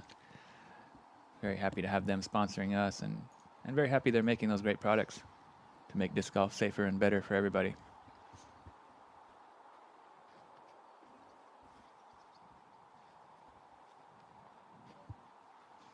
And we see Silver Lätt stepping up on that flat pad, and that is now it's the first time he's under par for the round. He's down to 1 under par right now. He's done great to battle Yeah. back. He was +3 at some point, remember? And I think he's gonna clear the bunker with that shot. He sure did, and he parked it. He's gonna have a turkey now. Wow. Yeah, that's Great gonna job. bring him down to 2 down. He's really picked up the pace here. Nate looks like an enigma. That's gonna. It's like a really good shot. Start to Needs to fade, though, doesn't it? Yeah. He's safe. Just But outside he's- the circle, but he's got that hanging birch tree kind of all over him. That's gonna be tricky with those low hanging branches there. Tricky birdie, but pretty good shot that he's up there on the green anyway. Going back to that Moonshine Pioneer. I think that's Or is it something something else. I think Okay, it's an evader or something. Oh, okay. Okay. Yeah, Right. You're right. Yeah. but it's a similar color. Probably not as stable. Oh, Oh, he fights he through that fights birch through, tree. yeah. So he's just on the inside of the circle one there. 9.5 meters. Another chance to get down to 6 and solo second. That's right. Hmm? See if he can dial that putt in. And He's not giving up on that lead. I'm sure he. he's still got some holes to play. Yeah. If he can get hot here, he can match that 9 down still. Not Not out of question anyway. It's also looking good. Joris, yeah, smooth rip. No, it did not. It didn't get back at all, did it? Flipped up flat, but it just kept going flat. I was sure it was gonna start to fade, but okay. So he's going to be OB and with a very difficult look, because that birch might be right in his lane. Yeah, line. that's most likely bogey at best. We'll see. No, it's not his day. It's not his day. No, but he's had some great moments. He showed his He class. did, you know, yeah. he's got some great skills, and I think he's definitely going to be a player to keep an eye on in the future. Yeah, and I think he's going to be a completely different player stepping out tomorrow. Yeah, he's going to have this under his belt, and without the pressure of the cameras and knowing, well, that he can do better. yeah, he's warm after one round. Yeah, and it's a great experience. You know, moving forward, he's always going to have that understanding of what it feels like to be covered by a big camera crew, and It is something completely different than to play without cameras, and for sure. Many of these players who are coming up playing the first time in front of cameras, they haven't even played in front of a gallery before. Now we don't have the biggest gallery today, but even that can be a big thing. And sure. He mentioned yesterday in the press conference just coming here to Sibbe and seeing all the banners and all the baskets and everything was like a unique experience for him. And yeah, definitely a big eye opener to get to come to Finland, where disc golf is such a huge mainstream sport, and where people put in so much effort to put on such events like this. And so he's just really happy to get the experience to be here and get the opportunity. We're going to see a lot of him on this European Pro Tour. Yep. I really liked his attitude from the press conference. He seemed like he was just really excited to be a part of this beautiful game and to get the chance to play with some of his idols. And yeah, he seemed really cool and calm about it all. Okay, so you're looking at some kind of a trick shot here Oh, wow. to get his par. Because he got that one penalty stroke. He's going to try to make a super highlight forehand putt here. I would love if he could make this. That'd be something real cool. Oh, good effort. Oh, not too bad. Good effort. Need a little more height on it, but didn't go too far anyway. See what Nate's working with. Definitely got some. Nate's also got a chance for that turkey.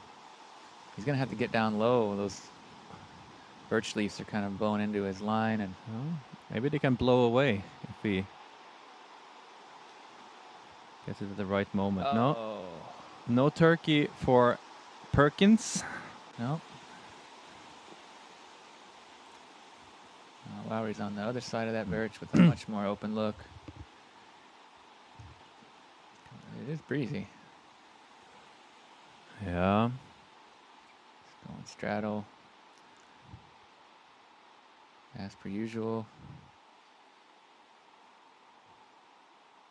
Oh, these are the eyes that I can sometimes get a little bit scared of. Ah, Didn't work this time though. didn't get it up.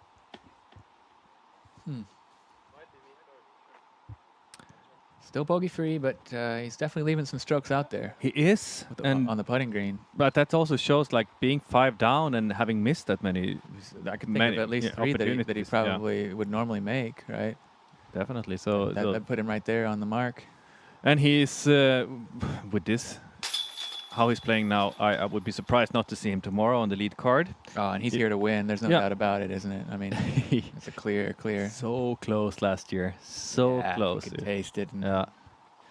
And the taste was very bitter in the end, but looked like it had a big impact on him. Like, you know, one of the low moments of his career and maybe life. And so it can be a good motivating force to be through an experience like that. Yeah, it can hit you two ways. It can give you motivation, or it can just like ruin your confidence. And it seems like he took it the right way. Yeah, because since then he's done all kinds of great things, hasn't he? He bounced right back and had some really big wins last year on the Prodigy Disc Pro Tour and elsewhere. Did a great job over there in the States on his tour. Learned a lot. Silver got that turkey.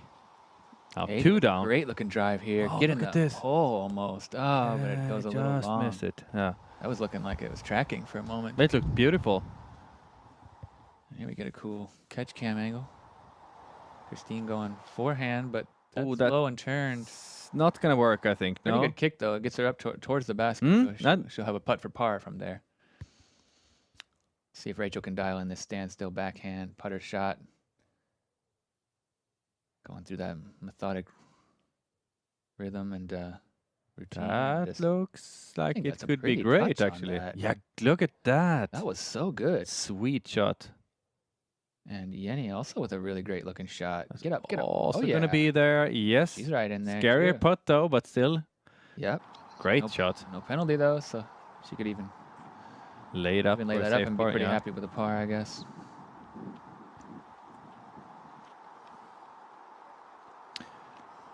Heidi, Laine right now in the lead. Playing really you can well. see yeah. there. 2 strokes ahead of Kristin and Push from Austria.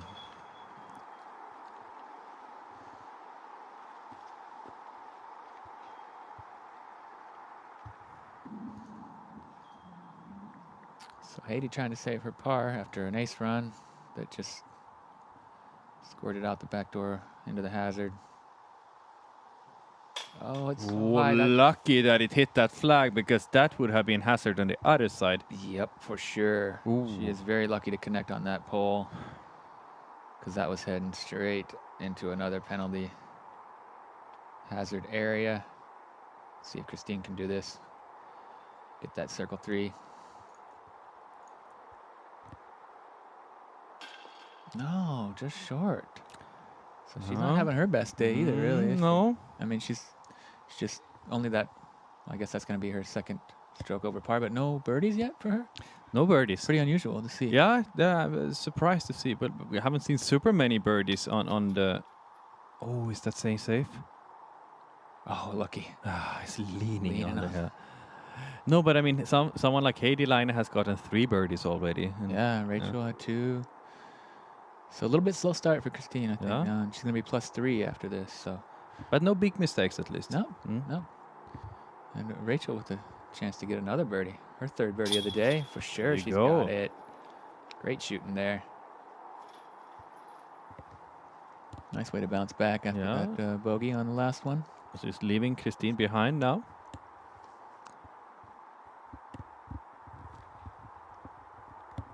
Jenni struggling to keep her balance, laughing about it. Always fun to see Jenni play, and also always fun to see Heidi Laine play. I think they bring out the best from each other also. Yeah, they seem to they're- have fun together when they're playing They're the always same smiling, card. Yeah. laughing, aren't they? Really great vibe.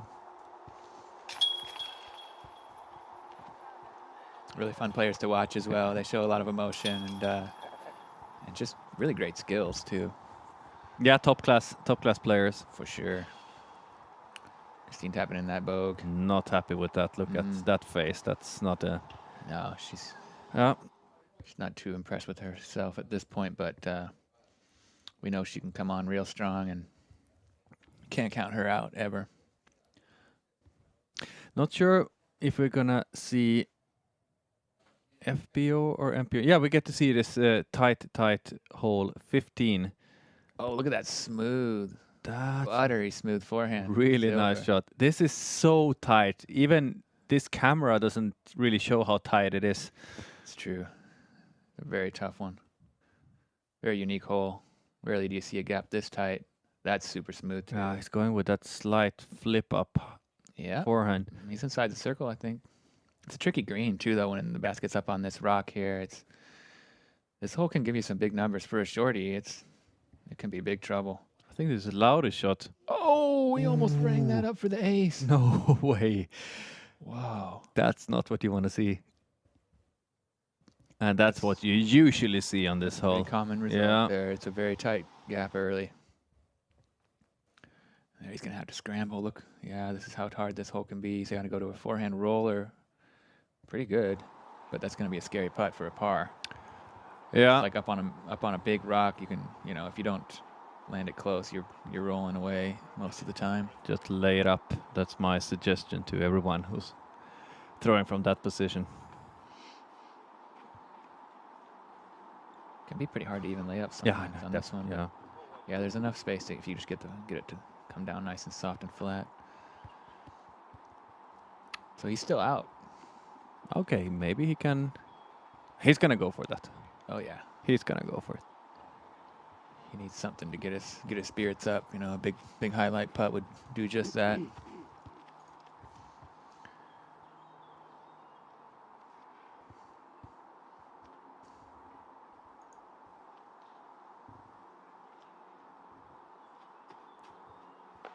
Oh, he finds that little tiny branch, ruining his chances. This hole's averaging over par. Yeah, not surprised. Not Yeah, surprised. it can cause difficulty. 3.2 average. It's not too bad, but It's only 62 meters, but it's just such a tighty. They have problems with finding Lauri's disc there. Yeah, he kind of blew right past the basket. Would have been a really great ace, but now he's going to have a bit of hard work to get that birdie. Could go back and forth too if you're not really careful on this one. Yeah, he needs to be really careful and really consider, is it worth running this one? I mean, he is 5 under bogey. 5 under, and if he wants to stay and have a chance for that lead card, then he cannot start to get those bogeys now because he's not having too many birdies. Yeah, he's missed a few putts that would normally see him connect on. So he started out really hot with the putter, though, didn't he? Yeah, he did. Like he was hitting everything, and then at some point he's kind of. And he hasn't been off with a lot, but enough for it to. Yeah, just slightly off. Look at those eyes. You can see they are like glowing there in the dark, like he would be some kind of in the forest. Yeah, hunting his birdie meal. Oh, he's trying for it, and so close. Gave it a great run. That was a great screenshot. That was a very cool camera angle. This hole is called Mörki. It's a character from the Moomin.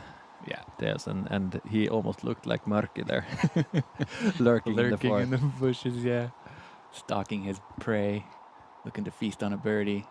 Just missed it. Great putt there from Nate. Sweet one. He's got himself a 2. 4 down now. Okay, nice. He's tied for 4th. Yeah, and he's missed quite a few putts. So if he would have been just a little bit tighter on the green, he might be up near that 8 or 9 mark. Yeah. As well, I mean, he's there up there with the putting it together. With the guys in the top, coming on strong in the back 9. And would we see 4 in a row here from Silver? Oh yeah, hope so. He had a really slow start, but he's picked up the pace a lot. Yeah, like sneaky. Suddenly he's playing great.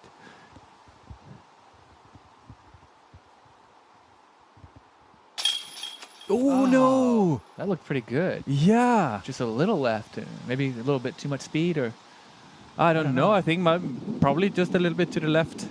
Not with a lot though. It's kind of tough when you have to putt uphill because the nose angle is up, so it doesn't want to fall into the basket. Sometimes it'll blast off the side. Yeah. Just because of the angle of the disc. And still having a really great back 9. Yeah.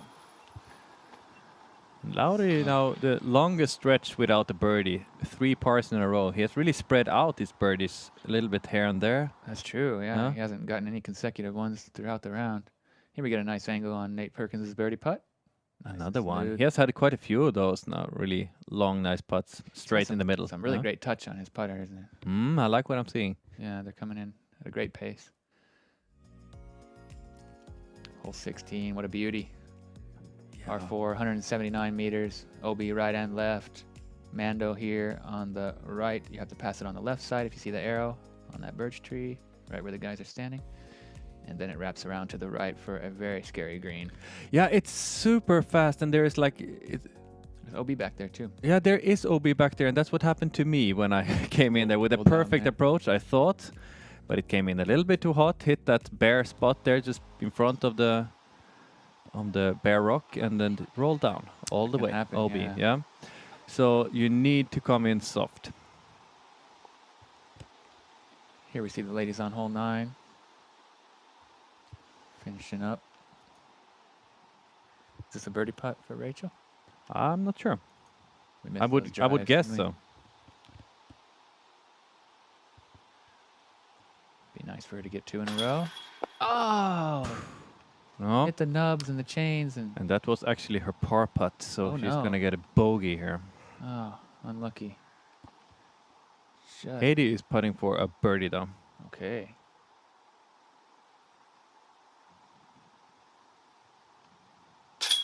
Yeah. Whoa, it stays in. Yes. It stays in. I Nice was one. so worried there for a Almost second. flopped out, but she got it in Yeah. there. Great birdie. Good job. And she is now still staying in the lead, even par. Jenni, par?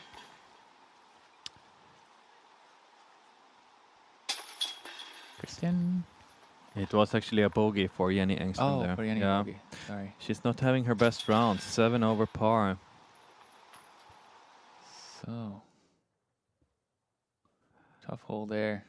2 Look- bogeys and a birdie. Yeah, look at that scorecard, Heidi Laine. 80. So much up and 3 down. strokes in Yeah. front. 3-way tie for second.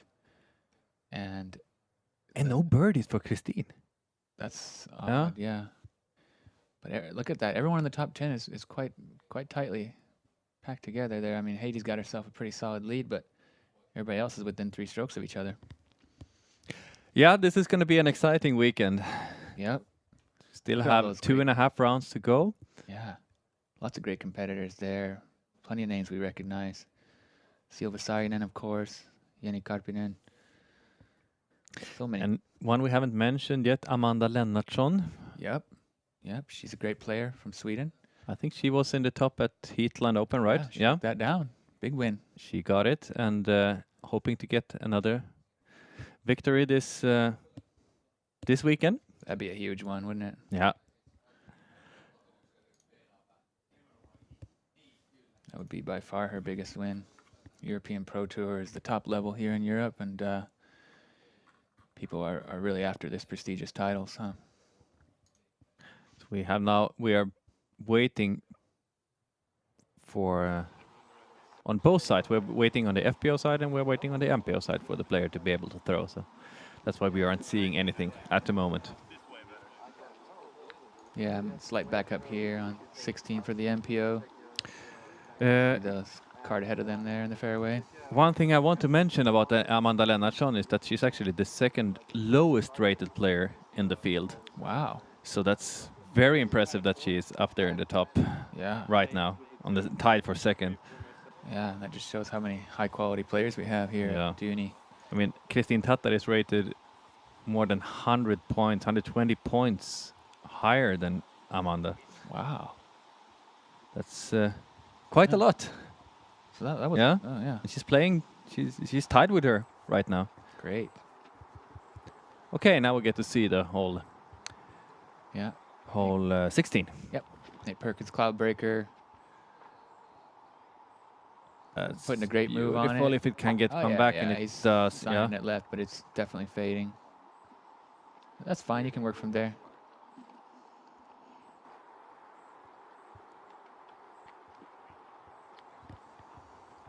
It's really nice to step out on this tee after that tight previous hole, and now you can just go out and rip on an open wide field. Yeah, very cool Yeah. course design there. Massive contrast between those 2 holes. And you have really nothing too much to worry about with OB. Yeah, it's quite a it's wide so fairway. wide, and even that Mando is not really coming into play that often.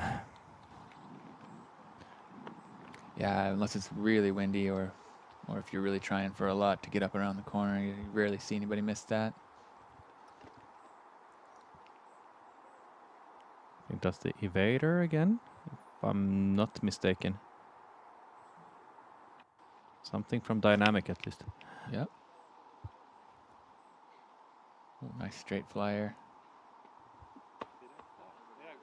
Yeah, got some great distance on that. He's way up there. Shot, yeah. Should be a much easier up and down when you get past that creek.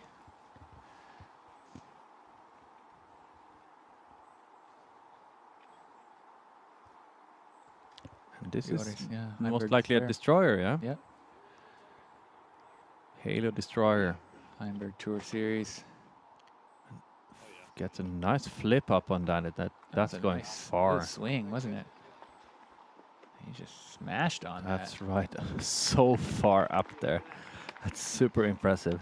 Nice to see. We haven't really seen his kind of full power swing. No. That was showing what he's working with. He's got some great power, doesn't he? Yeah, it's not that kind of course where you get to go out and bump too much, but this is one of those holes when you can really show what kind of power player you are.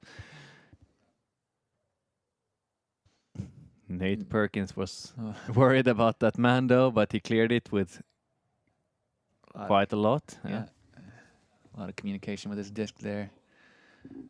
Waving it. Silver.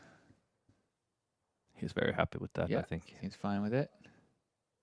I think we might see a star frame here, actually. They are all in great position, too.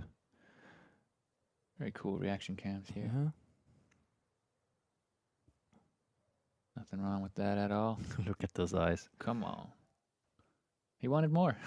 How can he want more? That tells a lot about Lauri. He's got very high expectations. Yeah. So, yeah.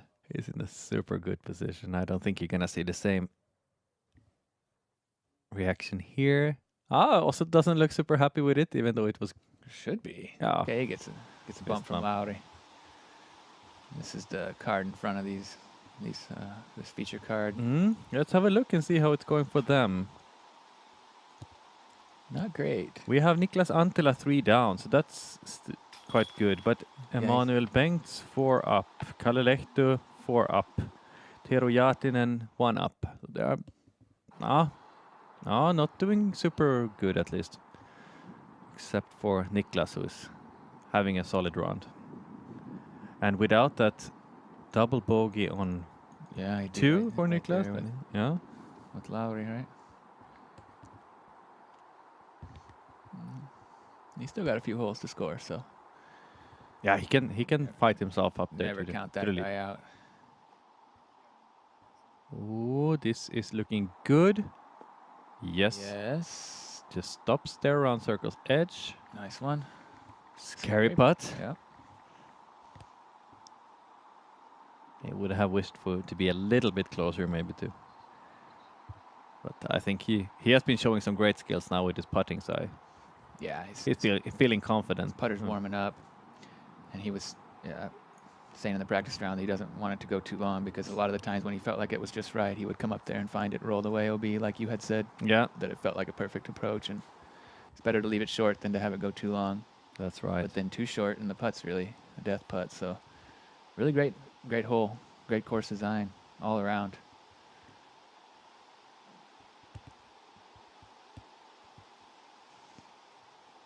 Silver with a pretty similar position, a little bit further up. He's going able to thread inside and two perfect. trees. He's playing so great now. Yeah, he's really turned things around after that slow start, hasn't he? It's gonna be 3 down now after this hole, most likely. Excellent. And he just had he was so close to get a birdie on the previous one as well. That would have been 5 in a row, maybe. Yeah, it looked like a good putt. Just didn't stay in. Might have been a little more left than we could tell from the camera angle, but it certainly looked like he... It was a lot of chains at least it got him. For sure. These guys... Okay, that was a miss. That was a big miss. Luckily it stays in bounds. Oh, good. Got a good ground action there. Yeah, pretty good action there. Yeah, now he's just outside the circle. He could consider that, but look at the wind. No, I don't think he's... Yeah, it's worth it. Scary putt. That's up to him, of course, but I would be scared if I was... I'm also...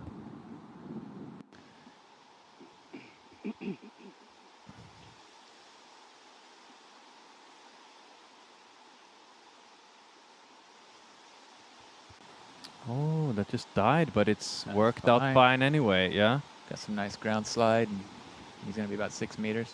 Yeah, that Nice tailwind putt, so should be able to connect there. Yeah, we have said that a few times now, but he has been missing. His putt has not been too hot as of late, but now still bogey free, which is really, really impressive. And on another this course chance in these conditions. Yeah, and yet another chance to go down to 6 under par.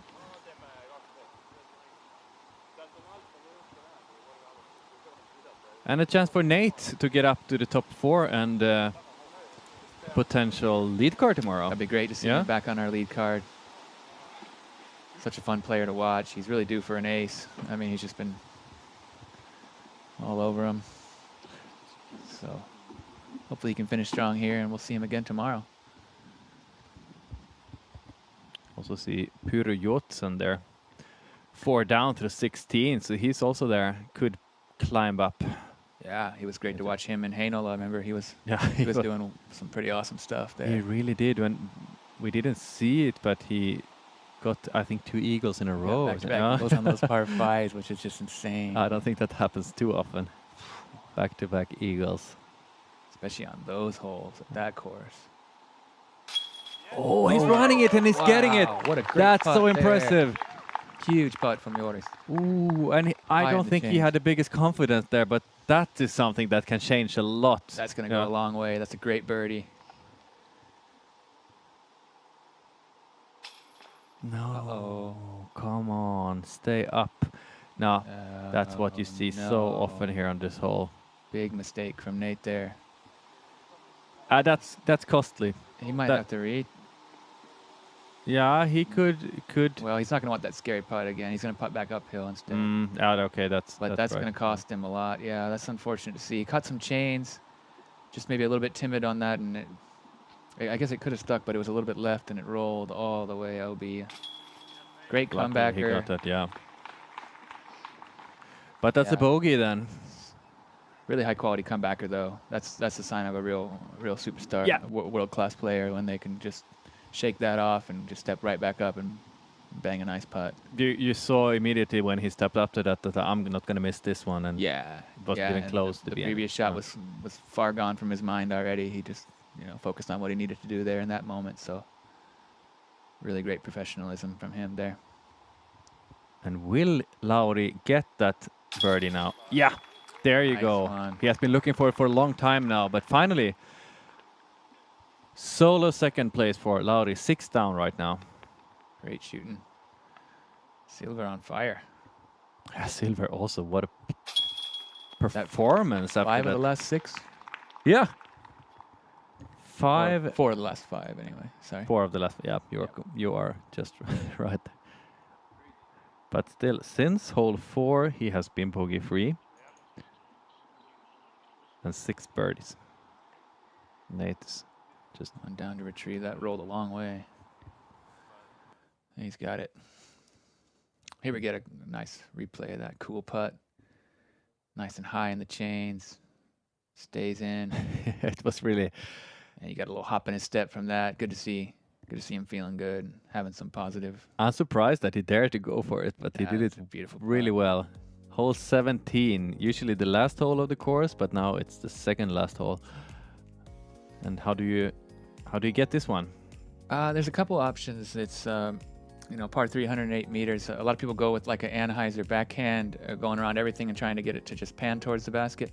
I know Nate's going on a tight inside line with the forehand here. That's possible, yeah. I've seen that where he kind of like, you just dissect the Mando tree and that tree that's really tight off the tee and just smash a forehand up there. Yeah, the thing is that you have a Mando tree on the right side, and if you want to get really close with the forehand, you're gonna have to be really close to the Mando tree also. Yep. So it's a scary shot, but it could really reward you if you have a good forehand. Yep. And here you see the green on the last hole, the final hole. I guess you could try to go around the wide left with a forehand, but I don't think that's going to get you all the way to the basket. It's very hard to get I that think far. that's more of like a play for par, or if you're looking for a big circle 2 putt maybe or something, yeah.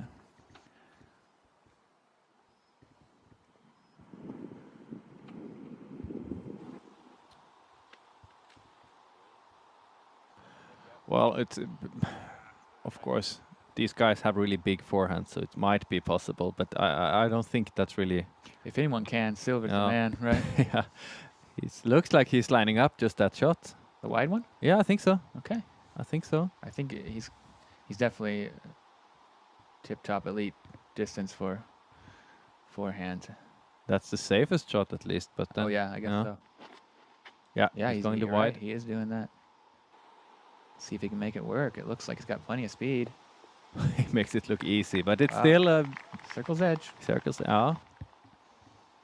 long putt still, but looks like Lauri's going with that Anheuser backhand that I mentioned first. Surprising to see that from him. I thought he would go with the forehand. He has such he's pretty good at this shot too, though. So I think this is actually the play, really, in my opinion. The backhand kind of any shot that pans over there. Yeah. That's kind of the pro play in my book. But I mean, if you got the forehand, sure. That's great. It's perfect. A little short. Looked like it was coming in on top of that hill. Similar to Silver, I think. Yeah, yeah, they're both around the circle. Circle's edge, a little bit outside for him, I think.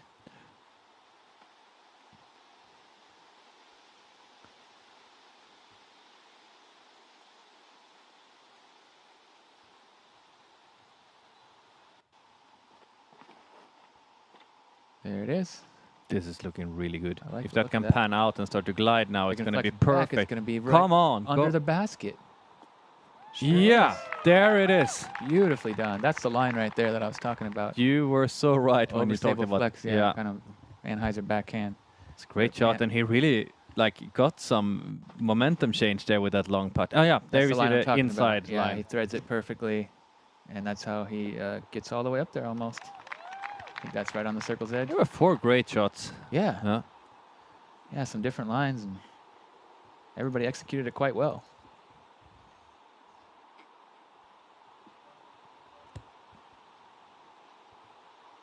That gap looked quite big when Nate was going up there and throwing, but he's so precise. No, it's a really tight gap, but he said for him that looks really wide. He's he's so precise with his forehand.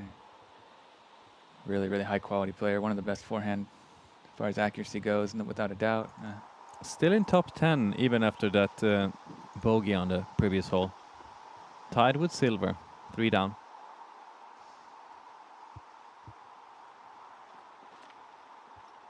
Heidi with that healthy lead, and that's a pretty smooth looking tee shot.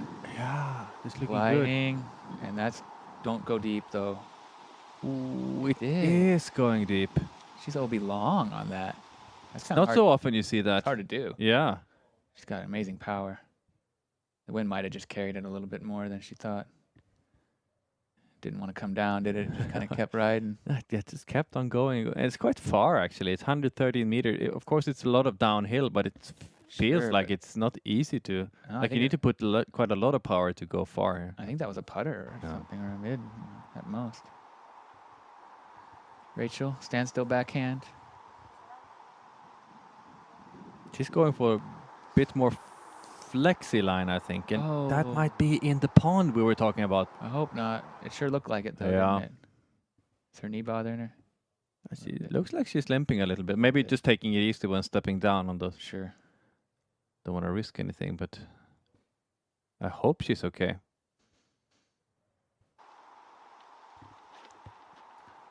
Kristin going with the forehand.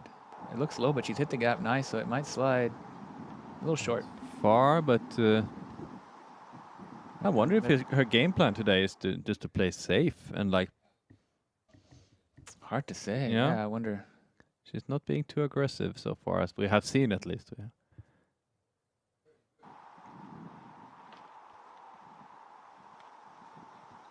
This is similar to Kristin's.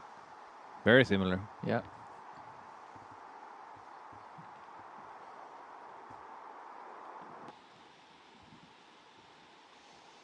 Here's Silver. Okay, just the circle's edge, yeah. Yes. You think he's the furthest out, I guess? Or did we miss? Maybe we missed. We might have missed some shots. I think I see. I thought that Nate, or no. Oh, he gets awesome it. Step putt there. And his back 9 is amazing. So it just keeps getting birdie after birdie. Nice work. Yeah, you just see a sea of green there on the backside of his scorecard after that really rough start. And he's at 4 down. He is. If he can get another birdie, he'll be on our lead card, right?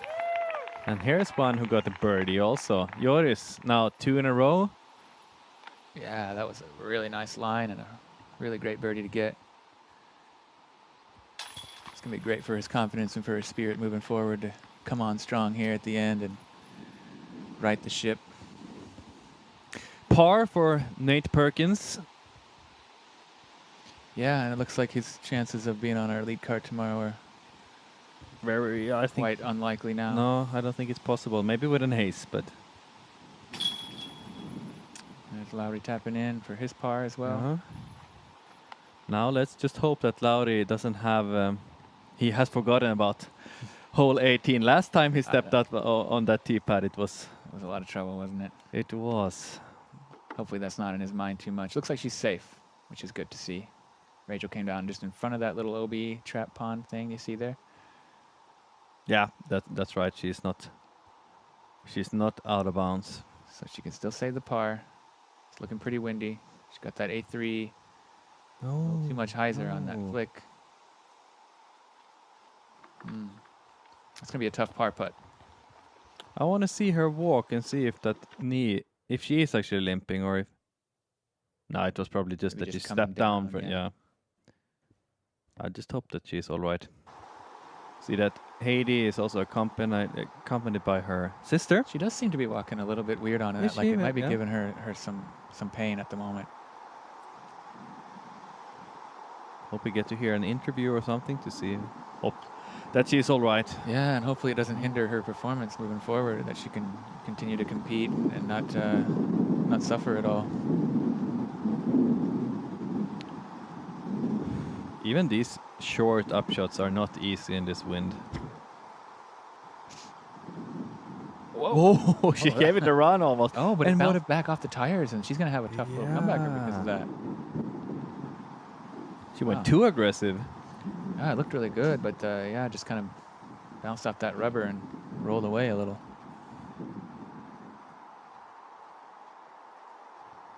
Heidi. Unfortunately, OB on that. It looked like such a great drive. Just sailed past the basket and got a wild skip. Niklas Anttila right now tied for third, 5 wow. down. So He's really picked up the pace. he really has a great back nine here. Wow. It's kind of what you expect from him, you know. Yeah, I was surprised to see that slow start now. Yeah. It's more like what we're expecting from him, and he's going to be right in this thing on our lead card tomorrow, most likely. Yeah, it looks like it. We have to wait and see. He's still not finished with his round. He has that hole 18 left. That can cause problems. Yeah, we don't want to say too much before we have seen what's happening on that. Yeah, that hole. You can't really say anything. It ain't over till it's over, especially on this course. Okay, Rachel's a little closer than I thought she was, but still a long putt for par. 11 meters. Yeah.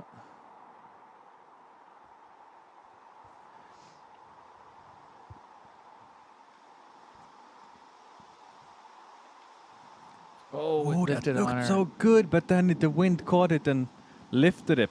Yeah. Tough break. Yeah, and look at the trees. Look at the trees. It has really picked up, hasn't it? It has, yeah. Swirling now. And it's not uncommon to see the wind picking up on the late afternoon. That was kind of weird, though, because it looks like she was dealing with the tailwind, but the disc seemed to lift a lot. Like I know. Not what she was expecting or what I was expecting either from that. That's what I thought. It looked so great when it left her hand and then just like kept rising. Maybe she just had the nose up and it just, the wind just kind of sailed it. Good There you go. Nice, nice one. It's a bogey, but at least she can feel good about that putt anyway. Yeah, It looks like she's got a bit of a hitch in her step, like that knee's not quite able to fully extend, or like she might have some swelling. Yeah, maybe she's just extra cautious. Also, it's hard to say. But yeah, there is a lot of elevation on this course, and Kristin making a great putt there also. Yeah, great putt from her. After all the practice and all the elevation on this course, I think it can take a toll on a joint injury like that. Yeah, all that walking up and down is it's not nice when you have a bad knee. Jenni with a nice putt there. Nice one. Solid. And looks like Heidi's going to have to tap in her bogey. Still a big lead, though, for Heidi. There you go. Yep, nobody's really able to keep up with her at this point. No, 3 ahead of Even with that bogey, huh? Rachel, Turton, Kristin, Tattar, and Laura Posch. She's playing the hot round for sure. 4 birdies. Quite a few bogey strokes in there too, but How many players also on 5 over par and few on 6 over par? It's tight. look at this beautiful drone shot. Here it is. here. Hole 18. How cool of a view is it? It's at least 100 meters over water. Second hardest at 3.94, averaging almost a stroke above. Yeah. And Surprising, I guess. you have a drop zone that you can go to if you miss the... Yep. You It's missed the not, green, it's, yeah? it's not mandatory. You can also take it as a re-tee, or you can take it from whatever point it crossed inbounds at. What a beautiful hole. What a great finishing hole. 16% of the field able to collect the birdie today, and this one's brought to you by Disc Golf Stream. Here we see our card ahead of our feature card. That's right. Manuel Banks. And they're looking like they're finishing up on the green. Hard to tell what these putts are for. Yeah. Hopefully birdies. Ah. Never got that up. The wind just beat it straight down, didn't it? He's not happy about that, and it's not at all the same feeling as he had a few weeks ago in Järva. Emmanuel Not having a Banks. great day, is he? +5. +5, yeah. And of course, he's coming into this with high expectations after that third place in Sure. Järva, and he wants to be up there, and he knows that he has the skill set to do it, but just didn't work today. Yeah, one thing we haven't seen or heard too much about is our leaders on the European Pro Tour point standings, the Hamme brothers, that Yeah, great true. sibling rivalry. I'm kind of wondering what happened. Try to scroll down and find him. Jonathan tied for 22nd, 2 down. Niklas Antila here now for a birdie. Nope, not getting that, so he's going to be 5 down. And Yes, Mikael sir. tied for 33rd at even par. He took a 6 on so- this final hole, so that kind of hurt him a lot. Yeah, without that, it would have been a really good Would round. have been yeah. -3. Yeah, he would have been up there. Yeah, but they're still up there in the... Oh, missed that putt. That was a surprising miss. Didn't come out too clean out of the hand, a little bit too far right, but might be aware of that camera on him too. Tero Jätinen, he's a player that really impressed me in Heinola. He threw some incredible shots there and had a great performance. We haven't seen him since, but definitely a really high quality player. He had some amazing overhand throws. That's right. And only 1 card left now for in the MPO field. Yeah. Hole 18.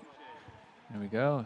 Good energy on the card. Everybody's very happy. And fist bumps all around. Smiles. Some nice chatter. 4 different countries. 4 really great players. Yeah, I really love when we see these international cards with So fun, isn't it? Yeah, everybody's players from all around the world with different kind of play styles and different personalities and everything. Yeah, it's Yeah. so much fun. Another one of these flat pad tee pads is so great. Is that gonna sail over? No, it's great. Fine. It's Right in the perfect. circle. Good one. I think it came in. I thought it came in a little bit too hot, but no, that was great. If he can make that birdie, he'll probably be on the lead card, or Now the depending wind, on his. look at that reaction from Joris. He felt the wind pick up and he was laughing about it, of course. I like his attitude. Yeah. He's not taking anything too seriously. And he's not doing too bad. Like it's Not not at his all. round, He but never gave up. yeah. You know, he's hit a couple nice birdies here at the end, and he's just gaining experience all along the way. Look at how good a grip there is on this tee pad. Such nice surface. That needs to flip up a little bit more. I don't think it's gonna reach over. No. No. So Didn't he's make gonna it. head to the drop zone, most likely. Lauri looking for revenge, redemption on this hole. Yeah, this hopefully doesn't bring back too many bad memories, but he said it's PTSD. It's a tough hole, isn't it? I mean, here is his worst disc golf memory ever. Happened right here. His nemesis. He knows what disc not to throw. Ah, he has learned from that. His lesson. Oh, He hits the stake. And the whole audience is aware of what happened last year, and they're happy to see that it stayed. Nice one.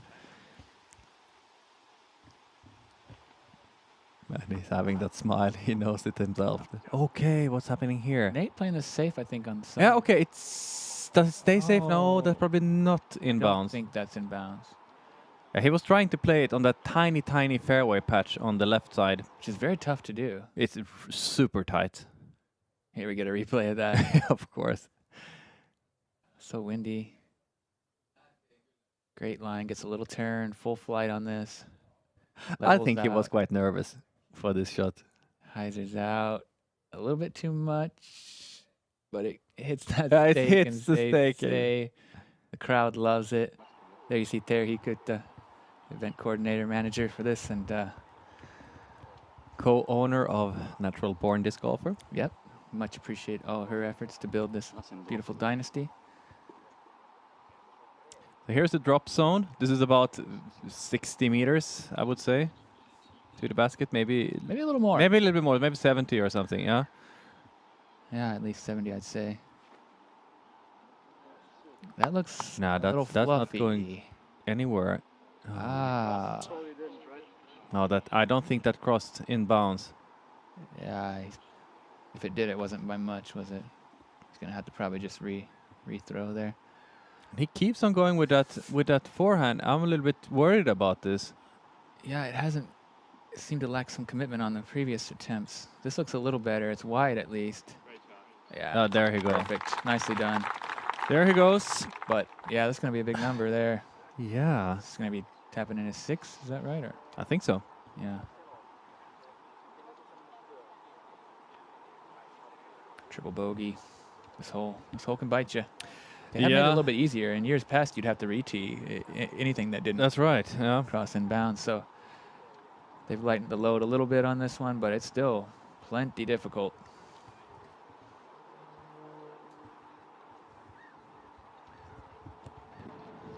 Yeah, with a bad wind, then this hole can be sometimes almost impossible. So that's very nice of them to change it so that you can head to the drop zone at least. Nate was OB. He So elects to play from his lie where it crossed. Right over the top. Mm. And that's OB. It is OB, yeah, that's right. So he's going to have to make a big putt there for a 5, I think. Yeah, he's putting for a double bogey, right? Yeah, he has been throwing twice and he has 2 penalty shots now, so. So yeah, if Yeah. you can make that putt for 5, it's still a double. That looked so good up until hole 16 when he suddenly had that unfortunate roll away. Yeah, he had put himself in position and had a bit of momentum, and then just splashed out chains on that and rolled away. I guess it could have been a whole different story. Maybe if that would have just dropped into the basket instead. So he went birdie to bogey on that one, and now struggling a little bit on this final hole. So Lauri is here taking 1 meter in, but that doesn't mean that he was out of bounds. But if you're that close to the OB line, you get to go in 1 meter.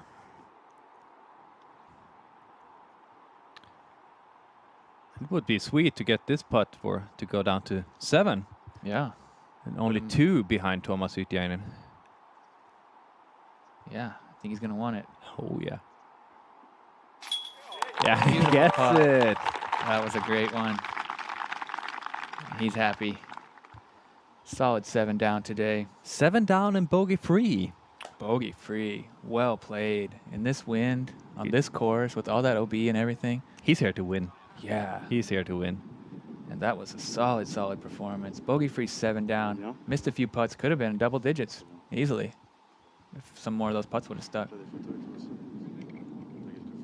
So that means that we have a lead card set for tomorrow, but let's wait until we have finished this before we present the players for tomorrow. okay. Nate here for his double bogey. Whoa! What a putt! Very cool putt.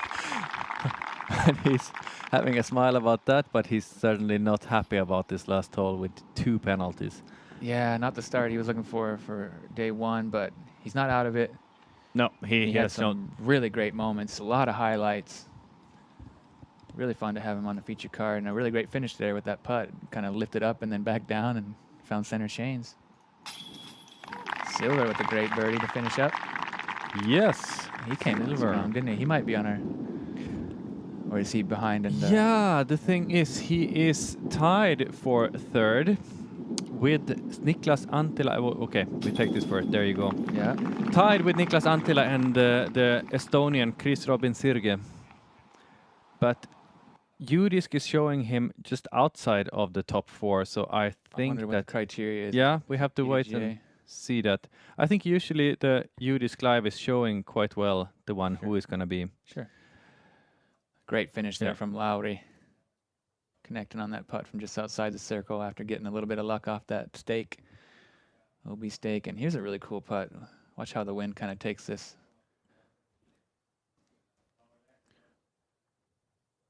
First up and then back down and then right where it needs to Sweet be. putt. Yep. One very interesting thing to see though is that Silver, Lätt and Niklas Anttila, they have exactly the same round. They have 1 bogey. They have 1 double bogey.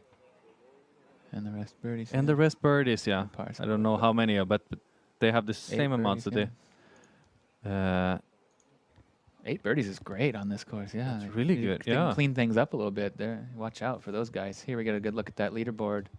Everybody's in the clubhouse. We got a 9, 7, a few 5s, and a bunch of 4s. here is the Silver though on the 3rd place. Yeah, So, I think okay, that's more maybe we likely have to what- wait. what Yeah. I would guess that would be the order of the PDJ numbers because Silver and Niklas have been in the game for quite a while. I don't know anything about Chris Robin. It's a new name for us. But yeah, of course it'd be great to have him on our lead card as well. But we can only take 4. He's got a pretty high PDG number, is it? Yes. Yeah, I'm He- sure that the others are lower than that. If that is the criteria, then I think that he will be dropping down to the chase card. Yeah, so Silver with that big putt put him on the show for tomorrow. Yeah, look at that back 9 from Silver Lätt, or like basically from hole 8. He really just shredded it after that point, didn't he? Only 3 pars and the rest birdies. 8 of them.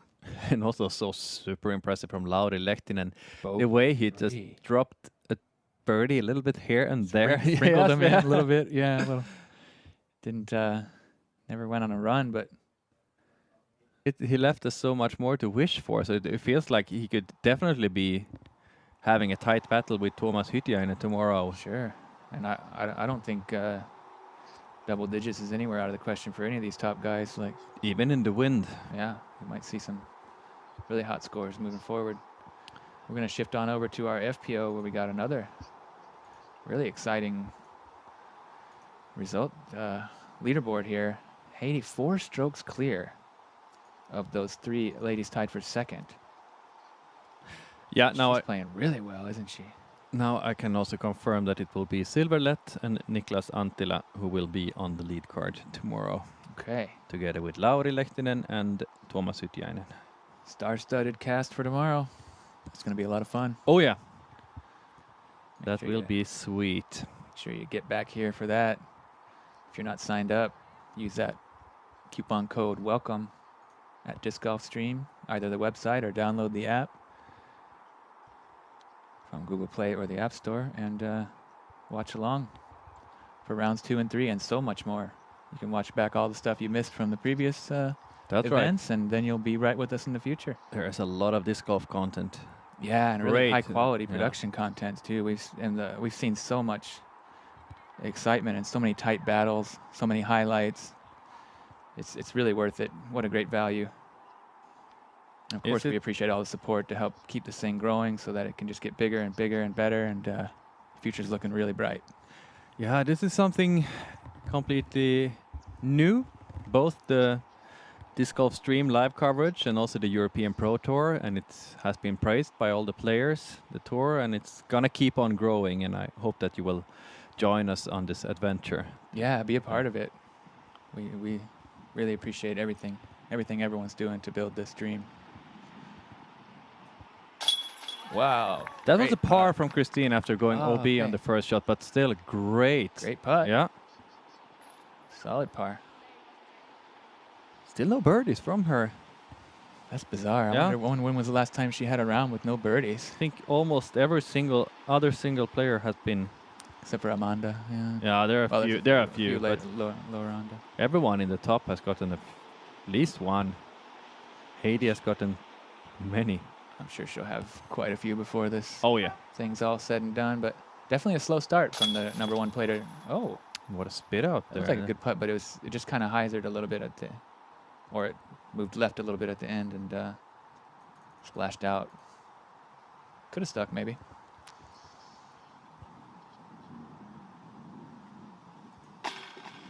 Oh, Oh a no. little low. Jenni has a really unique putt. It almost has a little bit of Anheuser on it, doesn't it? Yeah.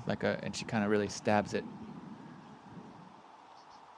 Seems to be very Get it. effective for her in most cases, but she left it a little bit low that time.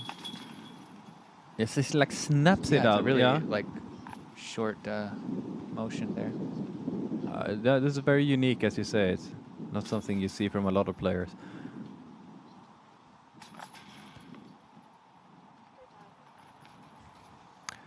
But yeah, Heidi is holding on to that lead, even missing that birdie putt.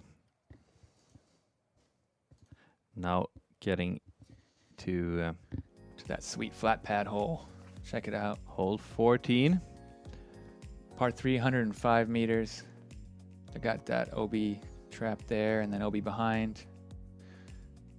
Really, really nice green. Very, very cluttered though. Lots of things, lots of obstacles there. It is. We saw that many of the guys playing here before, they ended up on the right side, and that birch could be really problematic. The big hazard bunker is also, of course, very problematic. Yeah, and that's inside Yeah. the circle too. Part of it is. It is, yeah. So it's, you know, you really got to clear that if you want to get all the way up there for a birdie. But of course, you can leave it on the short side of that hazard and make a big Play putt. for, or just Or decide two to play. putt, yeah, or yeah. par, of course. But you have to kind of be lined up without anything in your way to have a look at it. We're getting a pretty good look at that tee pad there now. Look at that. Check out that really nice. I think it's aluminum siding. They feel really solid, but also with a fair bit of give. That's nice, like a bounce feel. Really, really high quality turf surface. Yeah, if you're looking for to building a course or adding new tee pads, then check them out. It's definitely top of the line quality product there that make your course stand out as something special. You know, people will talk about those, I'm sure. It's nice and long. I think even James Conrad would approve of the size on this one.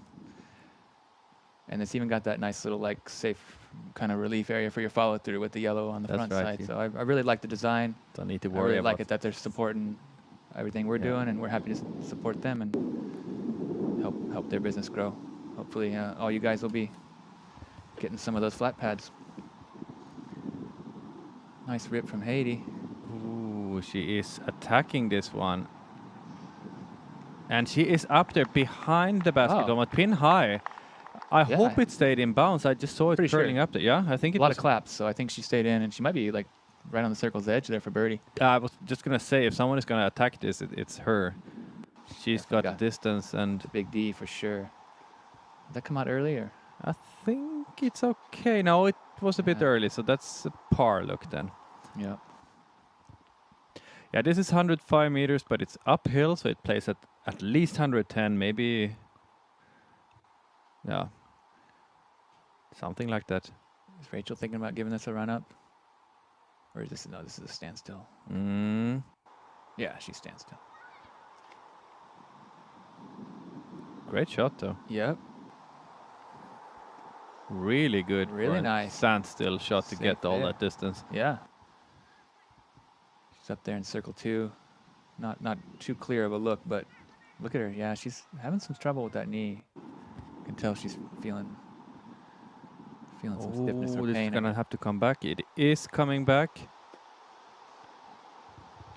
That's gonna be a That's a solid look one. for a par. Yeah. Maybe a big putt. I don't know. Yeah, Kind of some low ceiling a little bit with those birch. the OB is also quite close to the basket behind, so Yeah, it's a very risky putt. So I would be surprised to see her try to run that. That's true. Check out that leaderboard. 4 strokes. And then everybody else just tied there. Plus Okay. 4. People are talking about Kristin, Tattar, and Rachel Turton, and Heidi showing that. Heidi, yeah. Yeah. Don't count her out. She's a superstar in her own right. She's had some great wins over some of the best players in the world in the past, and when her game is on, you better watch out. Yeah, there are a few players who can match her when she's on fire. Yeah. She is absolutely in the top, and She can throw so far. When she gets her putt dialed in, there's just no stopping her. That's right. She could win a major title anywhere. Definitely. Yeah, For she, sure. she's up there. I would love to see her to compete with also the best players from the US. Yeah, it'd be great if she yeah. could make it over there and do a little tour. I think she could prove people quite a lot. Definitely. And now I forgot what I was talking about. Here's Kristin with her upshot. Nice forehand up with that harp. And like you said, it just like a magnet for the basket, isn't it? It's always there. It's always close when she's throwing that. I said it a few times, but if there's one shot that really stands out in her game, it's that upshot with the harp. It's just so consistent and effortless. Yeah, that birch tree really doesn't enable much of a run from this kind of position, does it? No, not at all. Yeah, that's just a layup, but a good one. Silva Saarinen also tied with these players that we were talking about before. Yep. She's putting in a solid round. Also super exciting young Finnish player. Yeah. Proven herself time after time this year, so she's really having some kind of a breakout year this year. Yeah. She's a very consistent, solid performer, and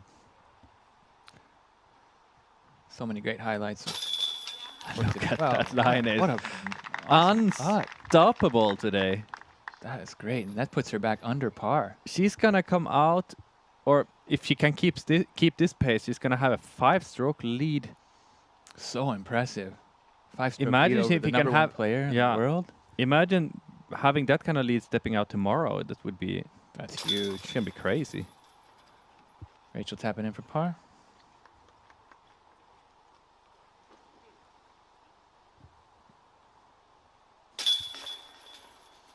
Kristin par.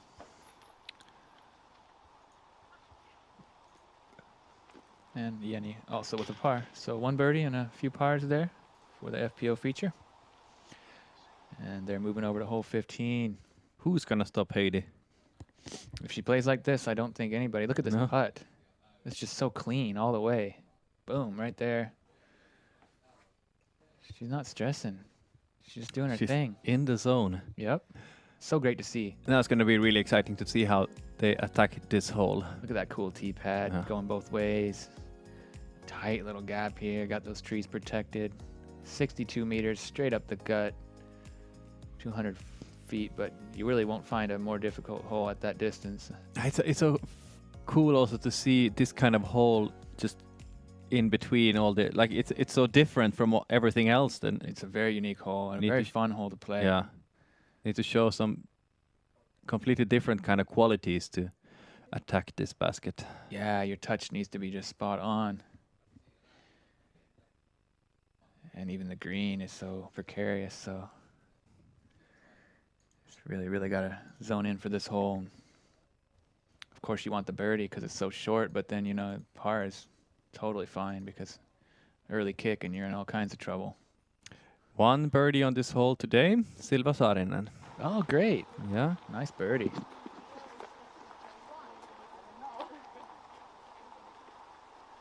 And here we have the second card, I believe. Yes, that is the case.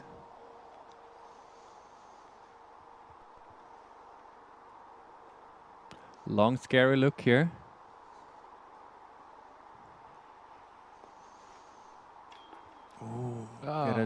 catch some metal, but Yeah. it's not quite enough height to get in.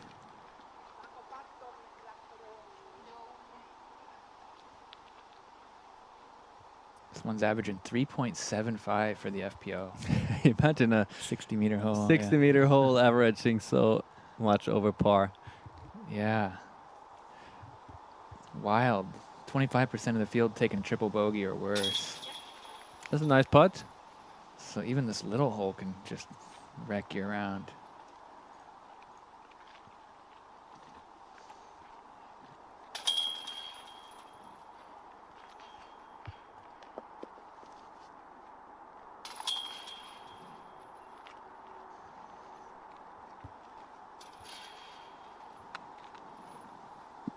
Okay, so we saw one bogey from Amanda Lennartsson, and the rest of them got pars.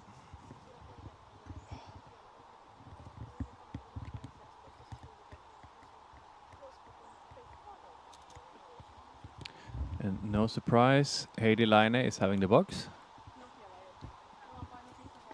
Yeah, she's playing so well. That We don't see her use a lot of forehands, though, do we? So this No. hole is going to be... She seems like she will go with the backhand. It is scary because of that first tree. Yeah, you really have to go with a steep hyzer flip or just hit it perfect. Oh, She does. that's great. That's great. Nailed it. Almost all the way up, but that's going to be fine. a safe par, probably. Yeah. That was a clean shot. She just got the late tree, that kind of last one to beat, or she would have skipped up to the rock's edge there. And also no surprise to see Kristin going with that forehand on this hole. Yeah, that harp that just seems to do nothing but get to the basket. No, not this time though. That time it came out early. Yeah.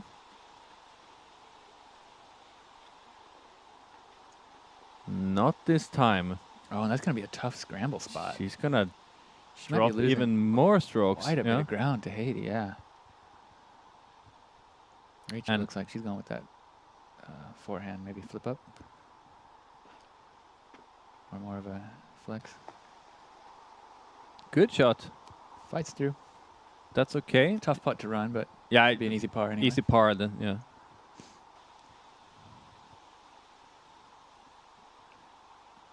What do you usually throw here? I throw a really flippy mid or a sonic on like a steep hyzer angle and let it stand up flat and ride all the way there. That's the same kind of play that I usually go for, but Yeah? it's not an easy one. Okay. That was an okay shot also from Jenni Engström. I also like for fun to throw like a flick roller with a really overstable Yeah. with a flick, discret flick, and get it to cut. Just keep cutting and go all the way up. I have a dream someday that it'll like roll up the hill and go in the basket. Forehand roller ace. Keep on chasing that dream. I'm sure it will happen at some point. Yeah? I don't know. I might also win the lottery someday, but yeah, I don't know which one has better odds. Probably the lottery. Yeah, might be. But yeah, standard play is just that kind of steep hyzer flip up with a very flippy mid or with a sonic.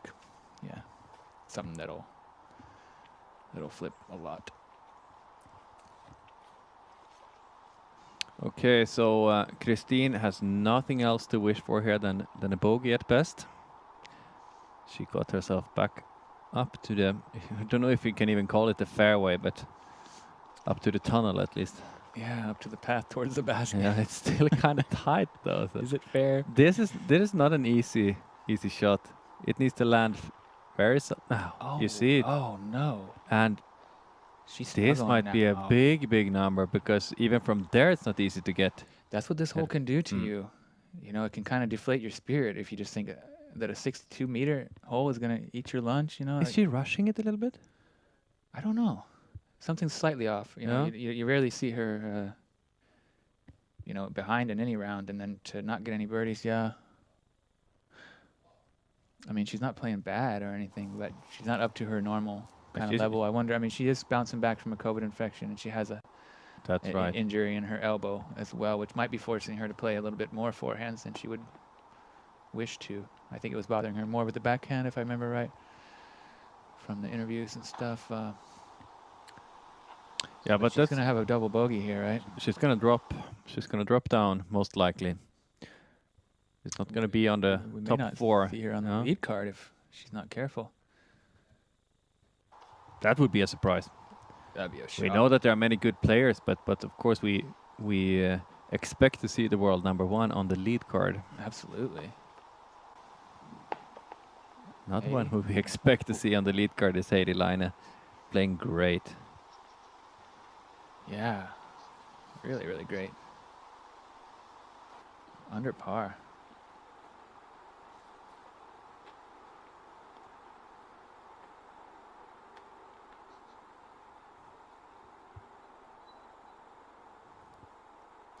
We see a run from Rachel.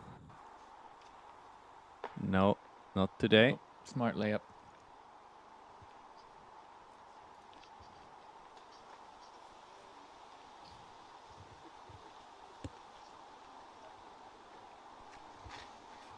Six birdies from Heidi today. No one else is even close to that. That's amazing. And she has a few bogeys also, but it doesn't matter when she has that many. Yeah, that 3 bogeys and a yeah. double, but she's still under par with all those birdies. She's just really scoring well today. Really capitalizing on all those opportunities. Hitting some big putts and just throwing bombs. Just caught the top of the cage. I wonder how Jenni is feeling right now, because she is definitely struggling compared to these other ladies. She's 10 over 10 par over, coming wow. into this hole, and it's going to be even more now. And she's the defending champion. Yeah, because that can be a lot of pressure, and it's definitely a stacked field, but I think she's going to want to improve on her performance coming days, because we definitely know she can do better. And I'm sure I she was knows that expecting too. to see more from her, but it's only it's just the first day. A lot of things can happen, as you say.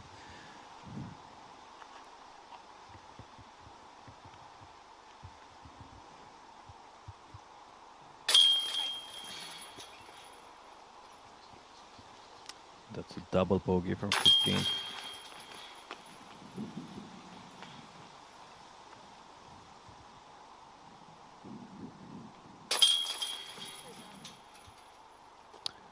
But yeah, true. That was a par for Jenni Engström. I was thinking that it was a bogey. It wasn't too bad. Yeah. Yeah, she hit the gap.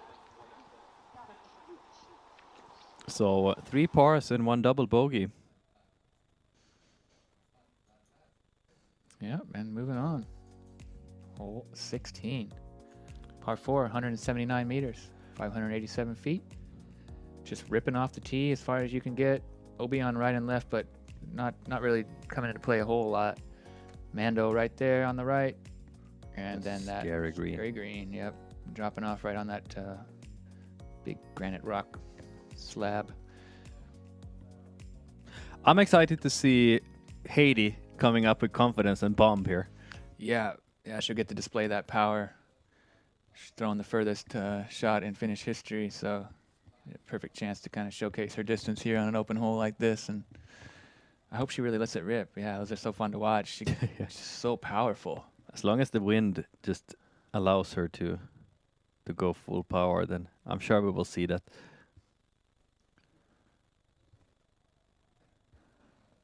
Five-stroke lead. Under par. That's great. Yeah. And if she definitely has the possibility to get a birdie here. She has the power for it. Yeah.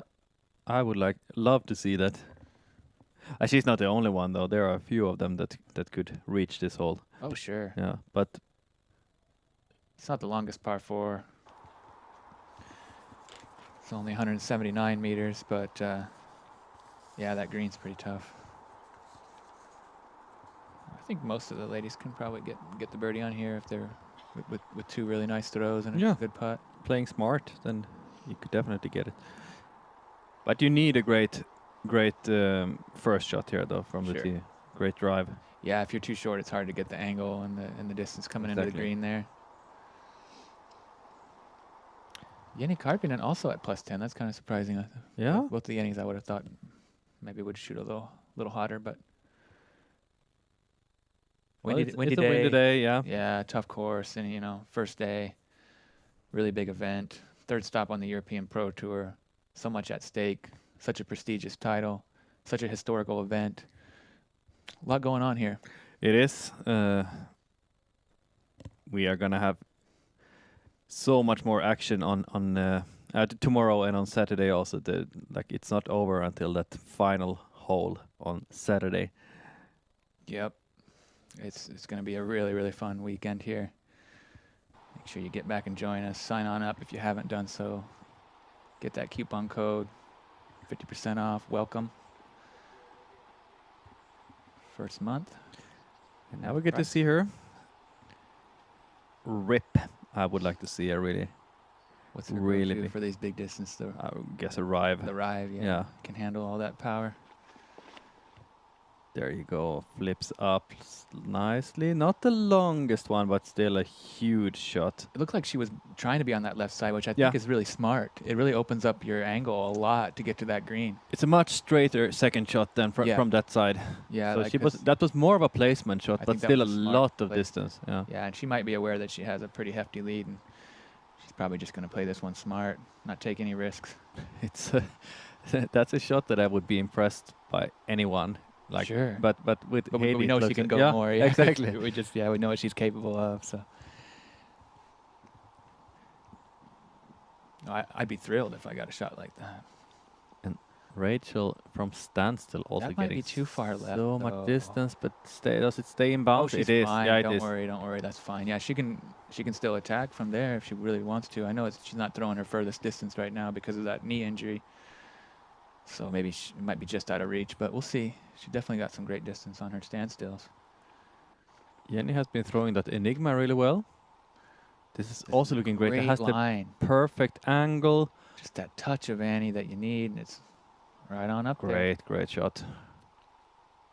And she's got a lot of space to work with there. If you leave it too far on the right, then it's really hard to approach the green. You have to turn something left to right, and that makes it just a lot more likely that you're gonna, make a minor mistake and end up somewhere you don't want to be, which is very, very possible on this one.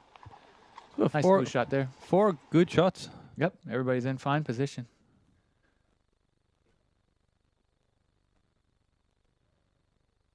I keep on looking at that knee and that step from Rachel to see if she's okay, but she's having a smile.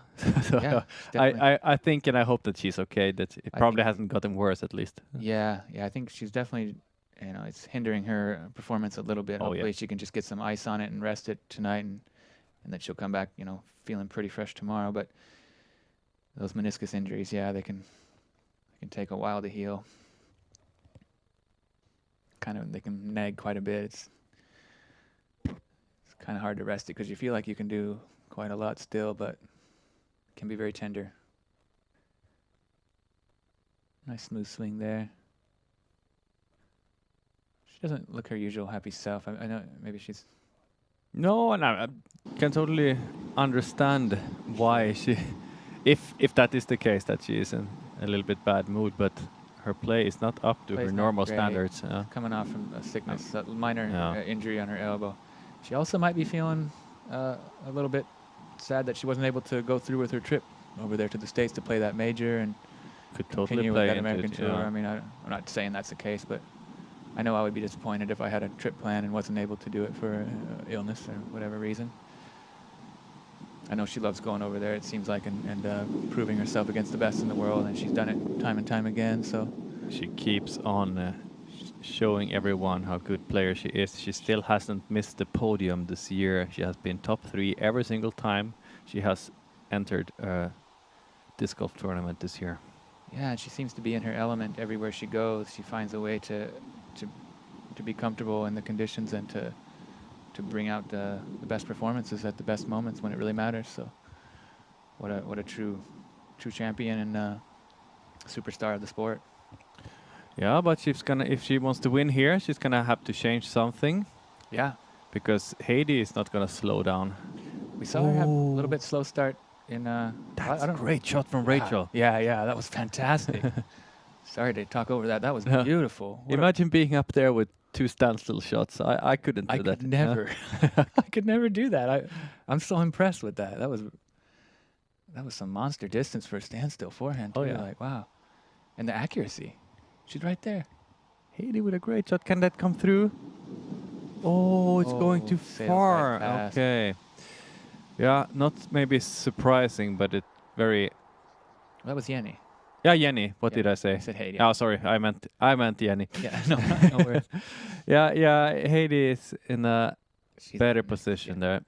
She has that straighter shot that we talked about. Yeah, that was the thing. Jenni had to turn something over a little bit there, and it just wanted to glide on. It wouldn't come down.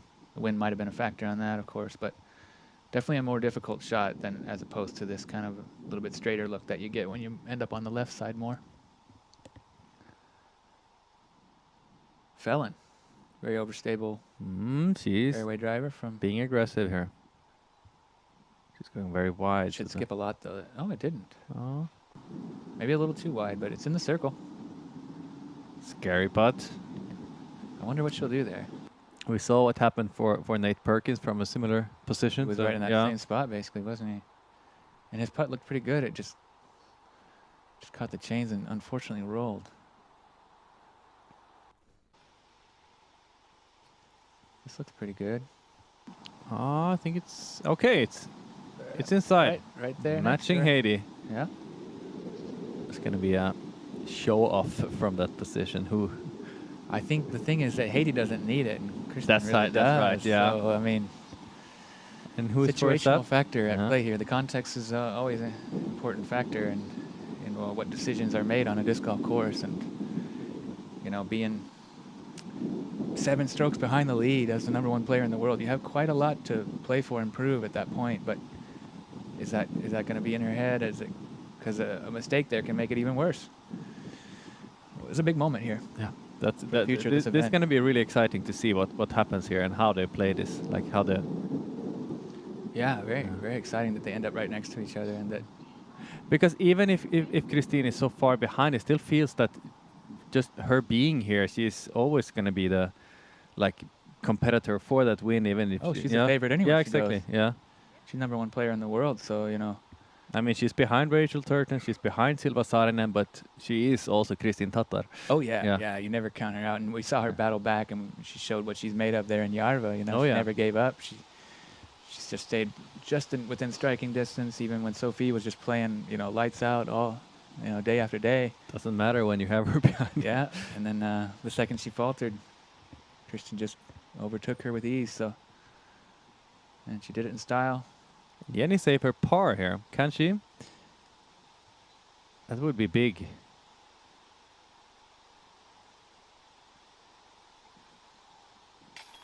Excellent. She can. Very cool par with an OB. That's pretty rare on this one. That was nice. That was some big quality, high quality play from Big moment. Jenni. Yeah, big moment for her confidence and get some Okay, so momentum. Maybe she can get a couple. Heidi gets to go first, and she is smartly not laying it up. trying anything here. That's just putting the pressure on Kristin. Will she? What do you think? I hope she does, because she kind of needs it. Yeah. But then I don't want any big mistakes either, because that might drop her off the lead card. And we certainly want to watch her again tomorrow. But I think she's got it. Oh, yes. She does. She didn't even look nervous. She just stepped up and she knew she had it. That's a big moment. Yeah. First birdie of the day. First birdie. Yeah, and there's a little smile. Like to see that. Yeah, it's nice to see her cheer up a little bit. And Rachel doesn't want to lose any strokes to Kristin, so she needs to make this also. she's really close, isn't she? Yeah, she's extremely close. Going through that rhythm. There you go. Sticks it right in the middle. Great birdie from there. 2 standstills and a short putt for the 3 on. I mean, 2 birdies, 1 par with a penalty stroke, And another. and 1 par here with a layup. The layup from inside the circle. That's a really well played hole from that. Super impressive from all of them. Yes. Nice highlight putt here from Jenni. Getting that great little short stroke spin.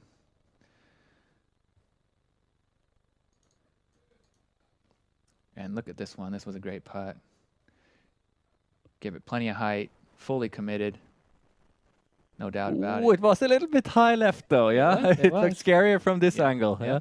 Good catch by the basket, but nice center putt, just a little high. 2 holes to go. Hole 17, 108 meters. Yeah, par 3, 354 feet. Turning left to right. Mando on the right early. I think we see Rachel there. There's Rachel here. Yeah. Yeah. Missing a putt, but having a good practice round. And this one brought to you by Zuka. Excellent sponsor, excellent products. Get yourself a Zuka cart and all the accessories.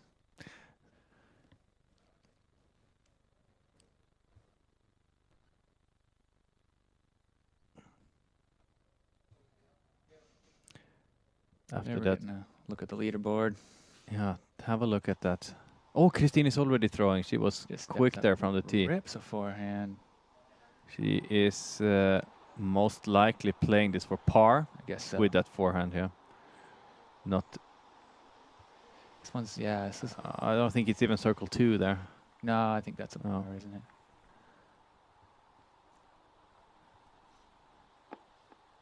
Rachel taking that D1. Oh, looks like she's going to go forehand. Super focused player, isn't she? And she's just, yeah, nice soft forehand. Quite short. Yeah, that's actually so short so that it's not an easy par to get. Yeah, no, she has to do a little bit of work on that second shot to put herself close. And the wind, not the easiest thing to do, but here we're seeing Heidi. We know she can attack this one. Looks pretty good. Might be slightly overturned. Hope it doesn't cut roll out. That's okay. That's fine. It's not easy to find the exact right angle here that you need to have, but that is, as you said, when the MPO players were here, that is the play if you want to get really close to the basket. We also saw it from Joris Richter. Yep. This looks pretty good. This looks very similar to that, I think. No, it's coming out too early. Bit nose up, maybe. Yeah, faded out just a little bit too much. Her struggles continues. Jenni Engström, reigning champion of Tyyni. Yeah, but she's might be putting herself out of contention for the win. I don't know. I mean, it's pretty hard to make up that many strokes in 2 rounds, but she's 11 behind Heidi. That's what I mean. Yeah. I mean, you never know, but not really the first day score that she was probably hoping for in order to defend those titles.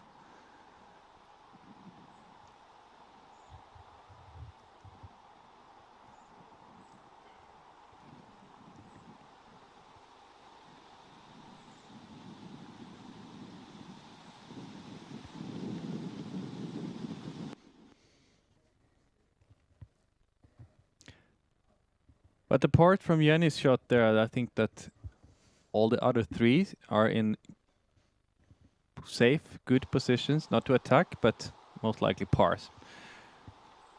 And Jenni she's looking as happy as ever. She doesn't really care about misses. Of course, she's trying to play her best, but she never gets too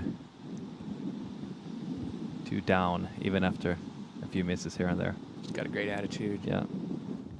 Always fun to watch. Must be fun to play with. Rachel grabbed some range there. I wonder how far out she is. Probably about 50 or so still, don't you think? Yeah, I think maybe even more. She didn't get very far out. At least 45. Is it close enough? Yeah, okay. That's great. Okay, it was probably around 50, as you said. Yeah.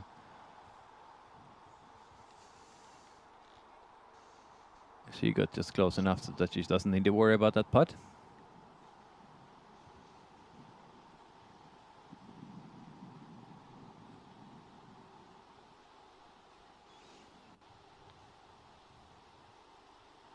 Jenni conferring with the card as to where she went out of bounds and taking her meter in from there.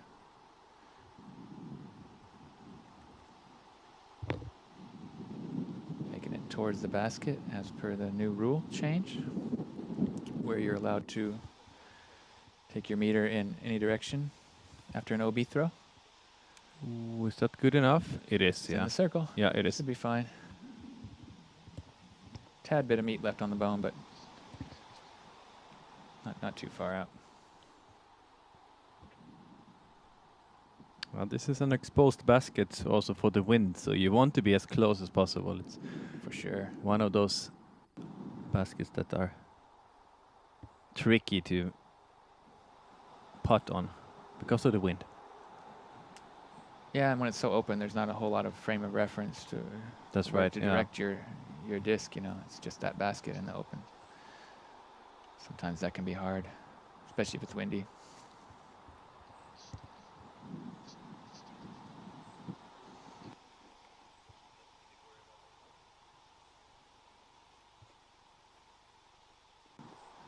Jump putt approach. Nothing to worry about there. Easy par. That's going to be a drop in, but yeah, there is a little bit to work with for especially for Jenni here first. Yeah, they're not too far out. But No, like you said, it is quite windy. She's only about 6 meters, right? So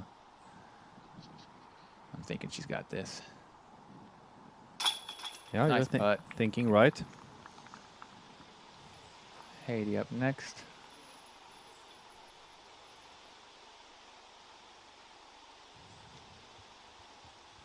She's looking to stay under par.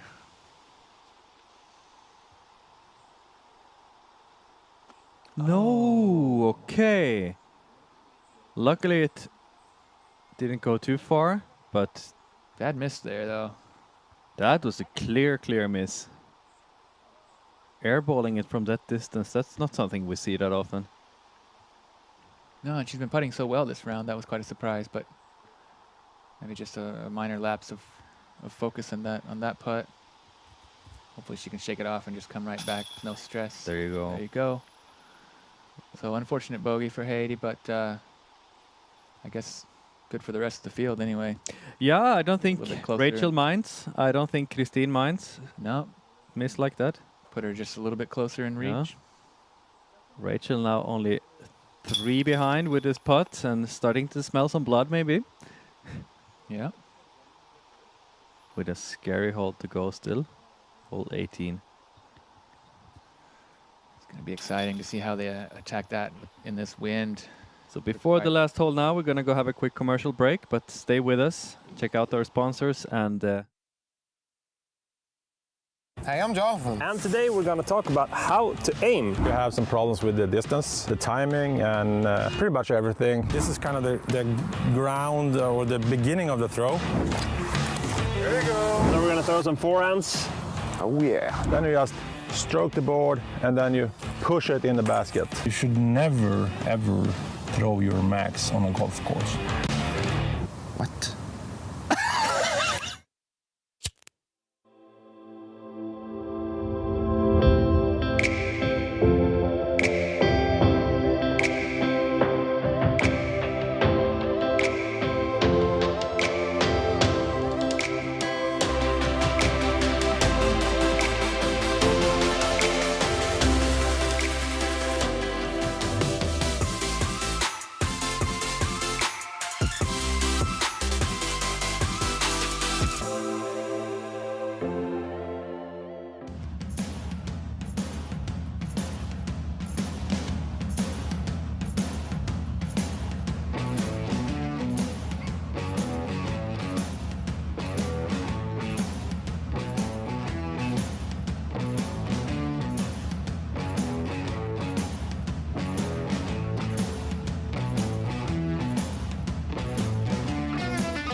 For the win. Yes, he gets it in. Wow. So well deserved. Silva Saarinen on hole 7. Oh my God! What an incredible ace. Oi, todella kaunis putti Peltoselta.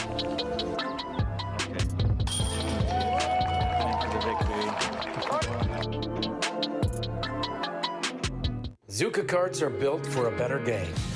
Our carts feature a lightweight aluminum frame that can also double as a seat for added comfort. The durable hand-washable bag with convenient zippered compartments and pockets to carry all of your course necessities. Performance tires provide unrivaled traction over any terrain. However you play, your Zuka cart has you covered. Zuka, disc golf carts for a better game. So 1 hole to go on this first day of Tyyni 2022, and what a hole that is. Yeah, what a beauty. One of the best finishing holes in disc golf. Perfectly designed here. The lake hole, the beach. 115 meters, at least 100 of those carrying over water. Yep. There is no big fairway to lay up on the left side. It's a tiny one. You could play that, but it's not an easy one.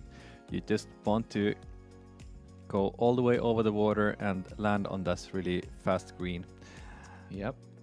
A lot can happen here. This one brought to you by Disc Golf Stream and also equipped with a flat pad tee pad. So that's right. Thanks a lot for that. And make sure you go to Flat Pad Piste de Fille and check out what they're offering there. Excellent. If there's any spot I would like to, any hole I would like to step out on a flat pad, it's this one. Yeah, you want all the comfort you can get and all the pop off the run up that you possibly can make. Do you usually go for this? Nope. No. Nope. I don't feel confident to get across very often. And what I usually do is throw something kind of an overstable driver and hang it out over the water and let it crash in on the corner here. Yeah, and I'll just pitch up for 3. And I've usually taken 3s here. I have only played this hole once, and that's exactly what I opted to do also. And I just missed that tiny fairway. Yeah. But I was able to get it from the drop zone, so I got a bogey at least, which I'm happy with, because we see some very big numbers here sometimes. So. Yeah, I've seen some crazy results here on my cards in the past. I've seen people lose half the discs in their bag trying to play this hole. Honestly, it's not something you ever want to see, but in those moments, I've been very happy to take 3s with a smart play and just control the disc. Yeah, I actually brought some extra discs specifically for this hole. The ones that can deserve to drown. Yeah, those that I don't worry so much about. Like I can afford to lose these. Sure. But I was able to keep them in my bag. There you go. Yeah, I think you'll usually get them back from the main pond here, but the worst part is that when they go too far left. That's right. That's a disc graveyard.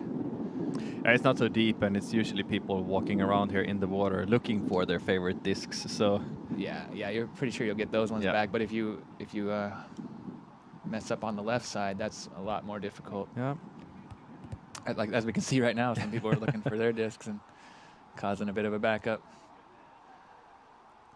Yeah, that's how it looks also on hole 13 when my friend got his disc back from far out in the water. It's so thick, but there are usually some kids around here and there looking for discs. Kids are magic elves that are trying to help out. And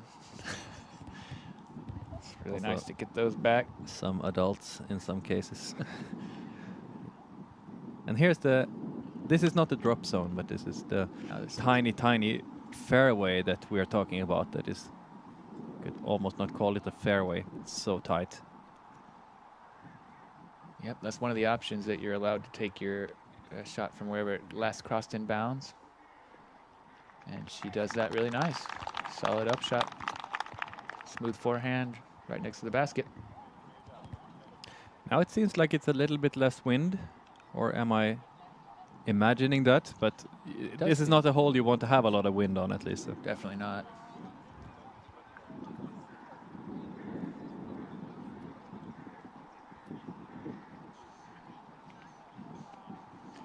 So yeah, Heidi currently at even par, which comes in for a 994 rating. So she's playing a great round. If she's able to get a birdie here, she'll have a 1,000 rated round in the bag. That would be something. For sure. And if someone could get the birdie here, it's her. She can attack. And I think that might be the smartest play, because there's no real safe layup zone. No, exactly. And with her power, she can give it too much even and still take it in for a putt for 3 perhaps. Yeah, and even if she wouldn't even make it over the water, I think she can play it quite safe from the drop zone and get a safe bogey at least. So I think we're going to see an attack from her. I think we're going to see an attack from Kristin. I don't know how Rachel feels with her knee. She's playing this one to the corner over there. She's throwing it, trying to get it to cross on the shortest distance, but still carrying about 100 meters. Yeah, it's still a long throw. This was she said the only hole in practice that she used the run up. Okay. So We might see something new from her then. Yeah, we're not for this sure how round, much yeah. that knee's bothering her, but she was able to get it in bounds. I saw her practice shots over there in that corner.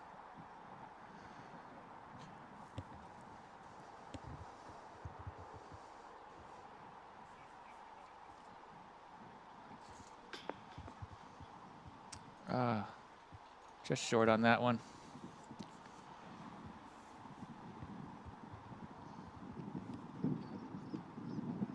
And also this basket is really exposed, and it is quite windy still, even if it's not as bad anymore. But It has died down a little. Yeah. It was really ripping there when the MPO finished. And there's picking up a little bit again.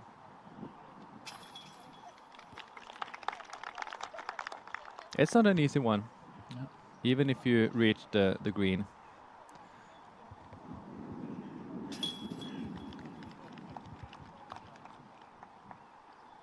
But it's really a magical ending hole, and especially on the last day when you have the big gallery here, everyone watching you and Yeah. throwing over water. Then on this kind of hole, it's It's definitely interesting and scary. exciting. Isn't Yeah. it?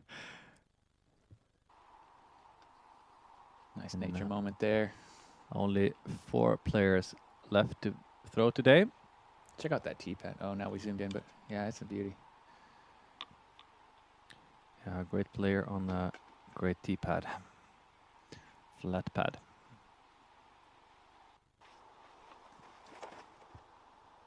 Kristin is, Looks like she's playing it real safe. yeah, she's Aiming for that corner, like oh, and it is just in bounds. Yeah, nicely done. that was the shot you were talking about from that Rachel was. Yeah, but she was landing practicing? a bit more up there Yeah. by that. She went a little further. But that's also my kind of play as well. That sort of just landing up in that corner, Yeah. letting the disc hyzer. Playing for par. Fast, yeah, Yeah. fast driver.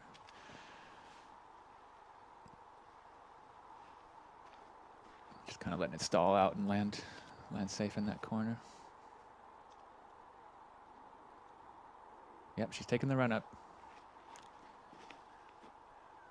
And Yeah, that's a she's great shot. super smooth. That's gonna get Exactly over. what she That's wants. gonna get over. Yeah. That's a beautiful- Perfect. She's having a look at the birdie even. Yeah, excellent drive there. That was even more aggressive than her practice shots. Yeah, I was just gonna say that. She got a little more turn on that, yeah. But it worked out perfectly. I'm happy to see that she can run up. It's not that she isn't able to do it. It's just, No, she's choosing not to. And Slightly uncomfortable, so Heidi, didn't want to risk any more damage on that meniscus. So. this is gonna be great. This is gonna be Oh yeah, really good. well clear. No, okay, Oh, it's just climbs up. I thought it was a little bit longer. Yeah, she had just enough to get over there and have a look for birdie to go back under par. She scared me there for a second, and they're laughing about it. Her and her sister, Sonia. Enigma here and getting some nice turn. Another great drive. Carry. Oh no, they're gonna have to look at Hard that. to tell. But I think that it is actually not Might be out. in bounds now. Very close. It looked good. It just needs to be any part of that disc inbounds, and it looks like it Okay, is actually yeah, inbounds. that's for safe. certain. Yeah. That's safe. Yep. I was gonna say that otherwise she would have needed to go to the drop zone because it wouldn't have been Yeah, it didn't cross crossed in at any probably, point. But she's lucky to get that just in bounds, and we had a bunch of great tee shots. Look at that rip. Full power smash. Eyeing it down. Happy to see it coming in bounds. yeah, and great reactions from her. Great way to finish the round. Getting a Yeah. big applause from Heidi over there. Super encouraging, positive card mate, always. And I thought this was so clearly over the water, and it really scared me the second it landed. That will it make it? You see some great reactions there. yeah. Jenni always with a smile. These reaction cameras are really. Boy, she's going to the drop zone. Why? Yeah, maybe the. Provisional? Yeah, I think so. Oh, just because they don't want to have to all walk up Yeah. there right away, yeah. So her provisional shot ends up OB, but she's going to be happy to see that her disc is inbounds, and Yeah, that that- will not matter. Yeah, That- you see they are still walking up there now, and she didn't want to have to walk back, Right. So, saving some time. yep. the right thing to do in that situation. Call the provisional, take both shots until you know for sure that you're inbounds, and then you can just continue to play forward from the inbounds lie. That's right.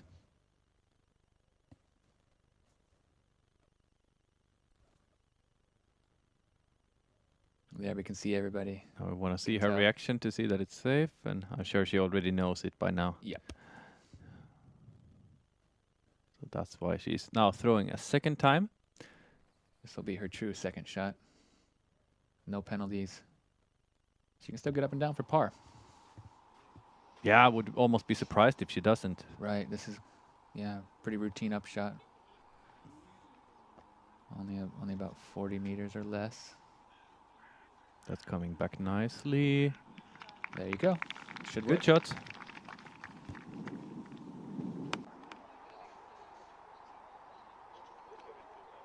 And some hungry birds checking out those discs, see if they can find something to eat. It's also one of those really nice upshots from Kristin. Yep. Puts it pretty close.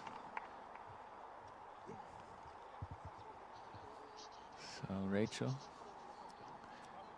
You think she will get it a run? Give it a run? She's kind of on the edge of circle 2, right? I think she's even closer. Maybe okay, maybe not. Maybe not. It's still about 20 minutes, but I think she can afford to give it a run. I mean, it's not too much OB. Soft run at least, yeah. Sure. 20 meters maybe, yeah. Maybe a little inside circle 2. Put her about 18. 60 footer. Maybe a little closer. See what UDisc says. Oh, this is not going in at least, but nice layup there. Par is a great score here on hole 18. Yeah, for sure. So much can go wrong. Heidi can still get a birdie though. For sure. She's had some great putts today. Yeah, she is right now at par. And you said that a birdie here would get her 1,000 rated round. 1,004 rated, yeah. That would be... That'd be fantastic. That would be tasty. Or 1,002 rated, sorry. 1,002, yeah. Yeah.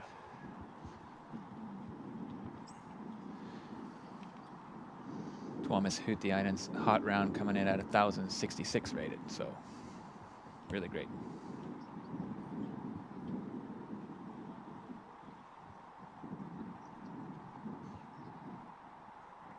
She wants it.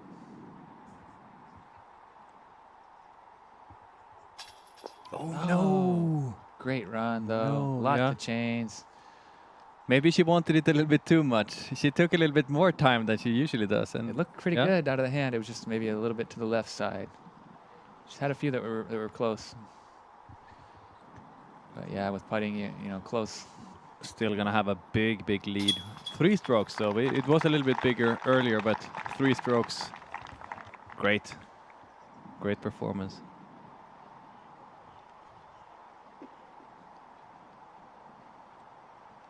Yeah, there's a saying where I'm from that close only counts in horseshoes and hand grenades. And putting, it does not count for much, does it? No, it doesn't.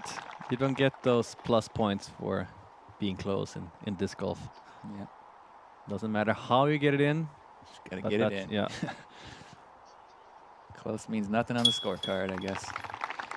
Great finish there. Even par for Heidi. Hot round. 994 rated. Excellent performance. Rachel also played really well today. Without run-ups, 3 over par.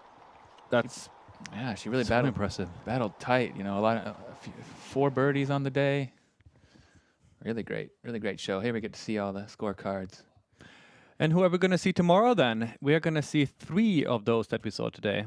And one of our favorites, Silva Saarinen. Yeah, the highlight machine. Yeah, that's we are always in awe watching Silva Saarinen. She makes it fun, yeah. She's going for stuff and making huge highlight shots time and time again. So that's going to be really exciting. We're going to have exciting cards both on the FPO and the MPO. So yeah, I'm very excited about tomorrow, and also excited to have seen the performance of Heidi Laine today. Yeah, excellent play. So solid throughout. making sure that all the scores are correct. Yep. So that's what we're gonna see. We're gonna see Heidi, Rachel, Kristin, and Silva. And on the chase card, not too far behind, but a little bit of separation from the lead and chase card, I guess. Dropped a little bit, Laura Posch there. Dropped down. And Laura Posch, Elina Rydberg, Amanda Lennartsson, and Jenni Engström. Yep. That'll be your chase card. It's going to be a really interesting chase card also.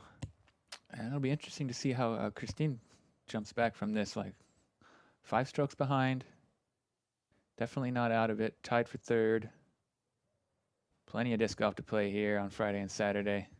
Yeah, I mean, potentially 5 strokes could be gained in one hole. That hole 5 could, maybe not 5 strokes, but at least a lot of them could. Yeah, things can swing quick. So nothing is nice photo up. Decided. Everybody smiles. It seemed like such a great vibe on the card. Yeah. Such positive energy. Such nice people all together. Yeah, all these 4 players seems to be having that really positive vibe when they are playing and they're bringing out the best of each other. It also feels like, Yeah, great personalities. 3 different countries represented, and they really made it interesting and fun. They're wondering how long this photo shoot's going to go on. Did we get enough shots? Isn't that the worst feeling? I get that sometimes here in the studio also when the camera stays a little bit too long on. Slightly awkward. Fist pumps all around. Lots of nice chatter and smiles. So great to see. 4 super high quality players. Great representatives of the sport, and playing for pride for their home nations and doing just fantastic job. And what a great first day we have had. First day is always a little bit special. You don't know what you're gonna what you can expect to see. Yeah, and what you're gonna get. And I didn't expect to see Tuomas Hyttiainen with a 2-stroke lead, for example. Super hot round. Yeah, he's a guy that we know has a great potential, but he has not had his best year this year. He has been over in the US. He had quite an extended tour over there, didn't he? And now he's back home, maybe feeling comfortable back in his home environment and busting out a real hot score day 1 here at Tyyni 2022. Yeah, I'm really excited to see what he can bring tomorrow, and not maybe as surprising to see Lauri behind him, and also not surprising to see. Here's tomorrow's schedule. We're going live at 2:45. There you have it. Local finish time. And we'll start with our FPO tomorrow at 3 o'clock, and then head over to the MPO lead card tee-off time. Beautiful drone shot here. Sorry, go ahead. No. Please join us tomorrow, 14:45 finish time. That is 13:45 Swedish and Central European time. Yep, 6:45 a.m. Central American time. There in the US for all of our viewers. Make sure you get up early and follow along. It's going to be super exciting. Beautiful spot here, Sibbe in Sibbe, Finland. Short drive from Helsinki, just about 15-20 minutes east. Yes. From most parts of the city, from where I live on the east side anyway, a little further from the central and western part of the city, but really beautiful spot. Look at that river, the sea. We can expect a beautiful course. We can expect great and beautiful players, and a lot of great action tomorrow. It's going to be fun. Make sure to come back and join us. Sign up for Disc Golf Stream subscription if you haven't done so. Use that coupon code WELCOME to get 50% off the first month. We'd be really happy to have you back, and very grateful for the support. Thanks again to all our sponsors and everybody at MBDG and for organizing and running this event, and all the volunteers, all the effort that it takes to run an event on this scale, which is quite a lot. It's a big thing. It's not only an European Pro Tour event. It's we have almost 850 players playing here this weekend, so it's that means a lot of work. They are doing it great. Yeah, and what a great vision from Juha and everybody behind this. You know, to dream up something so big, and then to have all the effort and support to put it into action, to work that hard, all the dedication. Oh yeah, so impressive. But now, thank you for today. Andy. Yes, thanks. Been that was been great. a pleasure to Lot of sit here fun. with you, and can't wait for tomorrow. Yeah, looking forward to it. Come on back to join us. Yeah. Andrew Gum here, Victor Tågestad here. signing off from Disc Golf Stream. Good night.